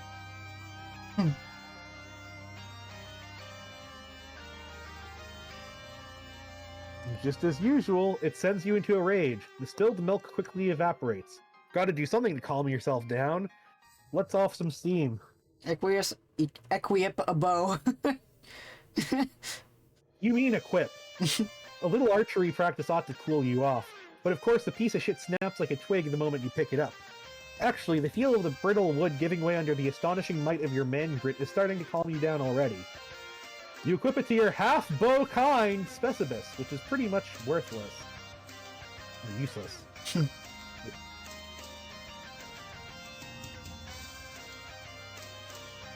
Right? You also keep a plain old bow kind specibus in the event that you are able to fire an arrow someday. Because a boy can dream, right? But for more practical purposes, you keep a fist kind card on hand. You stole them all in your Strife portfolio! Remember the Strife portfolio? It still exists. It didn't stop existing or anything. Aqueous answer. You proceed to have a conversation we read not all that long ago. When all is said and done, you are quite sure you convinced your good friend to stay on the right team. It's not the team full of degenerates with swill coursing through their veins. You're starting to get worked up again. Routine helps calm you down. Maybe you'll talk to another friend. You talk to him every day for some reason. It's not exactly right to call him a friend, since you despise him. Your relationship with the fellow is difficult to describe. It should be noted that in the troll language, the word for friend is exactly the same as the word for enemy. Aqueous, talk to friend enemy. Have fun talking to yourself. Oh, okay. Okay, nice. I get to do it now.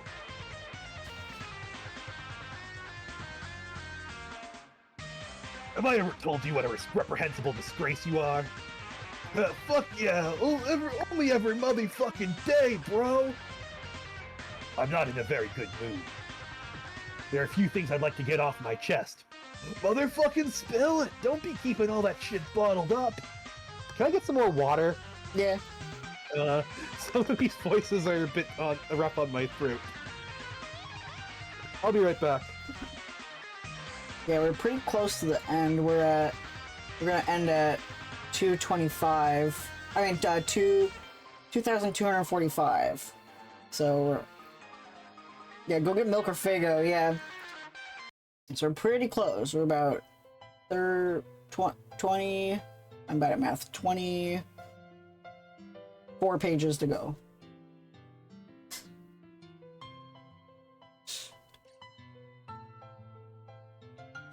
Then it's a bunch of bullshit, and then... Well, not a bunch of bullshit, but...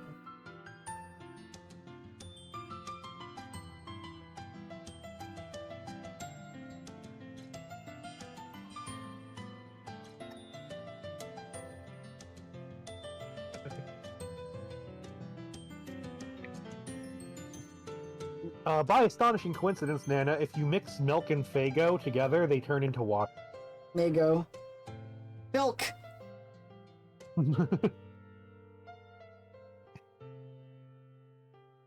So, like an all fucking shaked up bottle of Fago. Fuck, dog, I'm thirsty. I'm down to my last bottle and I don't fucking know if I can get any more in this fucking magic land, so I don't know. What you do appear to know is exactly how to maximize my livid contempt for you. With your revolting language and your sense of decorum, at such breathtaking odds with the richness and perfection of your blood. I just hate you so much. That's cool, I can't be all making not everybody happy all the time. If we ever met, I could bake you a fucking pie and we could chill and maybe we'd be better bros then. And the degrees to which you pollute your precious blood with your bottled fizzy sugar and soporific toxins. Maddening. You will stop. Whoa! I will? How do you know that? No, you don't understand. It's not a prediction. It's an order. I command you to stop. Oh, all right, brother. You motherfucking got it! What? Are you serious? Yeah. Yeah, I mean, you gotta show some faith in your friends, because they're all the ones who are being to look out for you.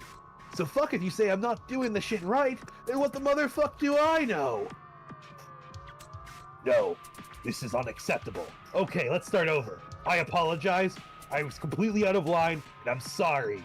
I have no right to talk to you like that, or tell you what you can't do.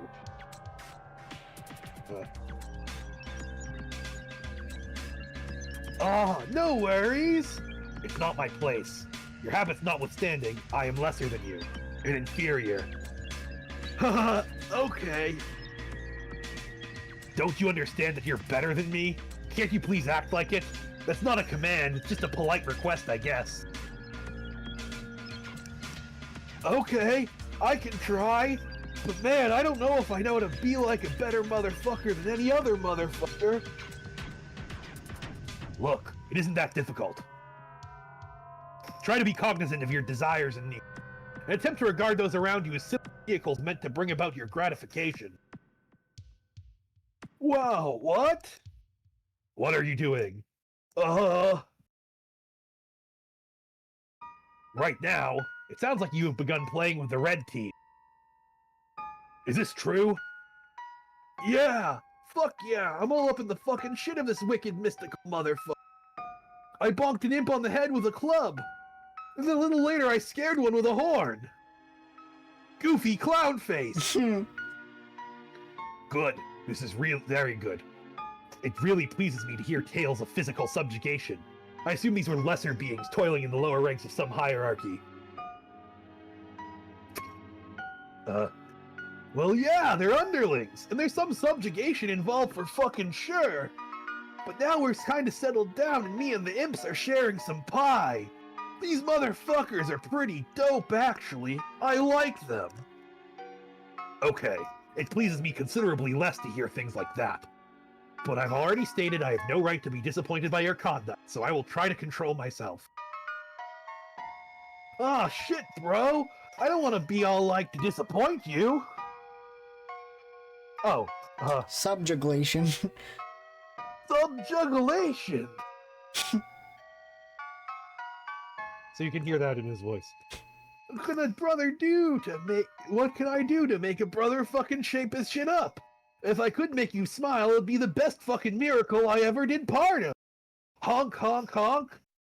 Goofy clown face. Would it be too much to ask for you to maybe boss me around a little? You mean like role-playing? If it would help to couch it in those terms, then yeah, I guess so. But not the especially juvenile kind. Let's keep it serious and professional.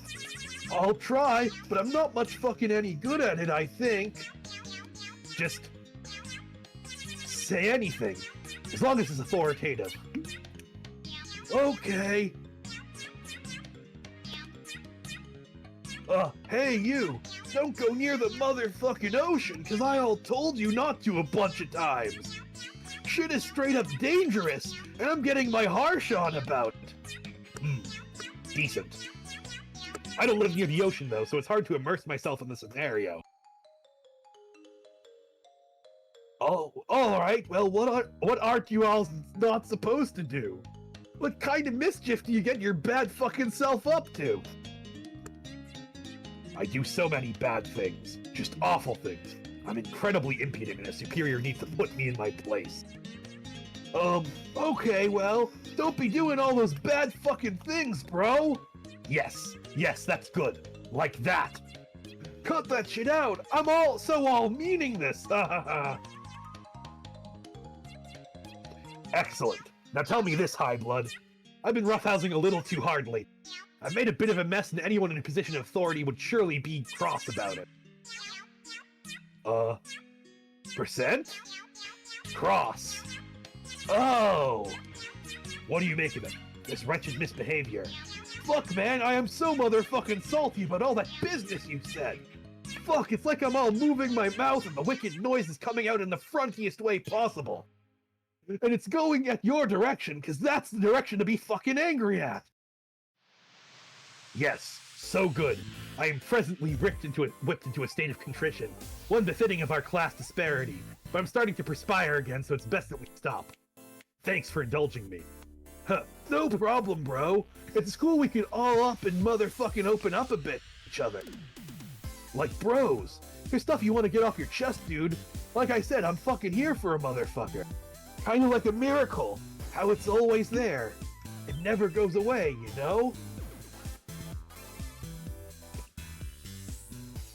No, but I comprehend the sentiment. I have lots of thoughts, but they're difficult to communicate. If you listen. Sure! Goofy clown face! Honestly, I'm confused by the social order. Man, me too! I don't know what color is what, so I don't bother thinking with that on that motherfucker. See? That's what I mean. How is it possible for one of your distinction to be so ignorant and loathsome, whereas a member of the most abject verminous bloodline of all can conduct yourself with such grace and possess nothing but admirable mannerism? I find these striking juxtapositions perplexing, and I confess, strangely intoxicating. I wonder if I've gone mad to form such a pact with her. Wow, I got no fucking clue what you're talking about! Who is she? I shouldn't be talking about this. You're the enemy. Yeah, that's kind of gross and kinky. Yeah. Vriska be in cahoots with Equius. Cahoots! As I say, so from what I can tell, Equius is basically Jasper from Steven Universe. Yeah, Big, basically. mean, dumb, relatively high caste, and extremely invested in the caste system. Yeah. Equius! What? Hey, I'm about to meddle with so many losers right now. How many? So many. All of the losers. All of them. Good. Use your cunning and venom to make them envy our nobility. Oh man, was that sarcasm? That sounded like sarcasm. No. Humorous insincerity is for pedantic wigglers. Psh, I know you never make jokes. I was the one being sarcastic, you stooge. I was being sarcastic about you being sarcastic, duh. Oh, I'm getting a raid. That's because you're a little worse than me. You're talking Hold on. about The fuck I viewers, am. right? What? Oh, hold on, I'm getting a raid. Viewers. Yeah. And you're Give me 2 talking about seconds. raiding their Streams. Mr. Ray. Krabs for talk. their Viewership. right? Ray. Hello! Hi, Raiders. Welcome, Forel. How are you today? What were you playing? Tell me about your stream.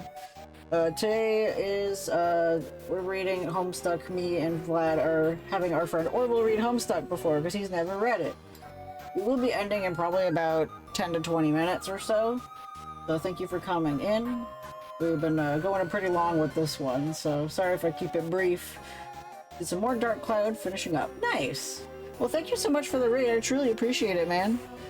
I hope that things are going well. And anyone who came on the raid, please do some stretchies. Take care of your body. Alright. Because I want to get this this wrapped, so... Alright. Did you start again at the humorous insincerity is for pedantic wigglers? That's when I last remember something. Humorous insincerity is for pedantic wigglers. I know you never make jokes. I was the one being sarcastic, you stooge. I was being sarcastic about you being sarcastic. Duh. That's because you're a little worse than me. The fuck I am, anyway. Hey, did you finish Aradia's present yet? I'm about to fuss with her. I want to know if I can keep my promise or if you're gonna make a liar out. It's finished. I'll deliver it shortly. Great, thanks, buddy. I'll be waiting here for you. I'm happy to help, but I don't understand why you're intent on gratifying that worthless peasant.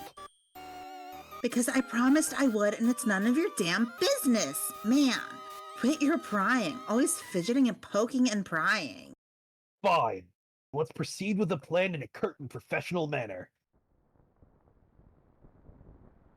Agreed. So just to review, we will let Aradia perpetrate her cute little ploy on Solix and usurp his power. Yes. Isn't it funny when these chumps try to get all tactical and underhanded? It's really adorable. I guess it is pretty quaint. Anyway, she makes her little power grab, and that's when we both step in and usurp her as co-leaders. Right? That's the plan. Okay, good. Then the best team will be led by the 2 highest bloods, the way it should be. Or at least the highest bloods who aren't shitty clown worshippers or underwater freaks. Sound good? Yes, we're in absolute agreement. Yes. Yes. Yes. Yes. Yes! Stop. Great, what a great team we are. Hey, you wouldn't be planning anything sneaky, would you? No, don't be absurd. Are you? What? How could you suggest such a thing? Man, so insulting. Okay. Perfect. We have the perfect plan, and no one is plotting any sort of double crossing or backstabbery or anything like that.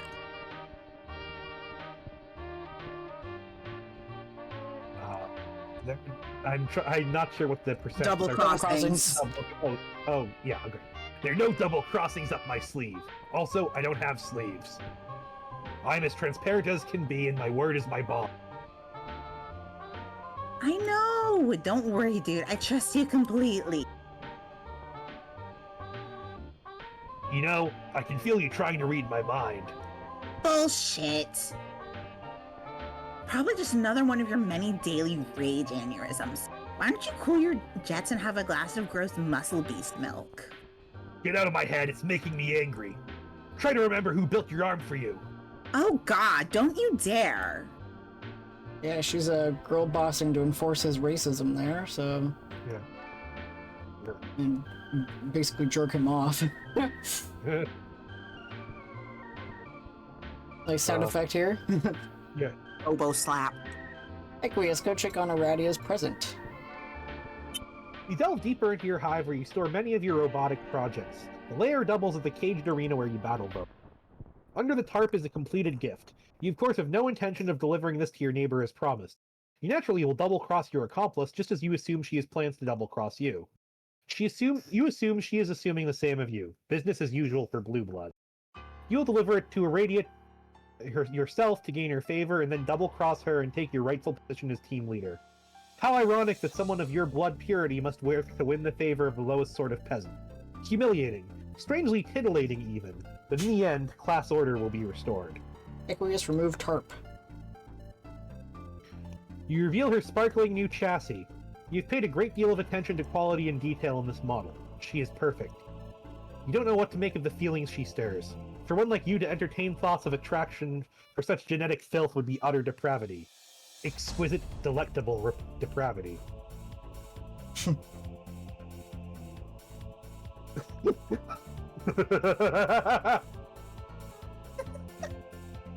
Why, Aradia? It appears the red glass of your eye has caught the pink and green glint of the moon. And should I say this sentence in his voice? This paragraph If in you his want, voice? yeah. The whole Why, thing- Aradia? It appears the red glass of your eye has caught the pink and green glint of the moons in their peregrine. The sweet poetry almost makes a man forget how the grime that once filled your veins made his stomach turn. It is a good omen for illicit lovers. Could you imagine the scandal if anyone found out? No one must ever know. But worry not, your heart will pump no more of that despicable red sludge. You've been given a new heart. You can be taught the ways of the class you were always meant for. No one is beyond redemption. Be grateful, dear Aradia. For the first time in your meaningless life, you have met a man with true compassion.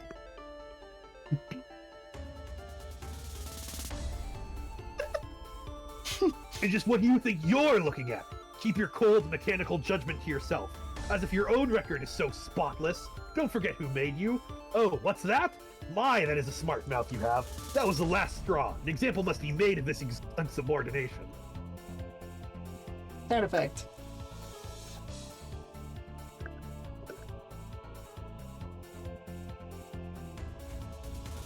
You got a sound effect. Yep. Robo-splode. Oh, yeah. Oh, wait, no. Example. Yeah, there you go. But also Robo-splode. As you can see, Robo-splode. Equius and Vriska are neighbors. One on one other side of each other. Yeah. And that explosion has set off the Doomsday device. Hop. This. Oh, okay. Extra content. Okay. The cat-headed Doomsday Dice Cascader is unfortuitously activated. Yeah, this was something in the one before it, the other adventure. Okay. Yeah. Okay. Okay. The lousy thing breaks. You seriously cannot believe how unbelievably shitty this Doomsday device is. Okay. Snaps off. Okay. Explodes right next to the spider, burying it in rubble. But also,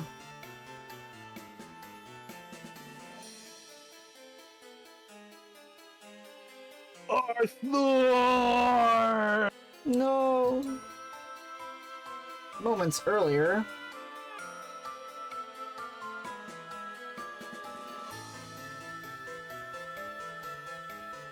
Vriska met with Terezi. Looks like tonight we will have to break our truce, or at least suspend it. Hope you don't mind. How do you figure that? Because tonight we will play a game together for the first time in I don't know ever. I don't even know. Forever. The truce wasn't about playing games together, dummy. It was about not stabbing each other in the back anymore. Stopping the endless cycle of and above all, not using your powers to hurt people who don't deserve it. Man, you like to give me such a hard time about all that. I can't catch a break. Can't you see I'm trying to put all that behind me and make amends with everybody? No, of course you can't see that. What am I saying? It's hard to believe you with all the lying you've done. Your blueberry bubblegum words still pretty good, but your deceit stinks. I'll prove it to you. I'm giving Aradia a present that will make her feel all better finally. Then I'll be in the clear. Phew, totally redeemed. You'll see. I mean, smell. I don't know why you're trying to to help her. She won't care. Whatever it was you did to her, I think you broke her brain. It's so terrible. Man, why can't you cut me some slack for once? It's not like I even did anything that bad to you. I lost 7 eyes, but you only lost 2. I would say you came out ahead in the bargain. I know. And actually, I never really got the chance to thank you. Your sarcasm really stings when here I am just trying to be nice. Okay, I guess I deserve it. I'm serious though, but I don't expect you to get that. Fine. That way. But you shouldn't sit there and pretend we're so different. Remember Deem's Scourge? How convenient all that must be to have forgotten. You were so nasty. Oh man, if you crossed Terezi Pyrup, you were fucked. Yeah, if you were a bad guy, you were supposed to be like a vigilante duo dispensing justice. And you could take the bad guys home and feed them to your stupid spider. But instead you just fed her everybody and lied and lied and lied. Yeah, those were the days. I mean, days full of mistakes and regret. But it was still a lot of fun watching you dismantle huge teams of flappers with nothing but politics and head games, without even using any special powers. Wow. Meh. Come on. What do I have to do here? I don't know. Well, if you want to know what I think, you should start changing your tune. Because even though you've got all these highfalutin morals and fancy reservations, you know as well as me that a killer is a killer is a killer.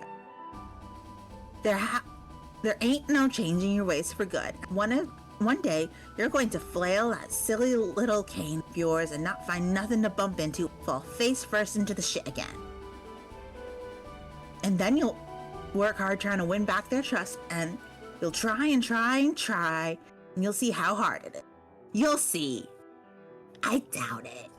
You'll see. I'm whispering that, and it's echoing and ominous. You'll see. You'll see. Oh, will you can it, Circuit? Ha ha ha ha ha. Whoa, what was that? What was what? There was a loud noise that sounded at my hive. It sounded like an explosion. Wow, really? And then another one, and now something that sounds like an avalanche. Well, if I had to guess, I would probably say it was probably 2 explosions and then an avalanche. That dumbass is probably punching robots again. I will go outside and look. Okay, try not to get burned or crushed to death or anything that would be awful. You got it. And much earlier than that. Notice something different in this flashback. No glasses. Yeah. How is he? Okay, he can't walk though. Probably never will. Maybe he could be fixed with robo prosthetics? If you didn't mind getting help from, No, neither he or I should have ever had anything to do with those hateful snobs. It was a big mistake. No offense. That's okay. I'm a little too teal for their tastes anyway. I don't see why they'd lift a finger to help him. They hate us both so much. I'm so mad. I hope you're not thinking of doing anything in retaliation. It'll end badly. You should let me handle it. I'm not scared of her. She can't control me. She's tried it. Doesn't work. I know, but trust me, if you piss her off, she'll find a way to get you. This is really tricky. Just let me deal with it. But it was my fault. I was distracted when I could have helped him. I was too. We were both distracted by the same thing. Yeah. Who was he anyway? Pretty sure it was Vriska's friend. What was he doing there? Watching us. Who knows? He's not really her friend, though. You should see how he talks about her behind her back. She has no idea how bad he's playing her. But then I don't think he knows how bad she's playing him either. See, it's complicated. You really need to stay out of it and let me deal with this. I guess so. I feel powerless sitting here doing nothing, though. It's like she wins even if you get her back. Don't think of it that way. I know how to stop her. Trust me. I guess our gaming days are over then. Us four at least. Yep, I'm pretty much done with her. Okay, then we see a house. And inside's Radia. Looking a little bit different as well. She also has eyes. Yep. And her clothes aren't torn up. Yeah.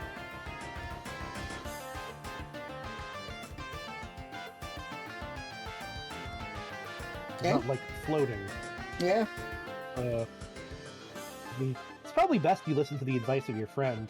And yet the voices are lucid as ever. They urge you to make her pay. Radia, make her pay. It's a shame it had to come to this. You don't like summoning the spirits of the dead to settle scores. But if she had to face her victims again, maybe she'd finally learn to feel remorse. There we see Vriska with a bunch of ghosts around her. Taunting her. A message from the white text guy.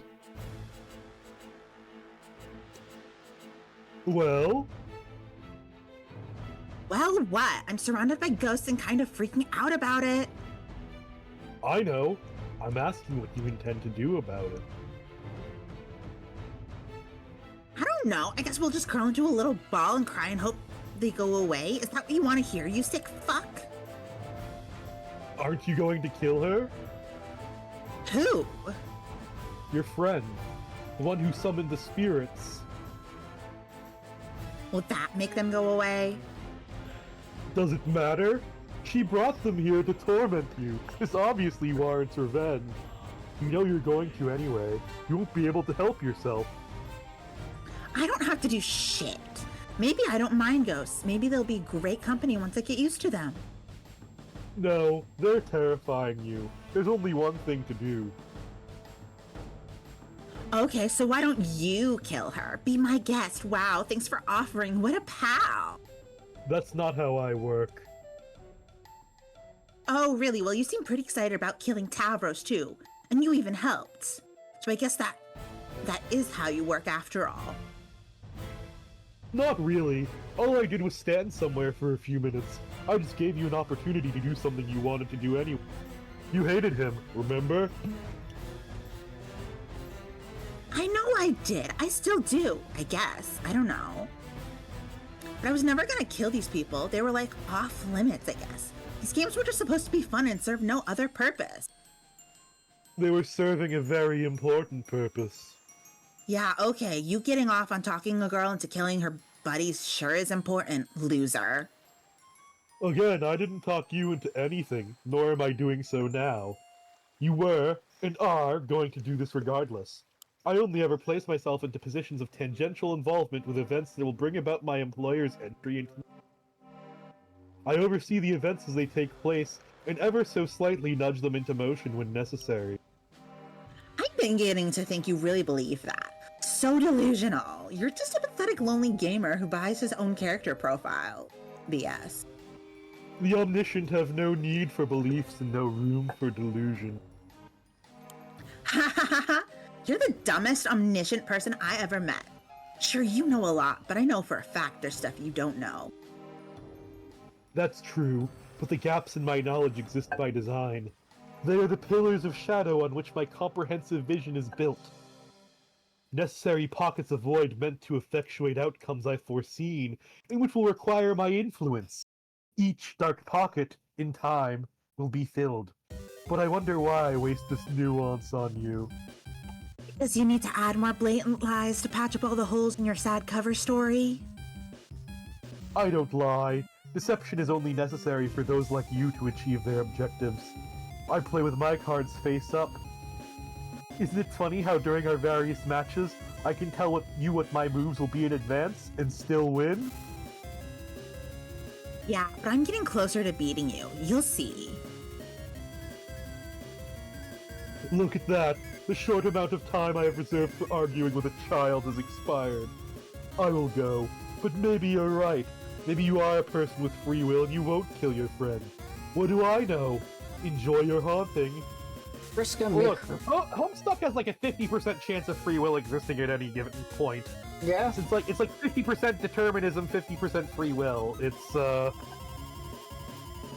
Yeah. Alright, we got 7 pages left.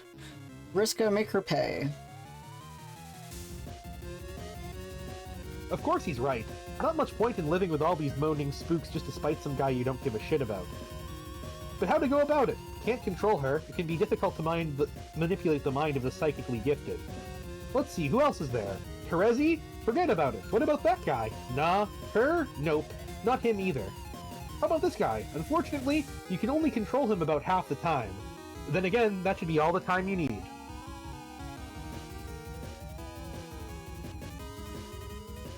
Okay. Got a shorter one here.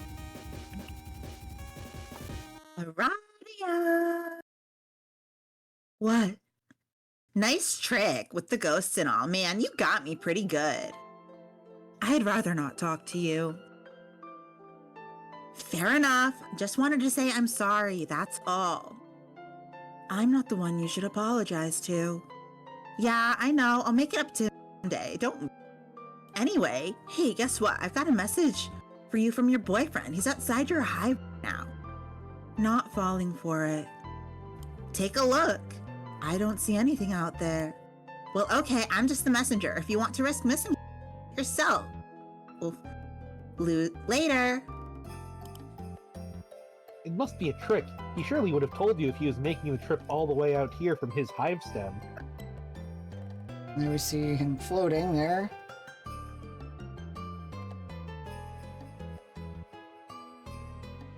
Solix? He's not looking so good floating there, though. Radici, Guido. And there we are. We'll leave it right here on 252. Okay. The knowledge that Vriska just murdered, well, Yeah. potentially murdered Aradia with a mind-controlled boyfriend. I'm pretty sure it led to her. This action led to her death, given that she's dead. She is canonically dead later on. And you have So, seen what I'm- Solix's eyes flashing has done, so... Yes. Yeah. So yeah, no, it's pretty clear she had it. I think it's pretty clear she had him go Cyclops. She mind controlled him into going Cyclops, with when he doesn't wear his glasses. Yeah. And Eats the mind honey. yeah.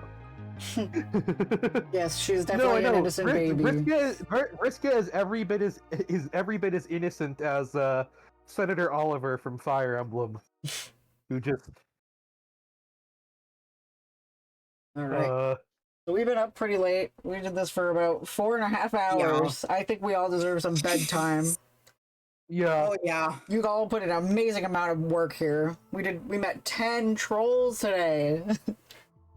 2 more to go. All right. Well, good job, guys. We'll see you. We'll do this again 2 weeks from now. All right. We love you. Good night. Bye-bye. Bye.